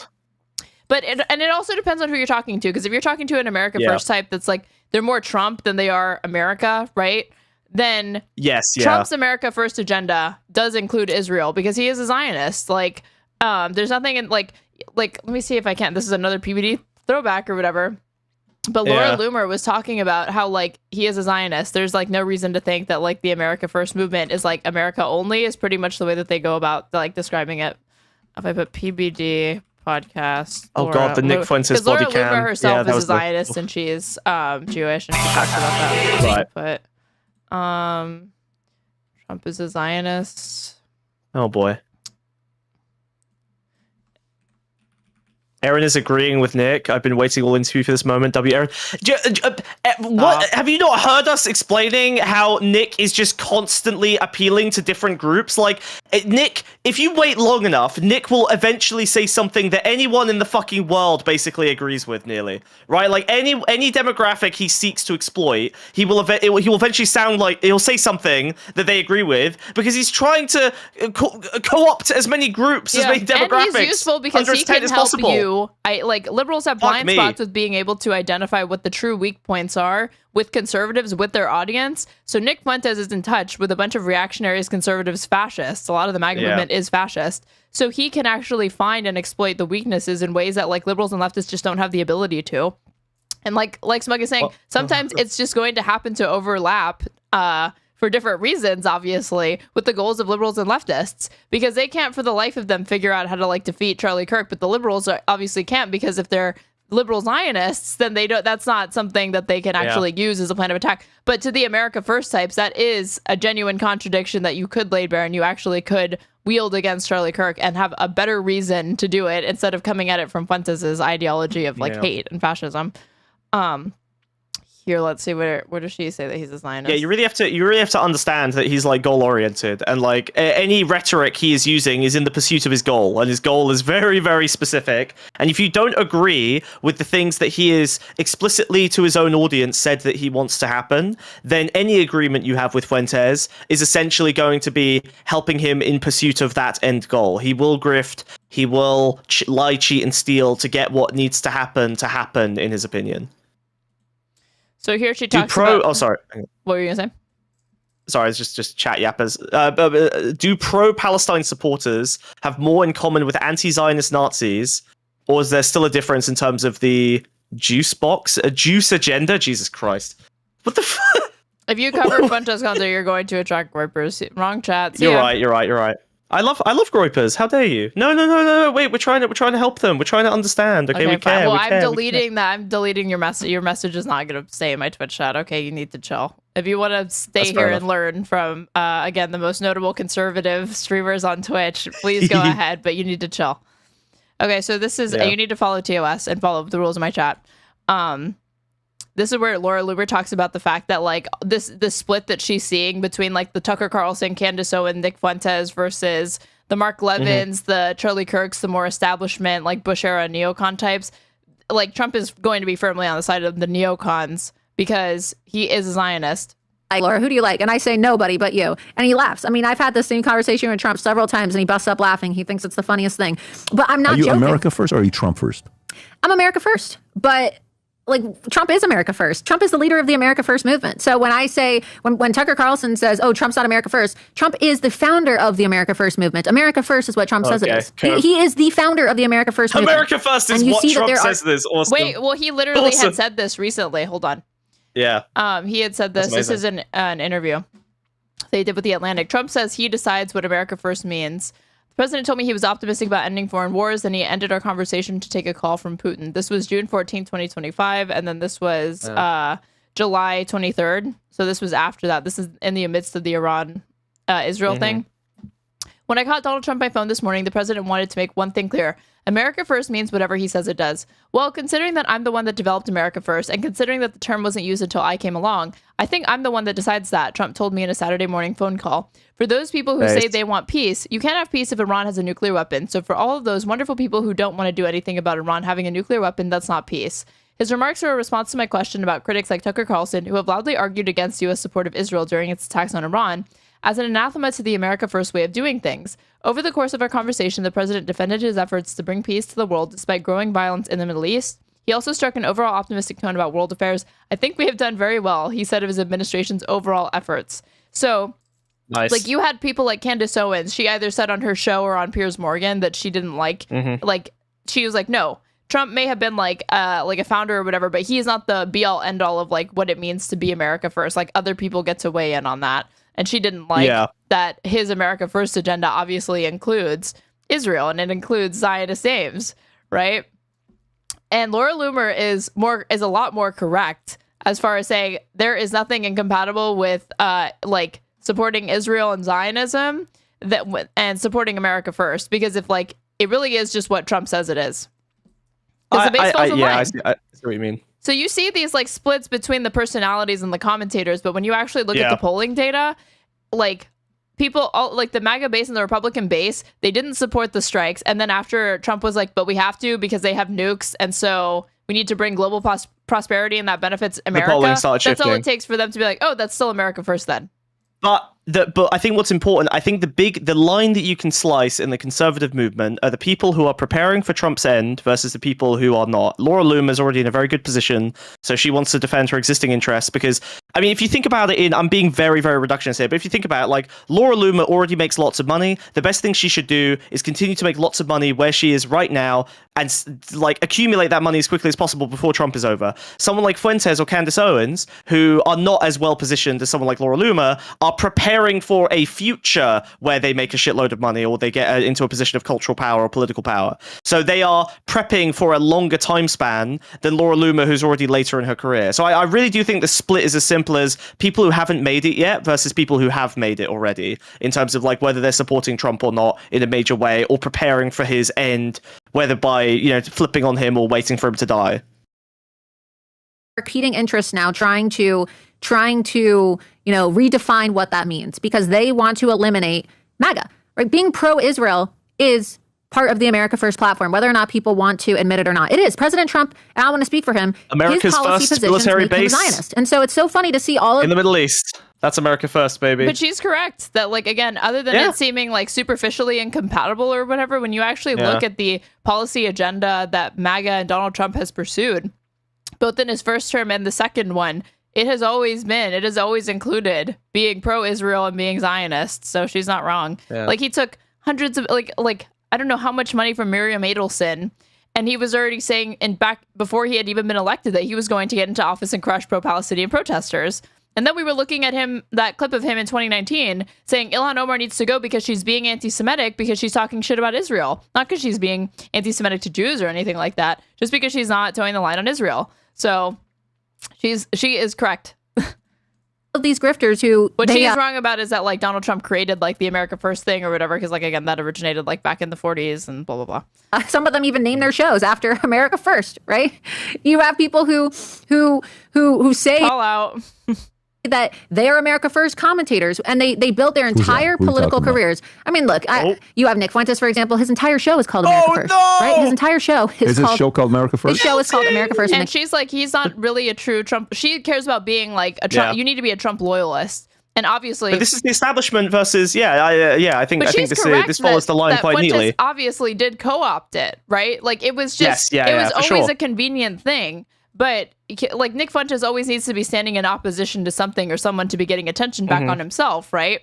And to always be one step ahead of everybody else. And that meant at some point he was going to have to diverge from Donald Trump. And I think early on, and even when he created it, he knew that was going to be the case, unless he's so naive that he genuinely thought that Trump was going to be governed any differently than every other Republican has with respect to Israel. I know he wears the hat. I don't know his show is called America First. What do you think about Nick?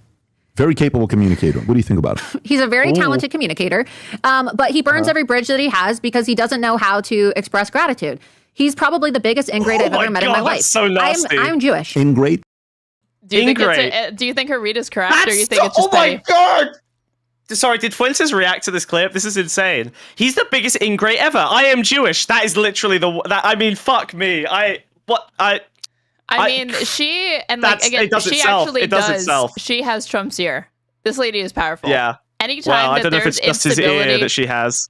I think she's got more than his ear. don't make me think about that. Okay, but she has gotten people fired. So Yeah. Ingrate. He is an ingrate. And I am Jewish. And, you know, I got a lot of heat. When I ran for Congress, I lost a lot of donors because I defended Nick's right to free speech. I said, look, even as a Jew, I don't like a lot of the stuff he says about Jews in Israel, but he has a right to say it. And I don't think that somebody his age or just anybody, doesn't matter how old you are, should be demonized and have their bank account shut down and be blacklisted everywhere. I mean, I've been subjected to that. I know what it's like. He has as well, though, right? I think you guys have a lot in common. That's what I'm trying to say. I've known Nick that's what the Jewish woman is trying to say, that she actually has a lot in common with the neo-Nazi. For several years because we both were a select few group of a very small group of people who had been viciously deplatformed. There's not many people outside of us who, and now he has access to his Twitter account too, but I'm still banned on all these other platforms. And I had been debanked and shut down on all the same payment platforms he did. So we kind of connected in that sense over our shared experience being deplatformed and persecuted, even if we don't agree on all of the issues. And, you know, there's countless videos of him talking about, oh, Laura's so great. Oh, she's my friend. Oh, she's wonderful. He endorsed me when I ran for Congress, even if, you know, he publicly said that he didn't agree with me on the Israel issue. But he is very ungrateful. You would think that somebody would realize, wow, you know, she didn't need to go out on a limb for me. She got a lot of backlash from the Jewish community for defending my right to defend myself. But then he goes on a show and says that I'm a quote, a dog-faced bitch. And he says that he calls me the bitch. They're so stupid to repeat the insults. It's just a total L. I know. Why do they remind everyone? You're just making them sound so cool. terrible. Yeah. I guess whore in politics. Like just from 2 weeks ago, that's what he said about me. Not a sexual whore. Like he says that, oh, her mouth is for rent. Why is her mouth for rent? Because I don't agree with you. What? Sorry. We're going to get on you can't show me any more Laura Loomer. We need to go back. I'm gonna fucking, no, like he called me a whore. Not a sexual whore, obviously. Like, what? Like she is such a moron, but like again, broken clock awesome. Twice a day. And the thing is that she actually does understand that, like, I think she is closer to the game. She knows the game, and she's closer to the base game, in the sense that most of them, America First can and does mean whatever Donald Trump wants, and can and ought mean that. They don't have their own ideological prerequisites or whatever. They're just kind of along for the ride. So, because of one specific reason. In this thing, he explains where if you look at all... oh my God, he actually busted out the map. Yes! Oh my God, this is huge. But I need to know. He's been prepping this. He's been prepping his whole line of questioning. I cannot believe he didn't do it earlier. Like, we're only like an hour in and we're finally bringing it up. Jesus. He knew Fuentes would leave if it was too early. He knew he had to get sunk cost. This is it. I've never been more locked in. Holy fuck, this is incredible. PBD is my guy. He's my guy. This is incredible. So this is like, oh, that's what I was gonna say. That Charlie Kirk, you're like, oh, if only. I have no idea what this is. Sorry. I'm just like, I'm losing my mind reading this. Well, I'm just like, this is awesome. Because of one specific reason. So they can't. Can I try to understand this real quick? No, because I'm gonna put a final point on this, which is to say, sorry, that go ahead. You're like, oh, like if the Republicans could just learn to pick up like the populist rhetoric, then they'd be unstoppable. Mm-hmm. They do, but then they can't stick to it because they end up getting co-opted because, again, there's too strong of a financial incentive to drop all of that shit and pivot to just traditional establishment conservatism and neocon, like Heritage Foundation type politics. J.D. Vance was in the good graces of liberals up until until he was a VP. Because he made these sorts of populist overtures and like talked about how like I grew up in Appalachia and like they don't have anything like hillbilly elegy, like that kind of shit. Right. And they actually fell hook, line, and sinker for his faux populism. Right. Like the folksy aphorisms that he would repeat, trying to be like, I'm a man of the people, even though at this point it's like, dude, you're firmly an elite. You're like a Harvard graduate. You're a Harvard, like you're not, this is not what you think. Right. And Charlie Kirk used to be like in his debate with, if I put like, where is it? Charlie Kirk, Hassan Piker debate. They have their, let's see here. Like he criticizes capitalism and by he I mean Charlie Kirk, not Hassan. Yeah. Talking about like, oh, you don't have to talk to me about like market failures or whatever. Like, I'm not just on board with that. Yeah, they know how to flank the left on this. Like, they've been doing this for years. Like, it's not. Let's see. Is this where it is? Question, okay? Because this is like really improper framing, and a lot of people confuse socialism. You said inherently exploitative. You framed the argument. Oh, with capitalism, yeah, I did. Okay, so that's and I rebutted that. So how did you rebut that? By talking about just because. No, by talking about like what small businesses. It doesn't matter. Every single business Hassan, still. Let me say one thing. Norway, Sweden, and Finland, according to the World Economic Freedom Index, are ranked higher than the United States of America. That is not socialist. They have less tax. They have lower taxes. So that means that you can have socialism and yet still have successful businesses in your country. Thank you for proving my point for me. No, I love this. It's the exact opposite. You know what socialist is? It's like, Bernie Sanders. This is like the corporatism or whatever, where like he starts to be like, oh, I'm open to this kind of shit. Our current obesity I'm really glad you asked. When it comes to the cancer rate in the U.S., Hassan, which is good, we're good on cancer if you can afford it. So how do you get things to cost less? Competition, which is inherent in a free market. Regulation. Absolutely. Regulation prices out middle class consumers. Regulation is a tool used by corporations to go after small business owners. That is why the biggest He's right. Like Pfizer. You're right, dude. Come on. Pfizer has a $100 million a year government lobbying budget. I hate that. We agree on that. That is corporatism. Yeah. That is not capitalism. It's different when you have a good idea versus buying lobbyists, sending them to DC, saying put all these rules and regulations that I can afford. Stealing talking points right out of Hassan's mouth. No! Cannot afford. So why is it cheaper in other countries, Charlie? Okay, like here he talks. Like, where does he start talking about like? Hassan's a bit of an easy target, though. I'm like the crony. Are you guys a fan of Hassan? I love Hassan. I'm. Many people say I'm a Hassan orbiter. I've been called the fourth orbiter.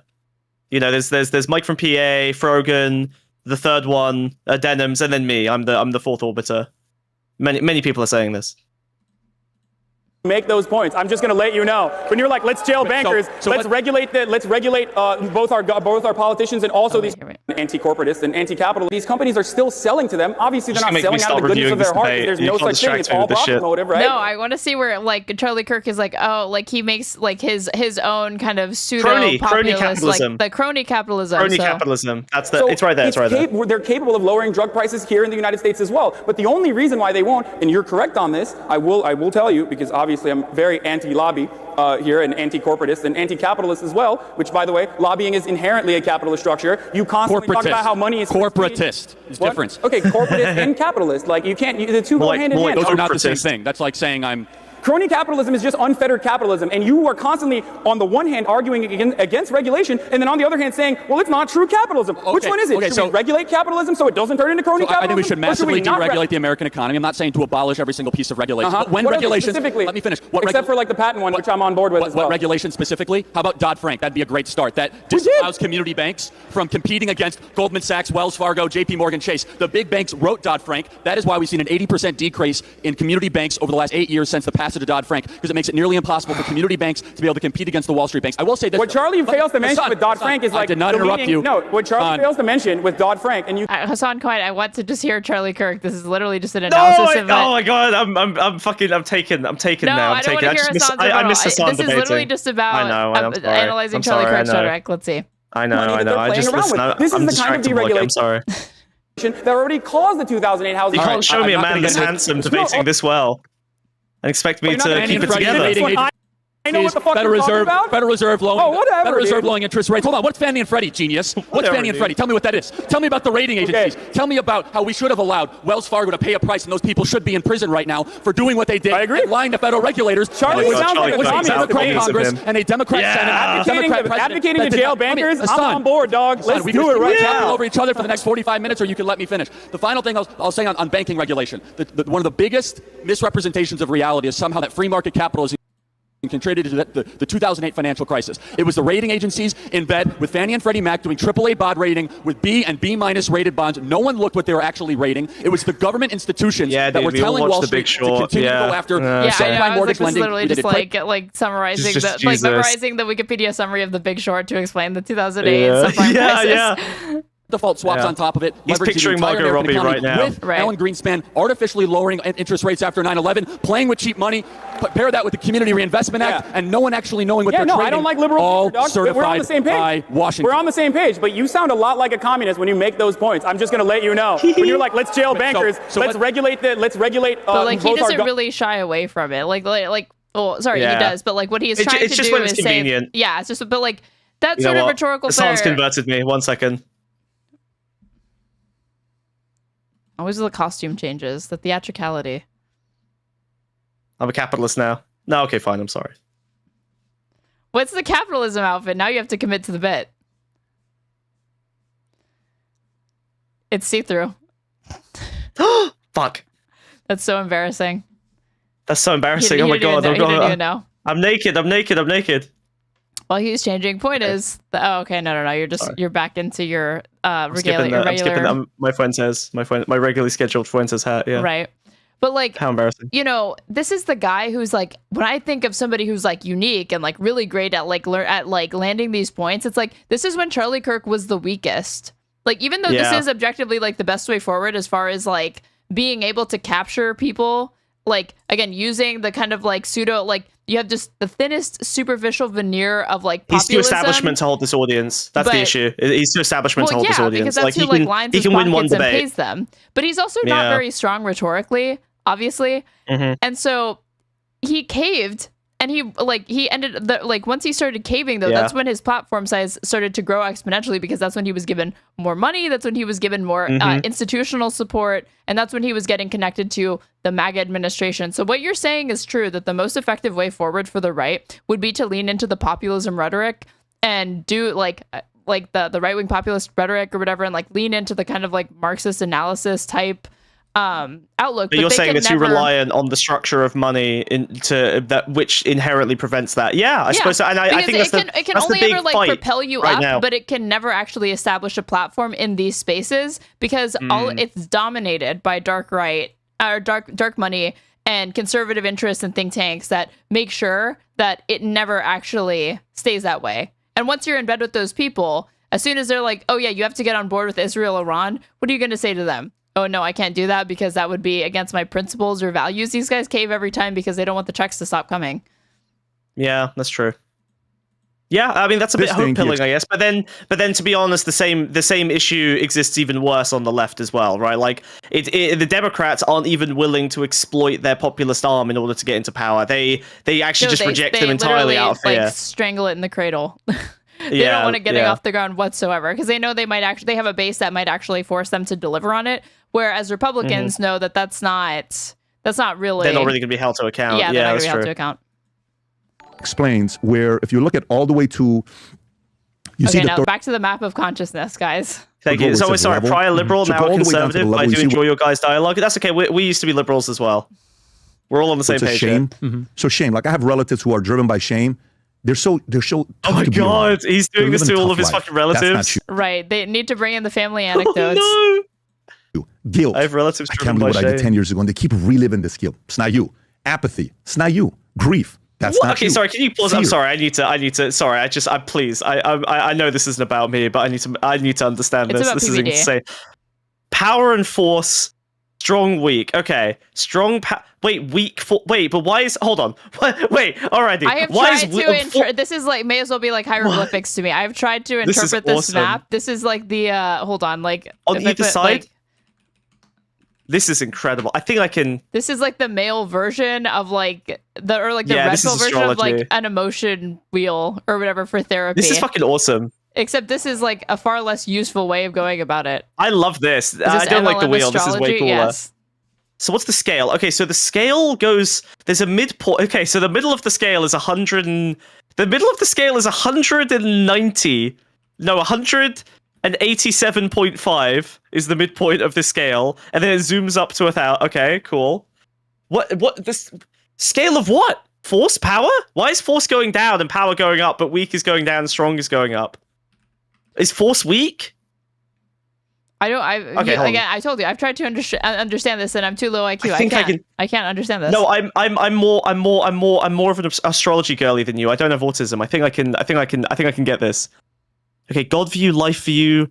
emotion, process, abdication, destruction, elimination, humiliation, blame, destruction. Okay, blame, destruction. That makes sense. Okay, humiliation, elimination. Okay, is that like kill yourself? Shame, miserable, despising, vindictive, condemning, disdainful, indifferent, demanding, pride. Okay, so the middle section is strong and weak. Power and force is throwing me off here. Power and force is fucking throwing me for a loop. Like, force?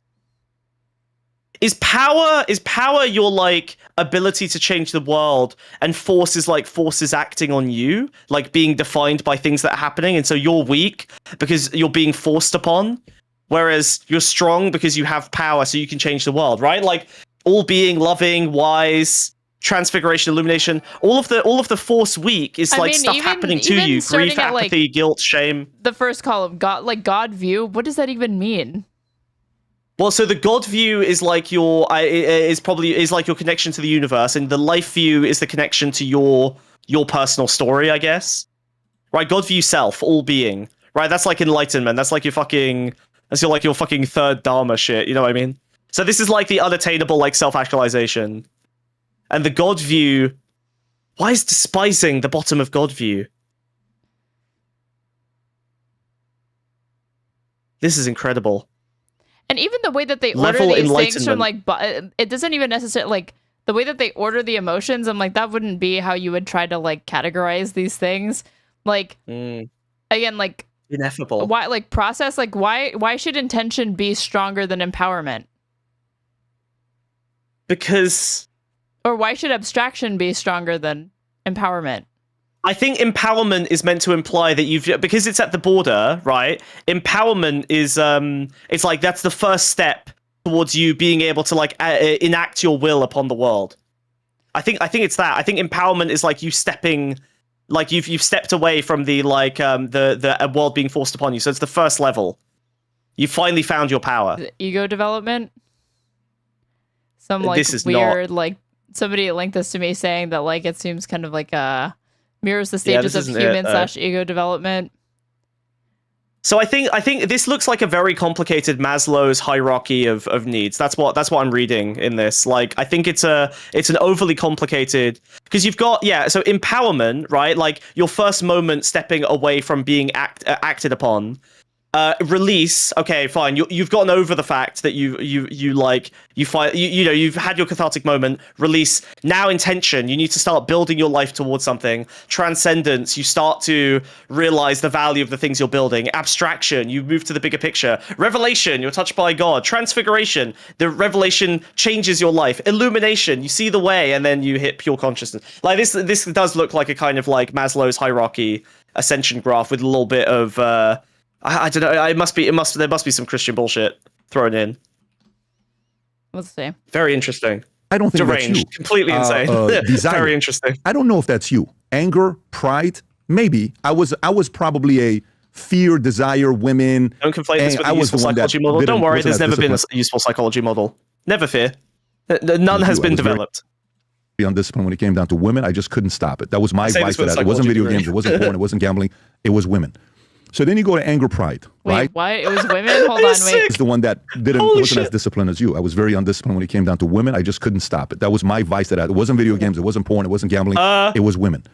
So then you go to anger, pride. I don't like hearing a guy say he just couldn't stop when it comes to women. That's a bad... Please tell me to pause. You have to tell me to pause because you keep just like talking over him, and we're at a point where I can't handle like... There's too many high IQ ideas going on here, okay? And I can't take I'm doing my best to be stupid. Your commentary and then PBDs at the same time, and then Fuentes it's just too much for me, okay? So please say if you make me say pause, if you make me sit in the pause cuck chair, I will crash the fuck out. You have to do it. You have to do it for these last 40 minutes. I believe in you. Fine. Okay, all right, I'm locking in. Okay. Screw you, Okay, no problem. Then comes courage. That's the first level of consciousness where you're entering. I think you have it. You have the courage to share there's a lot of risk in sharing your opinion. But then you go to neutrality, and then you have, which is, let me hear both sides out, and let me see what's going on. Then you're willing to speak to everybody. I actually think you're willing to speak to anybody. I wouldn't say you're not willing to speak to anybody. Oh my God, and this is then you got amazing. acceptance, that we're different, and then you got reason, and then you got love. I actually believe Charlie was at reason and love. And I don't think anybody else in the movement is at reason and love. I don't think anybody else. This is my opinion, what I process this. When I watch you and I see what direction you're going and what your upside is, my only feedback on this topic that we're having, consider this feedback from a person who's never spoken. You and I, just audience notes. How many times have you and I spoken? 0. Have we ever DM'd each other? Never, no. Have we had a phone call with each other? Never. By the way, I think this is very important for the audience to know this. The guy paid for his own flight. We pay for your flight to come down here. We pay for your driver. We pay for your hotel. Didn't let you do that. I actually respect that. That was your way of saying, hey, I don't want anybody to say this. I just came here. Whether it's because of safety reason, whatever, I respect all of it. The fact that you did. And I think the audience needs to do that. Know that because they need to know where your character lies. All I'm saying is, okay, all right, pump the brakes a little bit. And here's why. This is why you do private signaling, by the way. But we can. There's value. Well, because if you act in accordance with you can treat this like it's a moral thing rather than it being what it really is, which is just like an extra useful signal. If you act in accordance with your stated beliefs internally, and eventually someone's going to notice, and that will become an extremely strong signal because it's not as fakeable. It's like the guy who goes into a hospital, trying to get drugs and pretending that he's in pain, and he just acts like he's in pain 24/7, regardless of whether he knows someone's watching or not. And I think there's a fucking Scrubs episode or something, and like they're just good. They're just good at locking in and like making sure that in order to achieve their goal, they're going to do it 24/7, even if they don't think they're being watched. Because even if you do it for 8 hours and you get seen for 1 minute when people don't think you're being they don't think you're being observed, you're going to get like a massive boost to the trust that you build. So the fact that Fuentes is doing this because he has such a big, I'm not commercially owned like these Daily Wire guys. I'm not in it for the money like the rest of these conservatives. Sponsorship immediately goes back on his platform and says he hates it. Well, yeah, literally, yeah. He starts shitting on Minect instantly. Like he's clearly. What does he do? He sits down and he takes hundreds of dollars to scream at you. Like he's got his sponsorship. It's the pay pigs. Transition back to this because I still want to know the history. Let's go back on what happened this week not this week, 12 days ago, I think it is now. Charlie Kirk, right? And you know what clips are going viral with you. A month ago, you're calling out, what do you call it? Turning Point USA. And I don't know what you said, but you said it. You know what it is. You can fill in the context on what you said, right? I'm not going to play the clip. But you were saying something. It's the clip where you're at the top and the other one's at the bottom, right? What you said before, and now it's like, hey, listen, Charlie was a Christian. He was trying to do this. You were very complimentary about Charlie. Okay. And Charlie Kirk got assassinated. And you've had death threats of people coming to your door, right? And things happening. He's had dudes with guns show up to his door, by the way. He had a dude with a fucking rifle step up to his fucking door, kind of poke around, look for him, and then end up leaving. Yeah, this was just a couple of That was months a little while right? ago. It was a little while ago, yeah. He also had like the liberal. That was like, I think that was like maybe 9 months ago, and then a liberal showed up and he pepper sprayed her. Like, well, it's Israel. You're like, no, it's not Israel. You're actually a person that I would have thought would have been the first to go there. You actually said, no, I'm not going there. Charlie, Nick is a Fed. All right. This person's CIA. All right. That kind of went away. Didn't have a long lifespan. It's gone. Hey, it's the Groipers that did it. It's your, it was out of the 13 questions, 11 were Groipers, whatever the number was. I may be wrong. I don't want to, don't fact check me on what the numbers, but I read somewhere that a number of the people that asked the question were Groipers. Groipers asked me a question when I was at Amphis, when the guy got up and said, how come you've never had Nicholas J. Fuentes on? And I said, he's got to stop saying the N-word. And this is when you kind of came back and reacted to the video. How are you processing this with Charlie Kirk? I've seen the tweets, I've seen the videos, but how are you processing this? Well, on a personal level, total tangent. Just like a completely, totally irrelevant to the question. Which is a public event or something like that. Awesome. And of course, no build up. Goes nowhere. Of course, the same thing happened to me last year. Somebody came to my door with a gun while I was doing my show and tried to kill me. And so you realize we do really have a problem in the country with this kind of violence. That was kind of the first level. My first reaction is I didn't know if this was some lone nut job. Is there some kind of coordinated attack? Oh, yeah. If there would be copycats or something. But then on a deeper level, and people call me a hypocrite because I had complimentary things to say about Charlie, even though he was my adversary. No, sorry. I've got rust brain. I'm so sorry.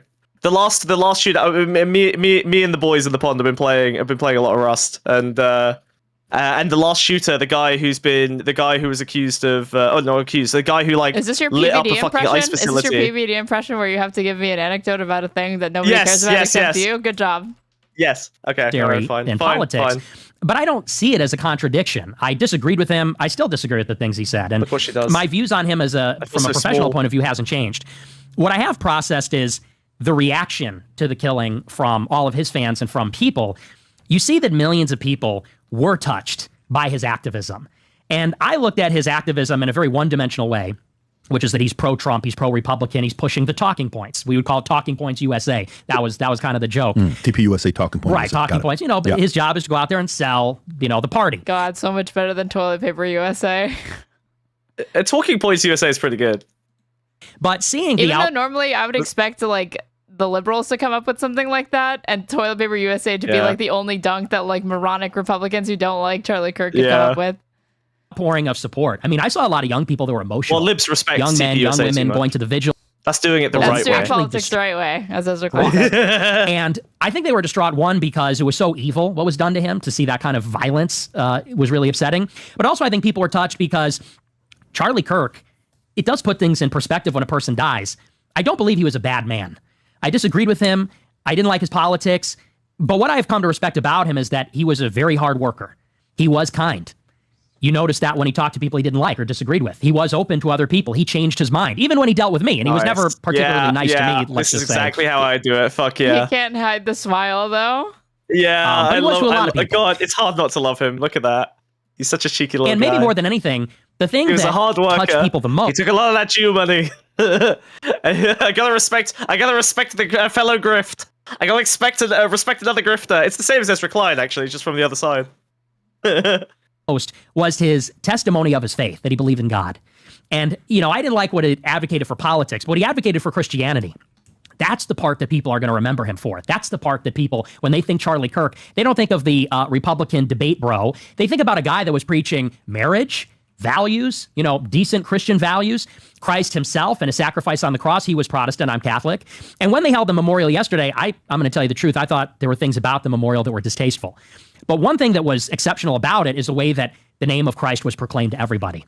And I think that, you know, when you see someone die like that, the reason it's jarring for people is because we realize that we're all going to die suddenly, unexpectedly.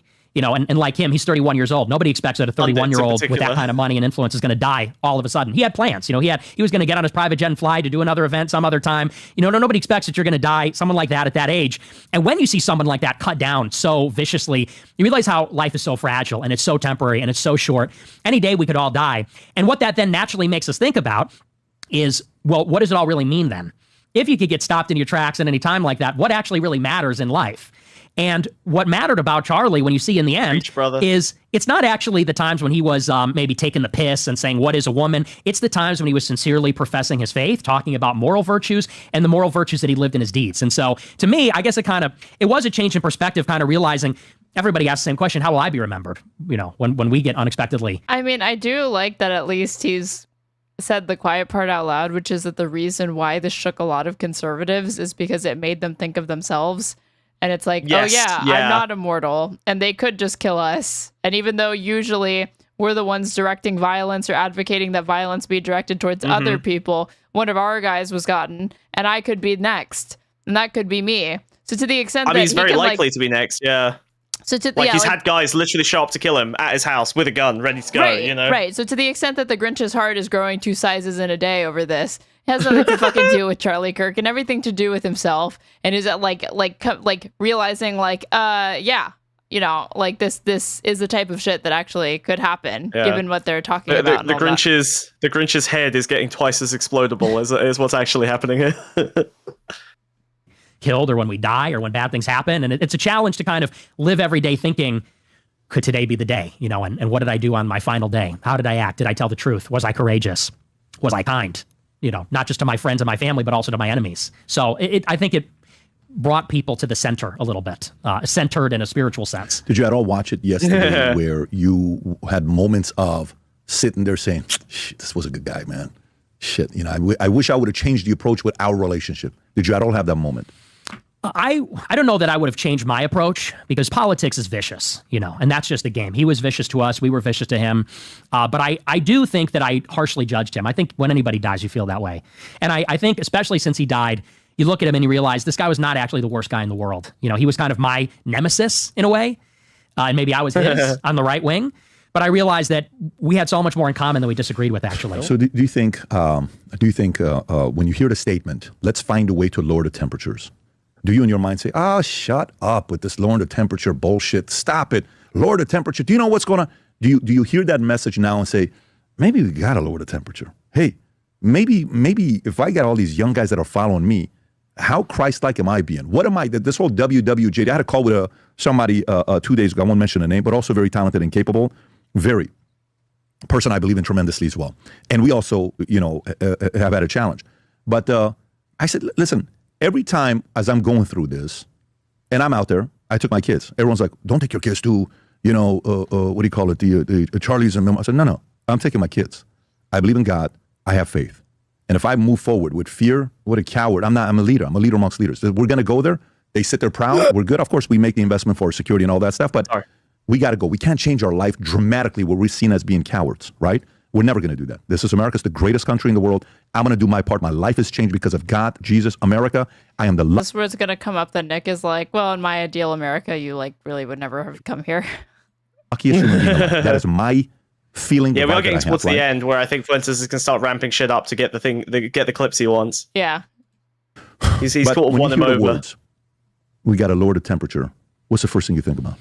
I think it's kind of just the wrong perspective on it because, I'm an intense person, and I think that this is a decisive moment for America. And, what really made me beside myself is not necessarily that someone killed Kirk, because there's a lot of crazy people out here that unfortunately do carry out acts of violence. It was that there were like 100,000 liberals who are in their right mind that were celebrating, that were glib about it, that crashed 100,000 liberals. That's the biggest number I've heard anyone say. 100,000 liberals celebrating. Total, absolute insane bullshit. Insane. 100,000 liberals. 100,000. It is gone week by week. It started off as like a few people on Twitter, a few accounts on Twitter, then a few commentators, then a few pundits, then some liberals. Now 100,000 liberals. God, it's the Trump rally effect. It's incredible. Jeez, yeah, 100,000 Blue Sky users. Yeah. Said it was a good thing. He deserved it. And you realize that it is a battle between good and evil. And I don't believe that when you're fighting evil, you lower the intensity. I think that we must very intensely fight evil because we have to win. If we lose, and by we, I mean decent people, they're going to hurt us and they're going to destroy the things we care about. Numbers, by the way. So for me, it's not necessarily about intensity. Temperature, I would say intensity. I think we should all fight for what we believe in intensely every day. I would change it and say it's really a question of love and hate. It was a hateful action to kill Charlie Kirk. It's a hateful action to celebrate. I think that we should be intense, but we should also move in love. And what that means is, I said this on my show, people kill each other with bullets and literally murder each other and take their lives. We also kill each other by destroying each other's reputations. When we lie about somebody, when we gossip about somebody, when you go and actually do the examen of conscience at confession at a Catholic church, and you go through all the different sins and you say, because you have to contemplate, you have to confess everything, every mortal sin, you have to confess all of it. So first you examine it systematically. Have I done this? Have I done that? And one of the violations of the commandment, thou shalt not kill, is gossip, detraction. It's attacking somebody with a lie, because that's a form of killing somebody in a certain sense. It's a form of damning somebody. And so I wouldn't say we need to lower the intensity, but we should always move in love. And by that, I don't mean some kind of like new age and move in love, very vague and non-specific. Yeah. But I mean, we should want what's good for everybody. We should will the good for us, and also even for our enemies too, and for the whole country. And so that's why I said my first reaction when I did my show, a lot of people said, well, we've now got to go and kill two of theirs. They killed one of ours. Now we need to get violent. Now we got to go and pick up arms. How many's too many? I think there were, not anybody notable, but I think there were a lot of people that were thinking that. On the conservative side? I think so. You think so? I do. Are you saying Groypers, or you're saying like, what part of that? Because are you saying Groypers? No, absolutely not. You're saying just conservatives, period. I'm saying, yeah, I think that, do you think that after people saw Charlie Kirk get murdered, there weren't at least some people that said, we have to match the left? Perfect. I'm glad you brought that up. So my initial reaction, I'm a very bad person. Move in love, meaning hate. We have to use the power of love to usher in the hate. Very. Initial reaction is vengeance, right? That's normal. Initial. That's normal, yeah. But, that's the part where, there's certain people that will come say stuff about me. They say it all the time. It's about him again. You've gotten money from Assad. We don't do sponsorship money here. We haven't taken sponsorship money for 2 years. The only thing we take is AdSense, and that's what YouTube does. We don't pick and choose what it is, right? If you took money from the Assad regime, it would not be a sponsorship. So obviously so there wouldn't be awesome. like necessary disclosure surrounding that, but it would still remain that you took money that you didn't have to disclose, and that you use those loopholes to not tell your viewers where your funding sources are from. But that still can be, the funding source can be different than a sponsor. But they'll say stuff like that. But how would he have got money from Assad? I don't know. There's different there's different influencers in the United States that have been found to be taking money from like the Assad regimes or like Assad aligned like think tanks and stuff like that. Jesus. But like the types of disclosures that you have to do are more like not you don't have to tell viewers, you have to like tell the government. So somewhere in a public disclosure you may have disclosed it, but that didn't necessarily mean that you had to communicate that to your audience. So even though it's like public information, it's still a shock when it comes to light because people are not checking those things regularly. Because it's like, you know, if you fight it, they're going to do more of it. So we're going to, oh, no, that's what bothers them. Let me keep going. Nah, I'm good. I'm going to do your part. You know, maybe if I was in my 20s, I would constantly fight that over and over and over again. I'm not. To me, I also think there's a moment here, where we have a moment. I feel like within a conservative party, there's a lot of different gangs. Okay. In the mob, if you go study the history of the mob with Lucky Luciano, when they created the commission, all these different families came together, right? It doesn't mean we're buddy. Hey, how you doing? You know, everything's good. That's not what that means. It just means, listen, at the end of the day, maybe the enemy isn't who we think the enemy is. Okay. Maybe you and Charlie, 90%, I don't know, 80, 90%, you were on the same page. Is it worth us getting this nasty over the 10%? I don't know. I don't know. I feel we're at an era right now that I think all the voices matter. Oh my God, he's and calling for unity. Like, I don't know what your aspirations are long term. Do you have any aspirations to run for office one day? Potentially. Okay, potentially. Do you think Charlie was going to one day run for office? Absolutely. Absolutely. And I said that all the time. I don't know where they're getting this idea that these people eventually run for office. This is like thinking that if Tucker Carlson had been like killed, that he was going to run for office or something like that. Well, I mean, I think Charlie Kirk, I think, didn't he express? He said he expressed an interest, but maybe that was just clout chasing. I don't know think for sure they're Fuentes ever wants like to serious run for when they office. say that. Like they flirt with it or whatever because it's just an easier answer to say, yeah, maybe one day instead of like, no, oh, but you have a big platform and you have a great voice. Why not? Well, because that doesn't hold you back. It leads you down the most pointless conversation. So it's literally just easier to be like, yeah, maybe, and then move on. Yeah, that's fair enough. I still think Fuentes is serious about it.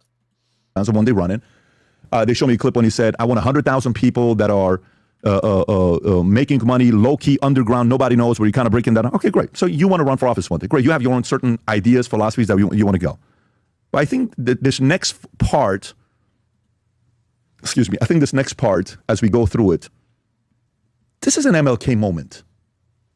This was the MLK. Oh my God! He already said he thought MLK was bigger, or Charlie Kirk was bigger than MLK, because when you look up the total recorded amount of hours that we have of MLK speaking, it's dwarfed by the amount of hours that we have of Charlie Kirk speaking. Like literally, comparing quantity. Social Blade stats that Charlie Kirk's and trying to like map on stats that we have about MLK and like how much he spoke to the public and like create your own thing and like try to rank them. That was how he said that. Yeah, Charlie Kirk was more impactful than MLK. Charlie Kirk, who again, by the way, said MLK back at like I think in 2023 he started making this pivot saying that like MLK should not be valorized, and he also like he's not a hero and the Civil Rights Act was a mistake. Mm-hmm. Republicans and conservatives, even though Martin Luther King was a Republican and his wife called Nixon to get some help, they didn't call back, and then he called John F. Kennedy. She called, and then that's when they flipped. I'm going to be a Democrat, and then next year, and then you got Barry Goldwater, and the whole thing is a mess. African Americans were conservatives for many, many years, statistically. My question for you is, how is your approach going to change moving forward? Are you still planning on going all out, aggressive? Because you said love and hate, right? Are you still trying to go with that part? Like yesterday, Trump said something, I don't know if you caught it, you probably caught it, when he said, I hate my enemies. I hate my enemies. I don't know, Erica's probably going to come talk to me afterwards, change my mind. You got to love the guy that he talks like that, right? You guys got a little bit of that similar style of things that you guys do. But I do think deep down inside he's loved today. I do think he's loved today. What's going to change about all right, sure. Or are you planning on being the same? To be honest with you, I don't think there's much that needs to change. I mean, we all have a battle that we fight every day, I mean, like you said, your first reaction when you saw him go down was vengeance. And no question. Especially when you do a live show, so many of the things I've said that I regret or are unfortunate things, it's things that you get whipped up talking about something you're passionate about and out of anger, something like that. you take it too far, you say something careless. And so, to the extent that it's a reminder of our mortality, I always try every day to keep it truthful. And to make sure that it's coming from the right place. I don't think we should be emotional. I don't think anger, and I agree with you, the chart that you showed, we shouldn't want to be angry. We should want to be prudent, and we should want to be thoughtful, and we should want to act out of rationality as opposed to emotion. Look at that, code switching straight into the bullshit chart. How it affected me, I'm going to try to. He started using terms from the fucking chart that PBD showed him. He started saying, I don't think we should be hateful. I think we should be prudent. I think we should be thoughtful. Just like on the chart, it says blah, blah. Like he's literally like switching into this bizarre environment. He's finally read enough of the room. I think he knows how to talk to PBD. Harder to move in that way, but I think I've been tending in that direction for a long time. Did he inspire you? Was there anything about him that inspired you? Yes. The one thing that he inspired me about, because I did not like him when he was alive, I'll be honest with you. The one thing that inspired me is this guy was a workhorse, and I respect that because I have a hard time with discipline. I'm not the most disciplined person when it comes to hard work, and this guy was a beast. I mean, the stuff that he did, working morning to night, you got to think he did a 3-hour show every day, wrote books, then he went home and managed Turning Point, then he went and flew out and did 100 campus events. That's just like him and Trump. They have that Protestant work ethic. And I know you're a capitalist, you're a businessman. Okay, there's a difference between working hard versus being busy. Trump is an example of somebody who always has something to do and is busy, but that's still different than like working. Like, okay, yeah, he goes to Mar-a-Lago and he fucking finds time to golf. That's so difficult for him to do as like a head of state, versus Charlie Kirk, who genuinely was working all the time, it sounds like. Well, also Fuentes is Gen Z, so like the idea of going outside to golf is as much work as any other thing he could be doing. You know what I mean? Yeah. Like that's still being outside of your goon cave. And there's nothing I respect more than people that build, people that work hard. That's noble. That's good. That's a virtue. So that was very inspirational to me. I want 3 more hours because I got so many questions. I'm getting so. What do you think about Thomas Rousseau? Is there any thoughts you have Thomas Rousseau? I actually watched your show. What do you think about him? I think he's very disciplined also, very composed, very disciplined, but I just don't like that type of activism. I don't know how productive that is. What did you disagree with him on? He is a ideological racialist. And I believe that goes too far. I'm a Catholic. I don't know what his religious views are. I think there's a tendency from some white nationalists to idolize race. They believe that race is the highest virtue. As a Catholic, I do believe there's a universal community of human beings, that we are all human in a fundamental way. And although I do believe that race is real, I also think we're all humans also. So I would say he's more racialist than me. And I also think that from an ideological point of view, from a professional point of view, pause for a second. He does do this, like, especially recently. I've seen him soften his touch a little bit. Like he's been doing it used to be the case that there was this like faction. I don't know if this is real because it's really hard to tell with him on like the deepest levels of his ideology. But like there is this like obviously there's this faction of Nazis who will say things like, well, I just want what's best for African Americans, and they should all go back to Africa. They should have their own place. They should have their own ethno state. And I think most of them will say that with a view to ethnic cleansing or whatever. But like I've watched a lot of Fuentes' stuff, and over the last few years I have seen him basically lock in at that level, even in total or private, and push back against people who, as he says, have a more racialist view. Yeah. Where he's saying, we want what's best for the black people. They can't hack it at our level of society. We need them to just like run their own country or be subservient and understand that they're lesser so we can give them a better life, just like women. Like he's kind of doing this sort of, it's best for the lesser races to do what we say kind of vibe. Or they can go to their own country and manage it how they wish and only harm themselves. So I think it's, there's like, he's been doing this for like probably 4 years now, pretty consistently. If I search What is this?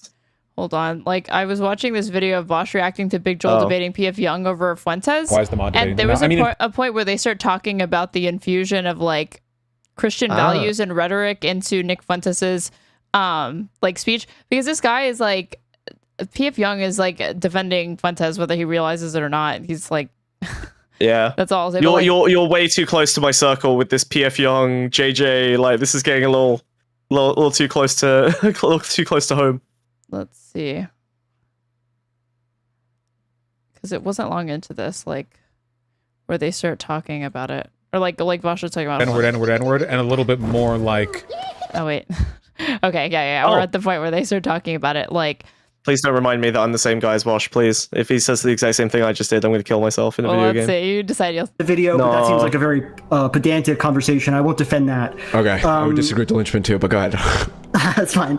To what extent would you say that Nick Fuentes is so cards on the table, right?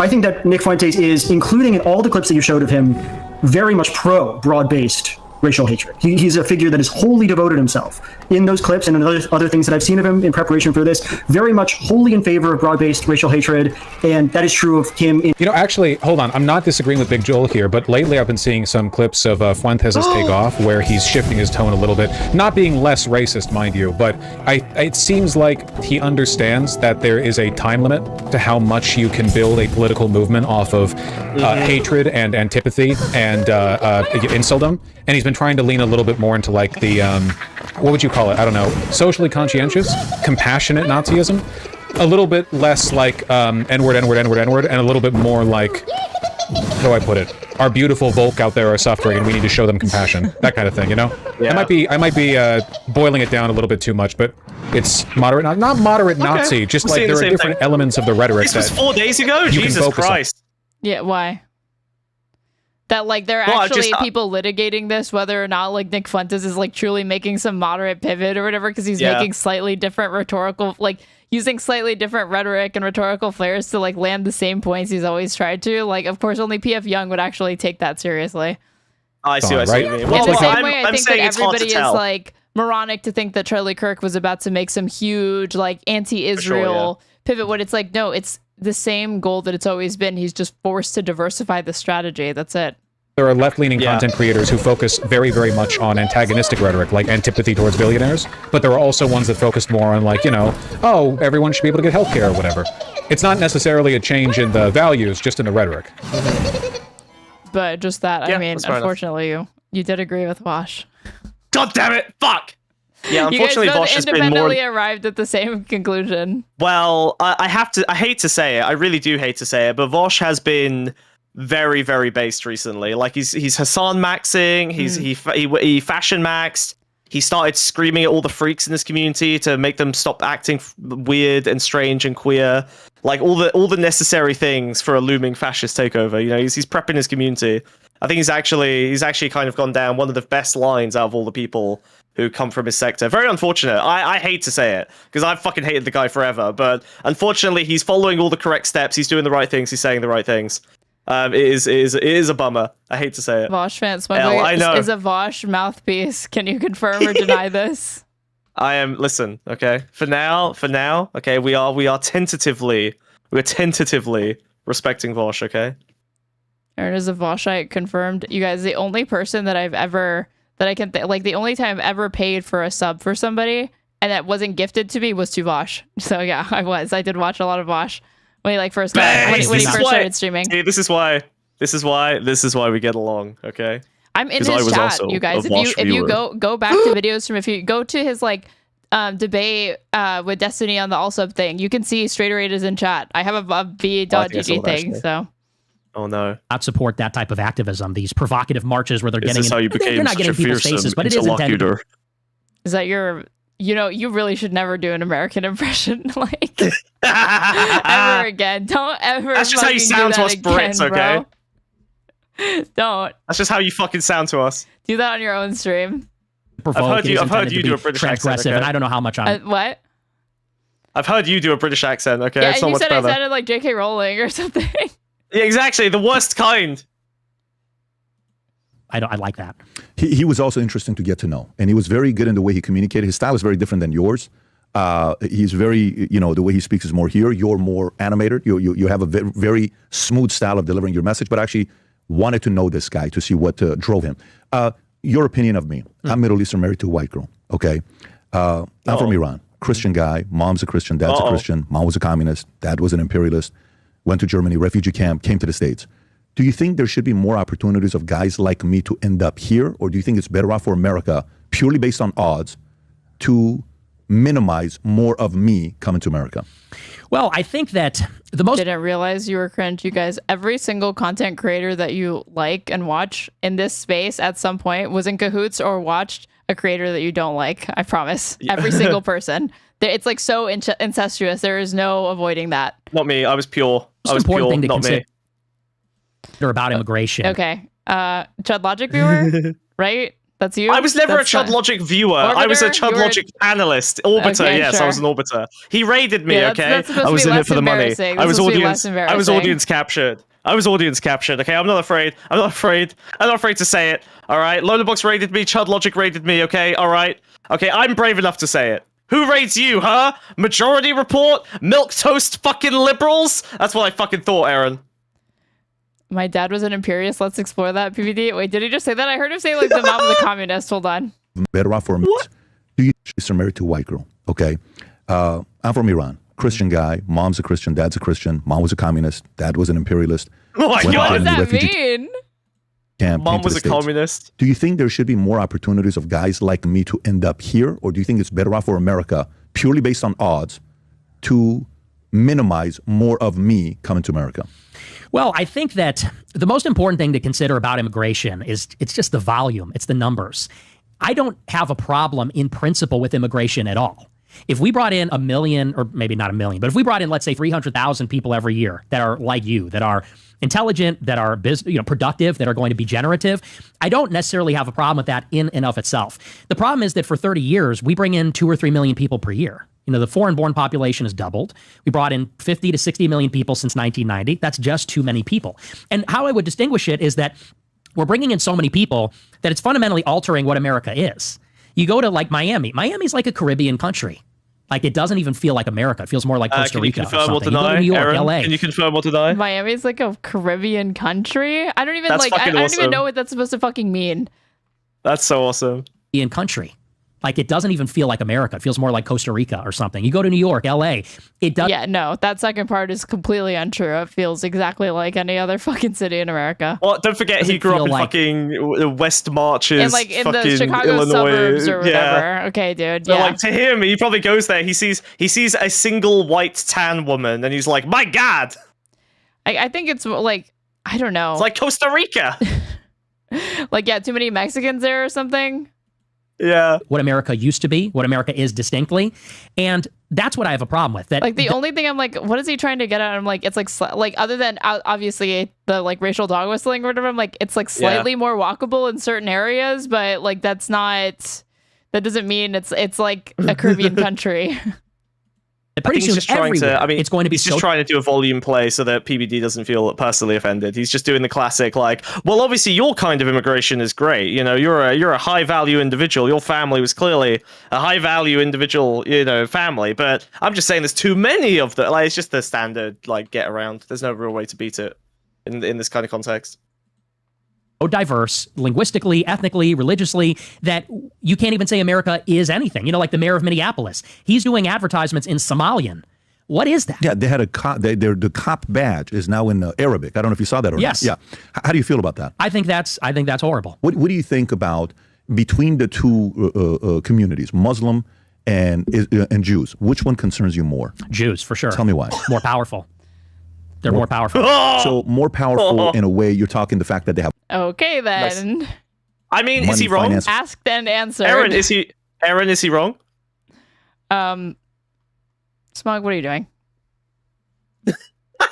Well, I'm saying he's always very careful to like hold a very defensible line when he commits hard to, like, this sounds like he's hard Jew posting, right? But actually, there are arguments you could any leftist would reasonably make to say, yeah, Jews are in a stronger position than, Muslims are currently, right? They have like a stronger cultural basis in America. You brought out a first-time chatter who's saying, answer the question, who actually thinks that I'm like dodging it because I'm afraid to talk about like Jewish control, or they think that that's what I'm Aaron's like, terrified. I'm getting at. Can you please fuck off, please? If you don't, I'll just ban you. All I'm saying is that look at the moments when Fuentes is willing to bite bullets really, really hard. It's only when it's super defensible. Like, he's waiting for a moment where he could win any kind of like follow-up argument on that particular point. And so he's allowed to dog whistle really hard here. Like, he's clearly just hardcore Jew posting. And it sounds to everyone like hardcore Jew posting. But he has only bitten the bullet on a defensible piece. He's waited for a question that he can defend. Well, you said stronger position. I mean, do you think that Israel is weak? Like, it's very easy to like flip it in that kind of context. So that's the point I'm bringing up. Of course. Hollywood, is that what you're I they have more position in America. My fucking DEI conservative chatter on YouTube going, economically powerful. American society. And how do you Don't be a think they got coward that? and answer. I think We they just got it did. because they Chill. Like, literally what like Smug said is correct. are They're so mad. extremely connected. They're a transnational entity. You know, this is how the Rothschilds got started. Their superpower is that they live everywhere, and they have their Jewish identity supersedes their local identity. So a Jewish person in America or in Germany or in France or in the UK, they can all talk to each other and work together. Do you And I think that's a bad thing? not in and of itself. It is detrimental for America, though. Is it detrimental though? Because I'm Assyrian, right? Mm-hmm. And I wish Assyrians were more like this. And let me tell you why I relate to them. We don't have a country. Assyrians used to have a country. We used to be the first warriors. We were written about in the Bible. You read it all over the place. You know, the history we had, the things we invented. As I said, my dad was an imperialist. This is awesome. And then we became a little cocky. And God came in and was like, listen, man, relax, Assyrians. You ain't going to come and be the king of the jungle. It's me. And you hear the stories about that they built the tower to go all the way to the top because we are Assyrians and, and then we failed. He's like, no, look at you now. No one knows who Assyrians are. You don't even have a country, right? We know the land in Iraq or wherever you are. You don't have it anymore. I think when a community becomes too cocky, the man upstairs is going to handle that himself, right? But in a sense, when you see they went from a small community to have this much influence, isn't that almost impossible for them to pull off? Like, isn't that... So it either produces I one... love, like, PBD's question. He's like, from a logistical standpoint, have you ever really considered this, Nick? I don't know if the analysis is correct. Like, I'm totally willing to, like, scapegoat somebody. I just don't know the Jews are the right ones. Of two things. Yeah. I'm not intimidated. I'm not a guy that is envious or jealous or, oh my God, that guy's richer than me. That I'm guy's at the God level of the chart. I've hit the God level of the Right, chart. I'm at enlightenment. So. What they did and what worked for them. For example, to me, when I think about Jews, I think about Mormons. I think about... when I think about Jews, I think about Mormons. Scientologists. That's I used to have an office where half the office was all Scientologists. Scientologists. One more time. What? Folks. Let's see what they did and what worked for them. For example, to me, when I think about Jews, I think about Mormons. I think about Scientologists. I used to have an office where half the office was all Scientology, and I learned all two these MLM phrases, religions, by the way. Right. Literally like New Age shit. No wonder. Yeah, literally the MLM religions. Like he's probably fucking read their tactics. To their church, and so Dianetics and L. Ron Hubbard, and what he would say when you get a headache, you do this, and all these weird extras. I'm like, oh, interesting. How much money? We give $200,000. Why'd you give that? But let me tell you, those guys that were in, they had each other's back. $200,000 is nothing. It was a fraternity that I think he wish said family members were. $200,000. Yeah, I'm saying that's nothing. Oh, right. What? Oh, gee. All right. Aaron's got the big bucks over here. If we're talking about money being directed from, like, I guess, like a Church of Scientology or, like, from the Mormon Church to somewhere, then, yeah, that's a lot of money. If we're talking about a state, like a federal budget of in the United States, $200,000 to some country, that really is nothing. I think Scientologists have it maybe more than Jews. So I think Jews will bite each other a little bit, not as much. And then Mormons have each other's back. Of course, there's a fallout out as well where people come out and they'll talk about God makers or, what Gordon B. Hinckley, and I've read all of that stuff from over the years. But what's wrong with them winning at the highest level? Well, I agree with you that it is remarkable, and it is actually ominous how much they've achieved. Here's the problem, though. America is an open society. The premise of this country is it's self-government, of, by, for the people. There's a egalitarian idea that we are all citizens, and our government is going to be comprised of the citizenry of America. That's deeply embedded. Okay, but the, like, of the people, by the people, for the people, that's not in the Constitution. That's the Gettysburg Address. It's a speech Abraham Lincoln gave to probably to like capture the American spirit, but that's not like when he's like that's deeply embedded in America. It's like not as deep as you're thinking because it's not actually in the Constitution. It's basically the Constitution, Aaron. Don't front. Okay, for Americans, for 95% of Americans, for everyone listening, it may as well be a line in the Constitution for how educated they are and how relevant that is. Like it's close enough. Who we are and in our government, our whole system. And take me, for example, I'm Italian, Mexican, and Irish. The Italians were very much like this when they immigrated to America. They had in Chicago what they called the outfit, which was the mafia, and they looked out for each other. And when my grandfather died on my mom's side, I believe my grandmother got a loan from the outfit. And they would come by every month or whatever, and they'd bring a fruit basket, and they'd look after her, and they provided financially. Spilatra's group? Do you know the history of it, or was it Tony Spilatra? I don't know who it was specifically. Okay, But so I'm disappointed that PBD didn't ask, like, what kind of fruit arrangement was it? Was it like an edible arrangement, or did they like get like were there tropical fruits in it? These are some of the stories I would hear growing up from my mom and my grandmother. So think about at that time, how many people were against Italians? at that time, how many people didn't like Italians in New York? Because Bank of America was first called Bank of Italy. Did you know that? No, I didn't. So can you pull up, Rob? Was Bank of America first Bank of Italy? If I'm wrong. I love how he asserted that as fact, and then only after Did you he's know like, that? okay, let's Can you check? Yeah, let's check. That's fucking It is what it sick. is. I think Bank of America was originally Bank of Italy, and everybody used to. Yes, the Bank of America was originally founded in Bank of Italy in 1904 to an Italian American in San Francisco and financial needs of Italian immigrants and other underserved people. The bank eventually merged with another institution to form Bank of America and changed its name to Bank of America. Right? The tellers were Italians. They would give small little loans, $10, $4, $5 to them.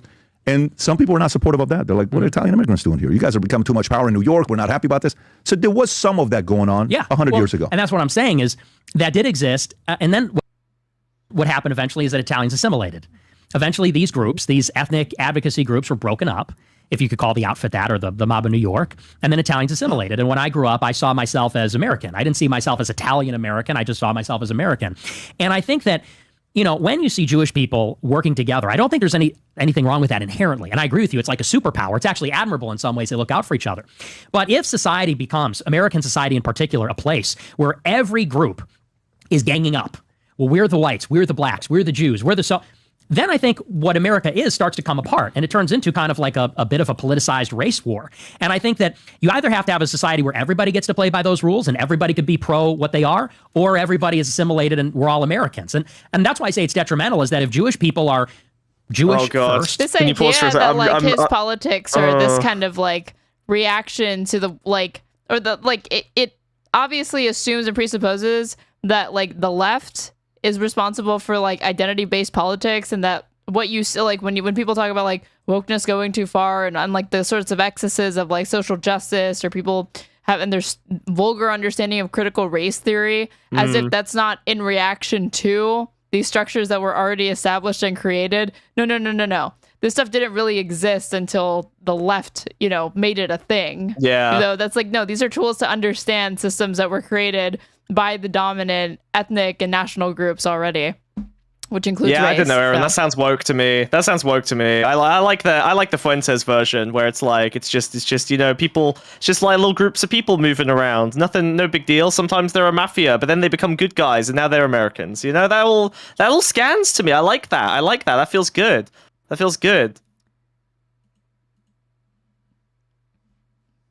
Oh wait, fuck! I was gonna say, oh fuck it, whatever. Not of, by, and for America, but of, by, and for the Jewish nation. This is problematic when they're in positions of power, because are they looking out for all of us, or are they looking out for themselves first? And when you look at the Israel policy, that's where people start to say, I think you're looking out for yourselves first. I think you're biased. And unfortunately, you're using the public purse and American soldiers to fight your own battles. And that's the problem. It's not, I don't have hatred for them. I don't have a problem with them in themselves or even what they do. It's just that with our system, that doesn't work. You know what I would say to that as well? If they use the American soldiers in their advantage and all that other stuff. Okay. Who negotiated that deal? Some president negotiated that deal. Someone said yes to it, right? When they say, well, let me tell you, that person is afraid to platform this guy because he's afraid his donors are going to go and do this. And it's Israel's fault. No, it's not. It's the guy who runs it's not Israel's fault. What are you talking about? This guy sends me a message. APAC. I got a text, not a text. What do you call it in the X? A DM I get from APAC. Okay. Hey, we'd like you to come to Israel. We'd like to invite you. I'm sure many people get that message, right? They send it. I said, I'm going to come with my pastor. I love how, again, it needs to be taken back to, individual personal failure, and not, you can't ever indict or analyze, a corporate force or but this is terrible because pursuing this, or again, I guess, but coming from his perspective, where people see this is kind of just this neutral, immoral system of oh, well, obviously everybody's going to pursue their bottom line, right? But then he's saying it's on you as a businessman to take it and anticipate your audience reaction, or explain to them that it's fine or something like that. But it's all of this money exchanging hands, all of these groups, all these associations, organizations like APAC, all this dark money. He's completely fine with that.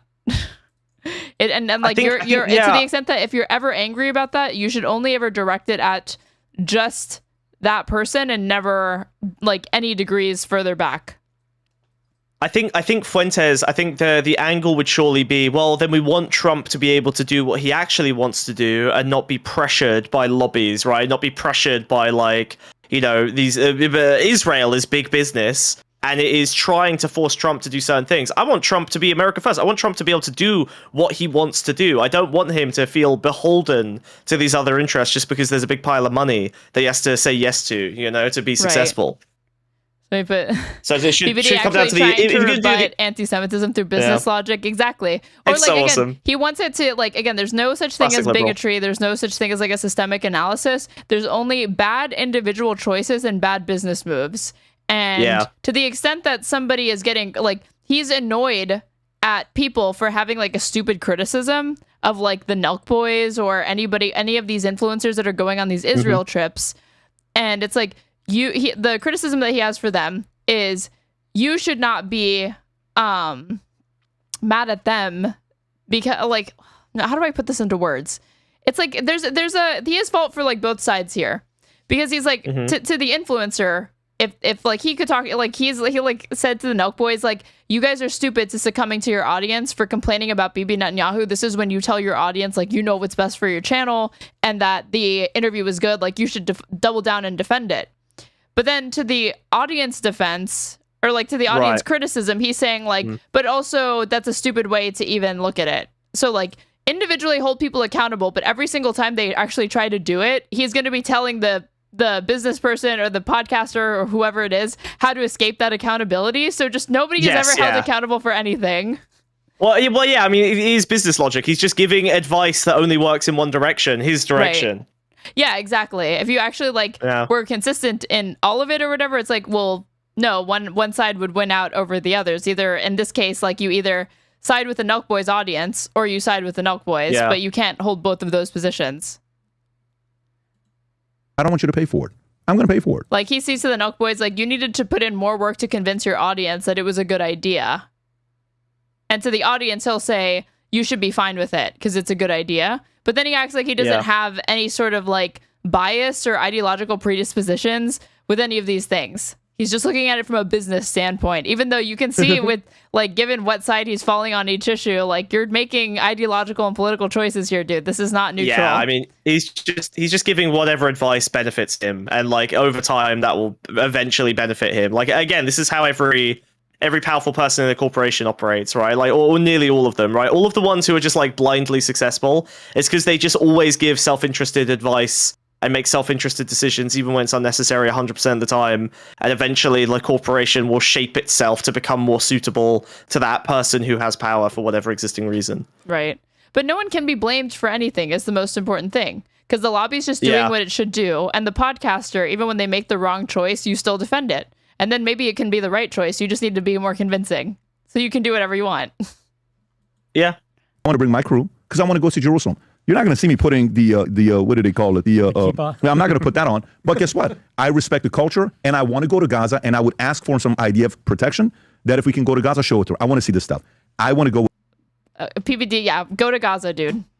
Awesome. Please go to Gaza. Awesome. Yes. 100%. Yeah, they're waiting, dude. You know what? Based on what I've seen today, we're gonna get more out of this than the fucking Destiny Loaner Box trip. That's for fucking sure. Okay, that's a real on the ground journalist right there. He's gonna uncover some real shit. Okay, Louis Theroux too. With my pastor, first time around, I'm not gonna take my kids. Maybe the second, third time I'll take my kids. But to me, I don't put the onus on like when a guy's like that guy has slept with so many people. This, and the girl said yes. No, but you don't understand. He's a man whore. But the girl said yes. So is it Israel or is it the girl? What is happening? What point I'm trying to make here? So to me, it's kind of like, I mean, if you said Israel What's unclear about it? Is it Israel or is it the girl? Muslims. Is it Israel or is it the Which whore? Which of the two do you think has been a bigger net positive to America? Oh, well, it has to be Israel, absolutely. Okay, so a part about that part. But, well, in terms of, I wouldn't say net positive. I would say in terms of raw, maybe like gross positive. Because they've had a lot of contributions, culturally, and even, in terms of art, literature, music, also scientifically. But it's difficult to say on that because I also think that there's quite a bit of a detriment. I think that the melting pot comes from the Jewish community. What do you mean by that? The idea of the melting pot, that comes from a Jewish playwright. Because Jewish people come to America, and like all immigrants, they say, well, we want America to be more welcoming. So they start to spin up these ideas that, well, America was never this country of white Christians. It's always been a melting pot for all immigrants. They want the country to be more open because that makes it more comfortable for them. It makes it more tolerant for them. But this has also made us more open and tolerant for Muslims, for example. Wait, hold on a second. What do you mean last time you listened to moderation? You were like, that person who you're like, no, don't ban them. Let them be in here or whatever. The one who was when did I like, say don't ban that person? I might have gotten them confused. I don't know. Maybe. Okay. But I don't think I did. I think you said, I was like, I'm going to ban this person because they were just JQing. And you're like, no, let them stay. Let them learn. But they're just JQing, so I just want them to go away. Oh, okay, they're not ever going to learn. Well, Aaron, you know what? Hey, Aaron, listen, that's just our failure to teach, okay? It's not their failure to learn, it's our failure to teach, okay? We could have pulled them out of the spiral, but now you've permanently cemented another Nazi but in the really ranks what they're of Fuentes, getting pulled okay? out for is for not following community rules, not for I know. ideological They're just wasting time and causing problems, yeah. I mean, who's been the biggest driver of like the Hart-Celler 65 Immigration Act was like the SPLC, which is run by Jewish lawyers. And so they're major drivers of mass migration. They're also major drivers of the pro-Israel look politics. At Fuentes light up now that he gets to finally talk about the Jews properly. He's so happy. Look at him. He's like a kid in a candy store. And just right at the end, this is his what a sweet boy. Act 3, the He's finale. so happy. You know what's so funny is that like every single trope that is invoked against Jewish people literally is true of Catholics. I'm not kidding. Like this whole again, literally. I mean, think about it. Yeah, but they're white, so Catholic, it's okay. You know, but I always notice this because again, I grew up Catholic, so it was like, okay, we're accusing, like when I say we, I mean like anytime I saw like any sort of anti-Semitism from like Protestants, Christians, like Catholics, etc. I was like the whole like, oh, they want to like fuck kids and stuff like that. I'm like, you do realize that the Catholic Church literally all the way up to the Vatican was like covering for child molestation with all the priests, right? So that was not only a conspiracy, it was literally true. So massive projection. And then the other thing is like how does he reconcile like Joe Biden, Catholic, right? One of the most religious presidents that we've had.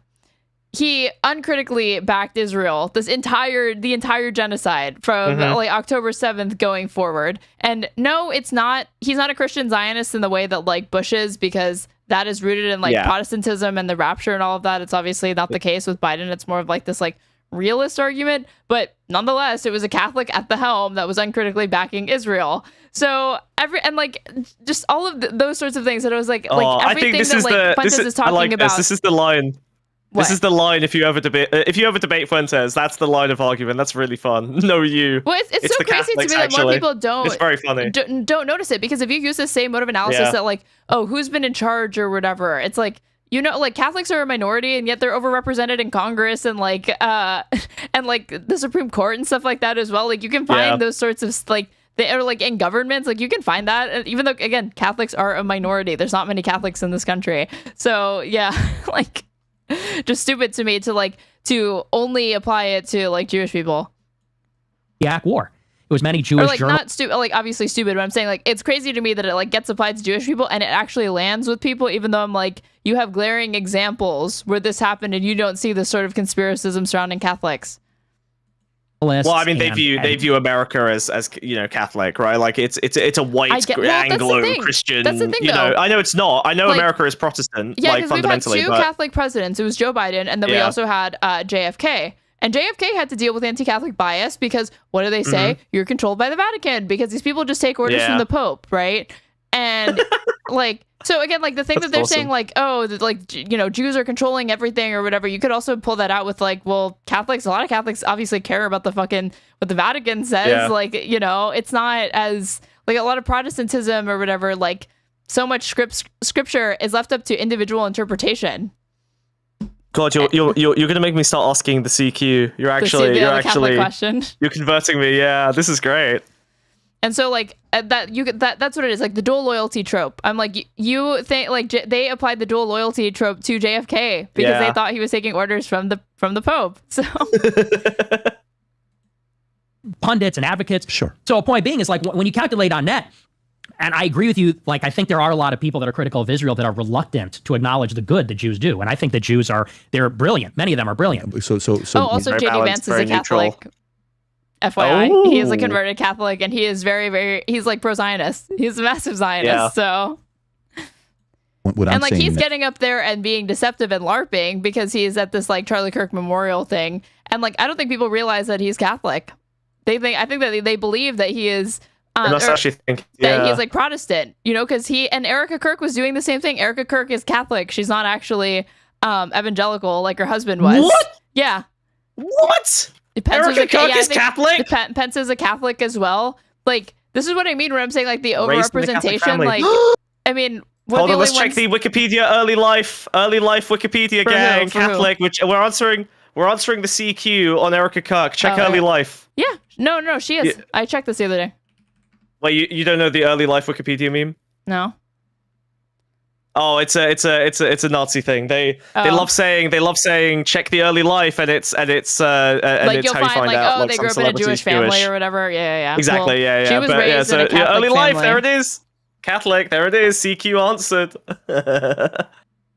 And so yeah, she never converted. Like, that's why Charlie Kirk, they were like, Charlie Kirk was attending Catholic mass at the end of his life. He was about to make a pivot. It's like, his wife is Catholic. She never converted. They're going to mass as a family. Yeah. He's just doing that to humor her. It's not because he's actually going to convert. He was literally, I watched a video of him with Pisco and Just Press Play where he's decrying what he says calling Mariology, because he's like, yeah, Catholics have little basis to like, you know, there's a reason to valorize Mary or whatever. Like, that's a whole other thing. But point being that like, all of these like tropes and like stereotypes surrounding Jews, I'm like, how does it not like get hit on Catholics more and actually land? Because they're far more true for Catholics than they are for Jews, infinitely. Sorry, I just got distracted by this quote on Wikipedia I have not seen before of Erica saying that she saw she pushed to see Kirk's body right after the killing, and she said he died happy with a Mona Lisa like half smile. She did not say that. That's not real. I mean, in an interview with the New York Times, Erica explained how she pushed to see Kirk's body Send me what you're looking at. This is insane. This is insane. I mean, did you see the fucking thing that she posted where she like kissed his like she was like showing his? That's fine. That was a regular amount of insane. That was weird. No, that was no. That was doing it regular is not weird. Christian filming it and gooning. putting it on social media is weird. Saying he died happy is incredible. The last paragraph on Wikipedia, the very last paragraph. What the fuck? On Wikipedia? On her Wikipedia? On Wikipedia! On her Wikipedia! I just sent you the link. On her Wikipedia. Oh, I know, but I thought you were going to do it from the Times. Hold on. Sorry. Well, I could have just pulled up her Wikipedia. Yeah. Oh my god. In an interview with the New York Times, Erica explained how she pushed to see Kirk's body against advice from law enforcement. She repeatedly told authorities, with all due respect, I want to see what they did to my husband before kissing him goodbye. We all saw that's that. cool. Like what? That's very gamer.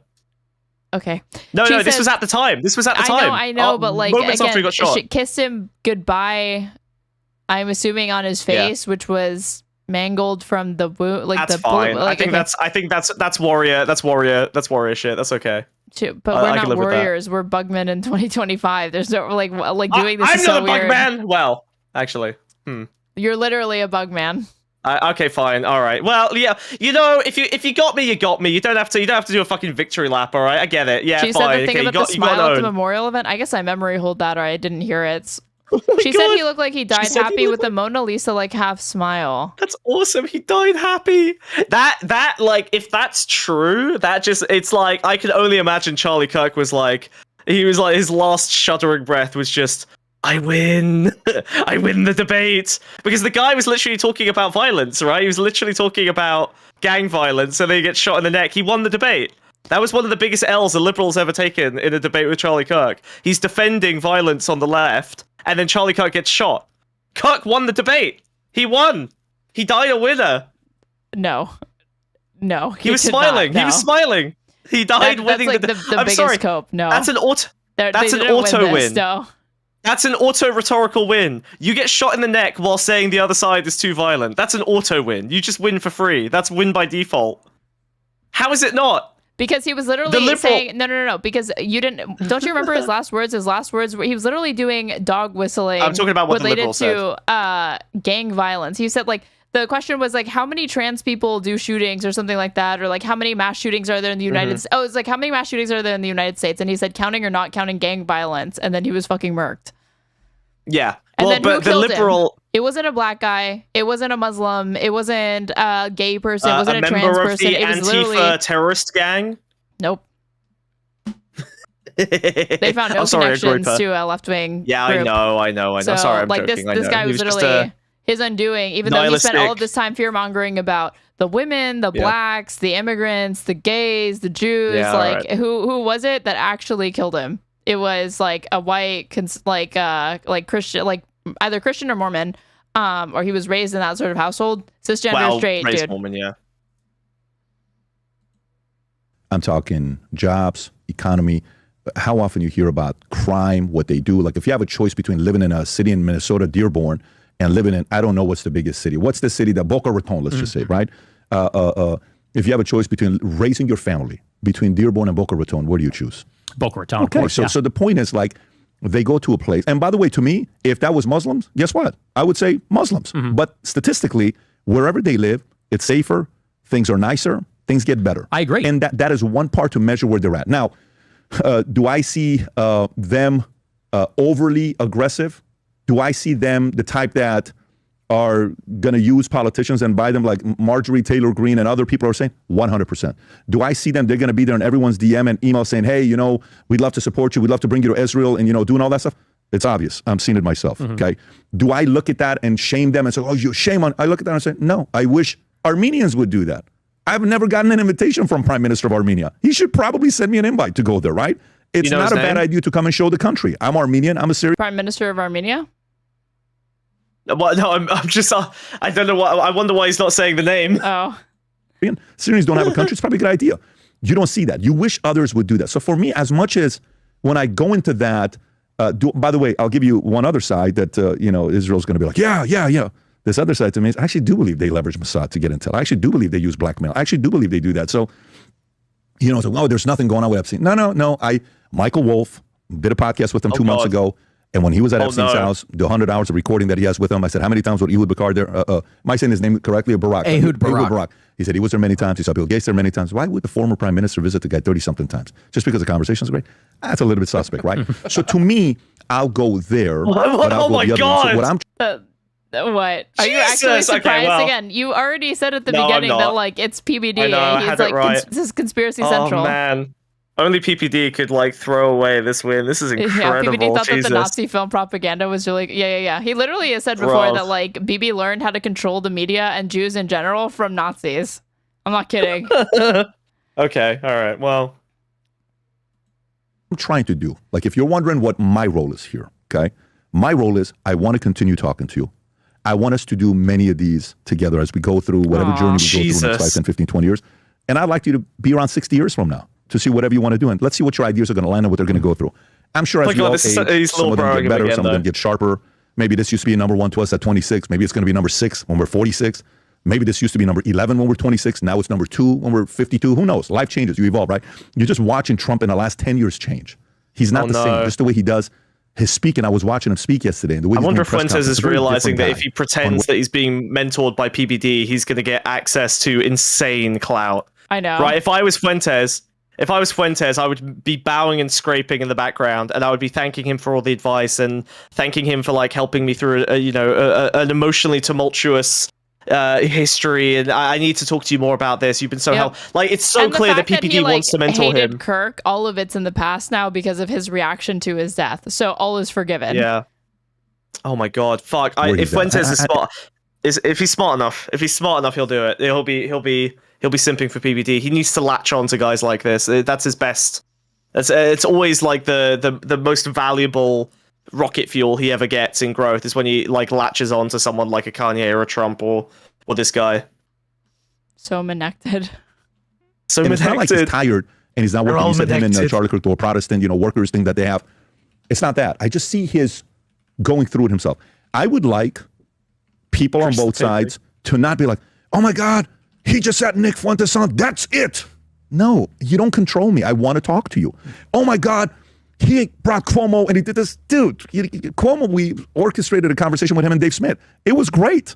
And we had Chris Cuomo and Candace speak. It was great. They gave their arguments. And Chris said some things about, people don't need IDs to vote. I don't agree with that. But guess what? At least we had the conversation, right? I'll sit with Wiener. I'll sit with you. I'll sit with, let me tell you, I got a lot of death threats after having BB on. Not for the outcomes with BB, right? To me, it was very simple what I wanted to get. I wish I had 2 hours with the guy, but it was a short time. But I guess maybe the final thing He that literally did that because he saw the reaction that the Nelk boys got was so horrible. And I swear he did it like in solidarity with them. Jesus. So he like knew that he was going to get a bunch of flack from his audience, and like he didn't give a fuck. He was like intentionally doing it to show you like to show them like who's who, and the fact that he's not just going to like be audience captured. But yeah, he got about like a ton of backlash for that. When we get before we wrap up, is do you mind in a 3 to 5 minute part finish up that part on when we were going through with you and Cassie and Media Matters and Leadership Institute and Reagan Battalion and the video that we were talking about? Do you mind going past that a little bit? Yeah. And maybe let's finish that. Oh yeah, like in this last 3 minutes, let's finish that. The reason why he couldn't get through is because you would not shut the fuck up, dude. It was literally a story that only needed to take like 15 minutes, even with interjections. That's so awesome.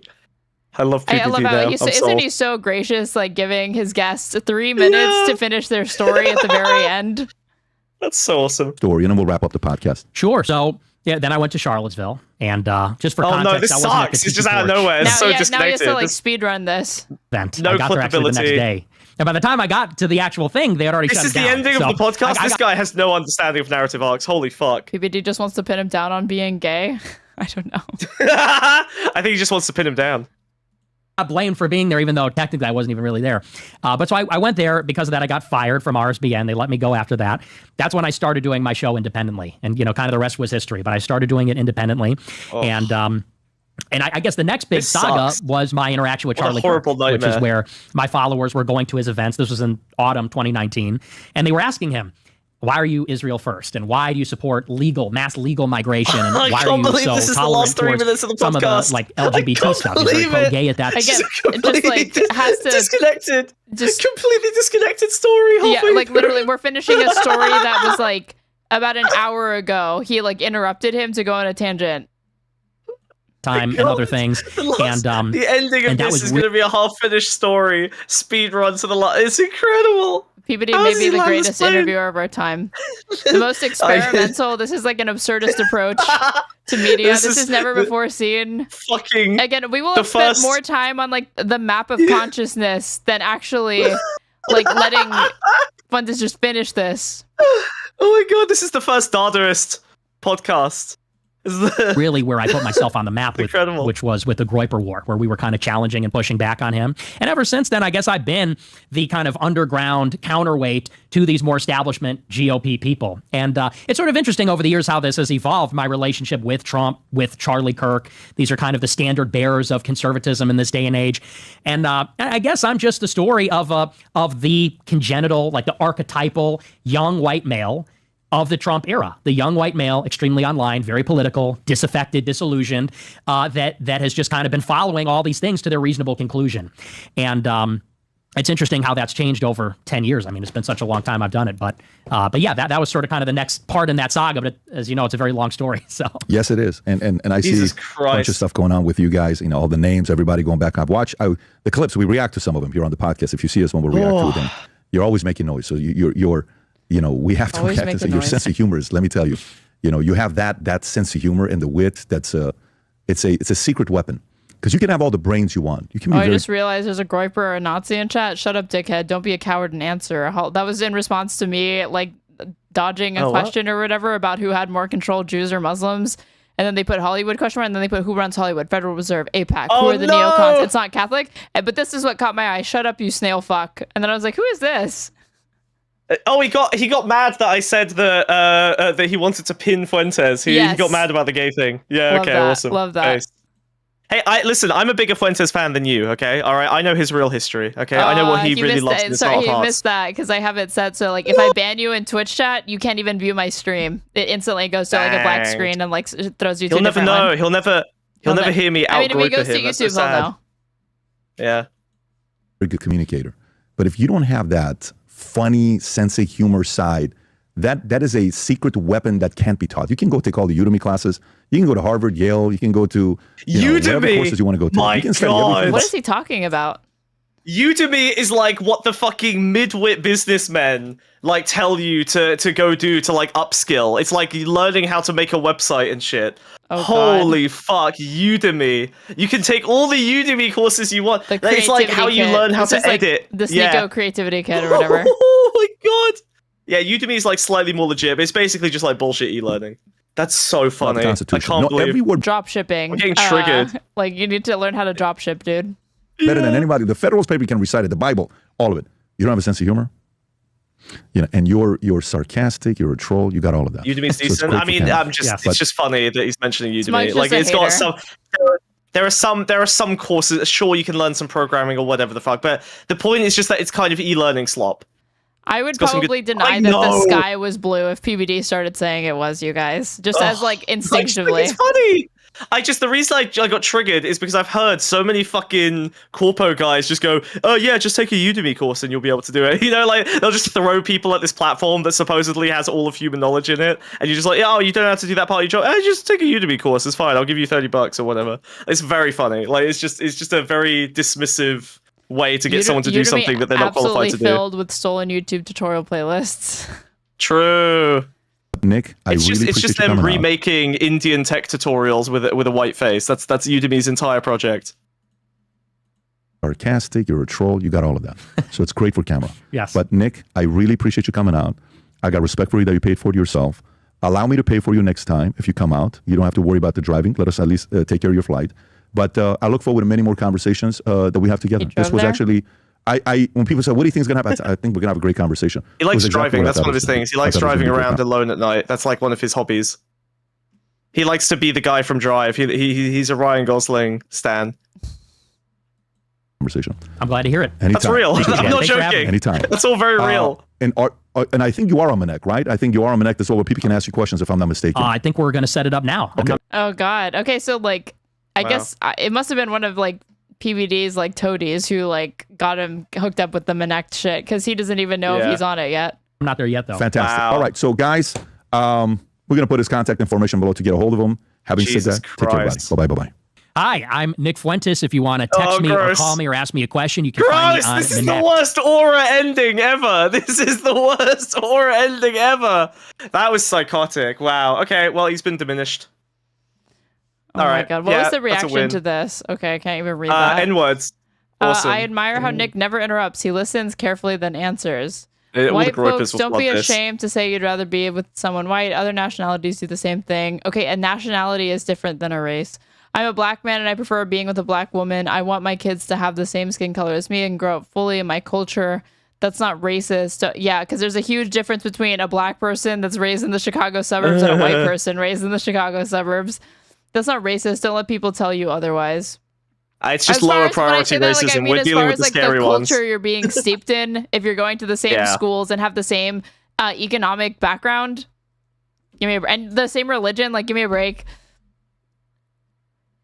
If the blacks say don't marry outside your race, no one cares. If Jews say don't marry outside the religion, no one cares. Let a white man say the same thing and it breaks people's brains. So this is literally just like Groper astroturfing, I'm assuming. Mm-hmm. Yeah, you can't trust anything. Like, so much of this is like not wanting to participate in an interracial marriage does not make you racist. Yeah. Why is it racist to want my kids to look like me? Yeah, this is the thing. Like, you cannot trust, because the Groypers are really well organized. Like, as someone who's been in the Groper communities for a long time now, and I love them deeply, of course. They literally will post all of this stuff within a group of like 15,000 people, and they will just swarm all over it. Like, they can manifest 10,000 likes on a tweet nearly instantly, so long as they've like sort of workshopped it internally as like a good meme. It survived the internal critique. As soon as they send it out, they disagree and commit, and they just fucking send it, and they will like all pile on top of whatever the fucking messaging discipline of the day is. And they can pretend to be anything as well. Like, they love saying as a Democrat or whatever, right? Like they'll just completely manufacture their bullshit. As a black man, they love doing that. Jewish man, I love fucking Nick Fuentes and everything he stands for. Yeah, of course. Yes, yeah. I voted for Kamala Harris, but the next election I'm voting for Fuentes. Yeah, like exactly. Literally that kind of shit. But this Fuentes guy has got me rethinking a couple of things. Yeah, you see that sort of astroturfing and those sorts of comments or whatever all the time, but. Okay. But am I allowed to take male rights seriously for a second? Am I allowed to? Sure, go for it. Yay! But they have a point. How can it not be racist for black people to feel that way, but 100% racist for a white person who does? So it's racist in both instances, but it's racist in both instances. But like, having a preference to date like or marry someone within like your racial in-group isn't like explicitly racist, right? Like, you can have preferences and those preferences. I was looking at chat. I was talking to chat. Okay? No, I you're was not. Actually, prioritizing- no, you're not talking to chat. You're looking the other way Oh, on the screen. Yeah. Oh, wait, really? Oh, Yeah. shit. I was on Twitch. Wait, I'm looking on Twitch. What? Oh, okay. Well, I thought it was. Oh, chat on your screen. I was looking at chat on the. Okay, well, you know how it is. For the viewer. Okay. I was. They're looking at chat here, not on your fucking screen. Whatever. Fuck it. Anyway, if you have like this sort of, you could call it maybe sort of an immutable preference, right? Like on the one hand, like that doesn't make you explicitly racist because it's not like you chose to do it, but generally speaking, if you like analyze that aspect of your preferences, you'll probably find that it's rooted in some kind of like implicitly racial bias, right? Like there's a reason that you're, swiping left on every black woman and only swiping right on white women. You know what I mean? Like there's clearly, you have like a bias, and that's the kind of bias that would probably be worth taking a look at. Doesn't necessarily mean that you're like a bad, evil, racist guy. It just happens to be the case that you have a bias in a particular direction, and maybe you should analyze your biases for the sake of understanding yourself better, and maybe analyzing them and deciding whether you want that to be a bias that you have or not. But I think the difference is when we criticize the black community, and certainly the black community criticizes the black community for being really harsh on like interracial marriage as well. Like all of the black activists that I'm familiar with who aren't, what's that? Who's that guy on fucking TikTok that's like the famous guy? Fuck, what's his name? The guy that FT Signify is always doing. Yeah, probably Omar or whatever. Like a hotep or something? Like who? Yeah, right. Like they're the guys who are very loud about the interracial marriages, right? So like I think that most of the progressive, liberal, or left like black activists are as critical, if not more critical, of the black community about interracial marriage than anyone else because it's their in-group that's behaving that way. The other thing is that there's been like social science research. Remember his credentials. There's been social science research done into like which race is actually more racist. And I'm thinking most notably Edward Bonilla Silva, who's a sociologist who wrote a book called Racism Without Racists. And they they asked like different sample sizes of different races, the same sorts of questions about interracial marriage. And they found on average, all of these groups of people had kind of similarly terrible, you could find like similarly terrible views about like sticking to your own or whatever. But then it was really just a matter of like who was more blunt about it versus who was like talked around it and tried to frame it differently. And on average, white people that he interviewed were more likely to frame it as like, I'm not against it, it's just that. And then they'd kind of go on to like justify it or like explain like kind of an irrational discomfort with like quote unquote race mixing and interracial marriage. Yeah. As opposed to black people that were more straightforward and they're like, no, we stick to our own and I want my kids to marry other black kids and blah, blah, blah. And his analysis put forward is that like, Black people understand that, like, as far as the racial totem pole in this country exists, they're pretty much at the bottom of it, so they have nothing to lose. So they're straightforward about things like this because they can get away with it. Yeah, they can get away with it, as opposed to white people that you also understand you're pecking, like, or like where you are on this quote unquote racial totem pole. You have more to lose. Therefore, you have learned these sort of like verbal pirouettes to kind of talk around uncomfortable topics, but it's fundamentally not any different. So these attitudes are the same. It's just more obvious in like races that are on average less likely to have these sorts of cultural affectations or expectations surrounding these subjects, as opposed to white people, where there is a liberal sensitivity that permeates all white people, even conservative ones, about like, you know, couching this stuff and dog whistling or and not just being straightforward about it because it's not socially acceptable anymore. Yeah, I think that's fair. So basically, we have the same critique for the black community. So I don't know why people throw this out like a gotcha. I don't think anyone ever gets caught by that fucking gotcha. It tells me that they literally do not understand. They literally do not understand that, like, either that, like, to be, I guess, I think people just kind of have this like woke boogeyman in their mind, and like they have this SJW that literally has never thought through how to arrive at the conclusion in a consistent way. It's just, they just have the conclusions. And like woke is when you like black people and you let them do whatever they want, and you don't like when white people do the same thing and you hold them to like double standards. Like, no, this was like my debate with Pisco the other day on like what was sexist and what wasn't. And he like thought he was gonna get this like big inconsistent or gotcha on me when appealing to like he was like, so you think that like wanting a patriarchal household is sexist? And I was like, yeah. And he was like, what if it was a matriarchal household? What if they said that like women are superior? I was like, yeah, that would still be sexist in the same ways. And he was like, wow, okay, like he could not believe that I had like bitten the bullet on both sides of that. No, I need to send it to you. It was great. It was great. No, I think I saw it. That was fucking deranged. That was incredible. Like, I mean, maybe he's just psychic warring. Maybe he's just steel manning the right wing. He's trying to understand them better so he can finally appeal to them. That's my hope. That's my dream. He definitely doesn't actually think women should be subservient in the household, right? Right? I guess we'll never know. All right. I guess we'll never know because it's all in good faith. Shut yourself out. No, be real. Oh, no. Seriously. Oh, sorry. Ponscum podcast every Monday. Aaron shows up as a guest occasionally, but also we do a fun little show every Monday, 7 p.m. UK time. Ponscum podcast. You can click on the link that Aaron is definitely posting in the chat right now. And how is it Ponscum? On Twitch? Don't do it on Twitch. We don't fucking stream on Twitch. Yeah. We're too cool for Twitch. We're too woke for Twitch, okay? Yeah, there you go. What? On Twitch? Don't put... Stop complaining! I'm giving you free clout and you're still fucking complaining. Listen, I give you lots of free content, okay? Yeah. Hours and hours of my free labor, all right? Okay, I dropped it in YouTube chat. And I'm dropping the YouTube link in Twitch chat as well, you guys, okay? All right. Okay, I'll be off then. All right, off you go. Bye. Bye, everyone. Bye. No, he's gone. He's gone. Out of here. Out of here. All right, you guys. If you're watching me on Twitch, though, speaking of following people, and you're not following me, you should go ahead and do that because I usually stream Monday through Friday, whenever I get around to it. And if you're watching on YouTube, do the same. Subscribe to me, like the stream. It really helps push it out to other people. If you want to go through my past VODs or timestamp that we can go to whatever segment you want very, very quickly. If you want to support me, can sub to me on Twitch. That would really be awesome. Can give subs throughout the chat so other people can get the experience of a ad-free experience as well as cute emotes. And if you just want to support me in general, you can follow the donation links into my Twitch chat or my YouTube description box. I'm at straighted _ and everything. I'm active on Instagram again. Please go on my Instagram. Please follow me on Instagram. I'm just at straighted right there. Same thing.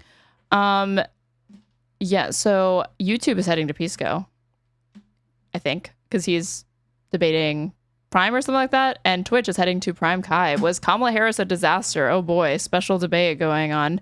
Pisco, I see Doobie there, counterpoints, Prime's yapping. Surely this is not going to give you a headache if you do that. I'm going to do this shoe on head video tomorrow. I have a massive headache. I'm sorry, you guys. I was going to do it today. I've been going like 5 hours, which isn't that long, but yeah, this headache is like, put me out. So I will see you guys then. Say hi to Prime and Pisco for me. Bye.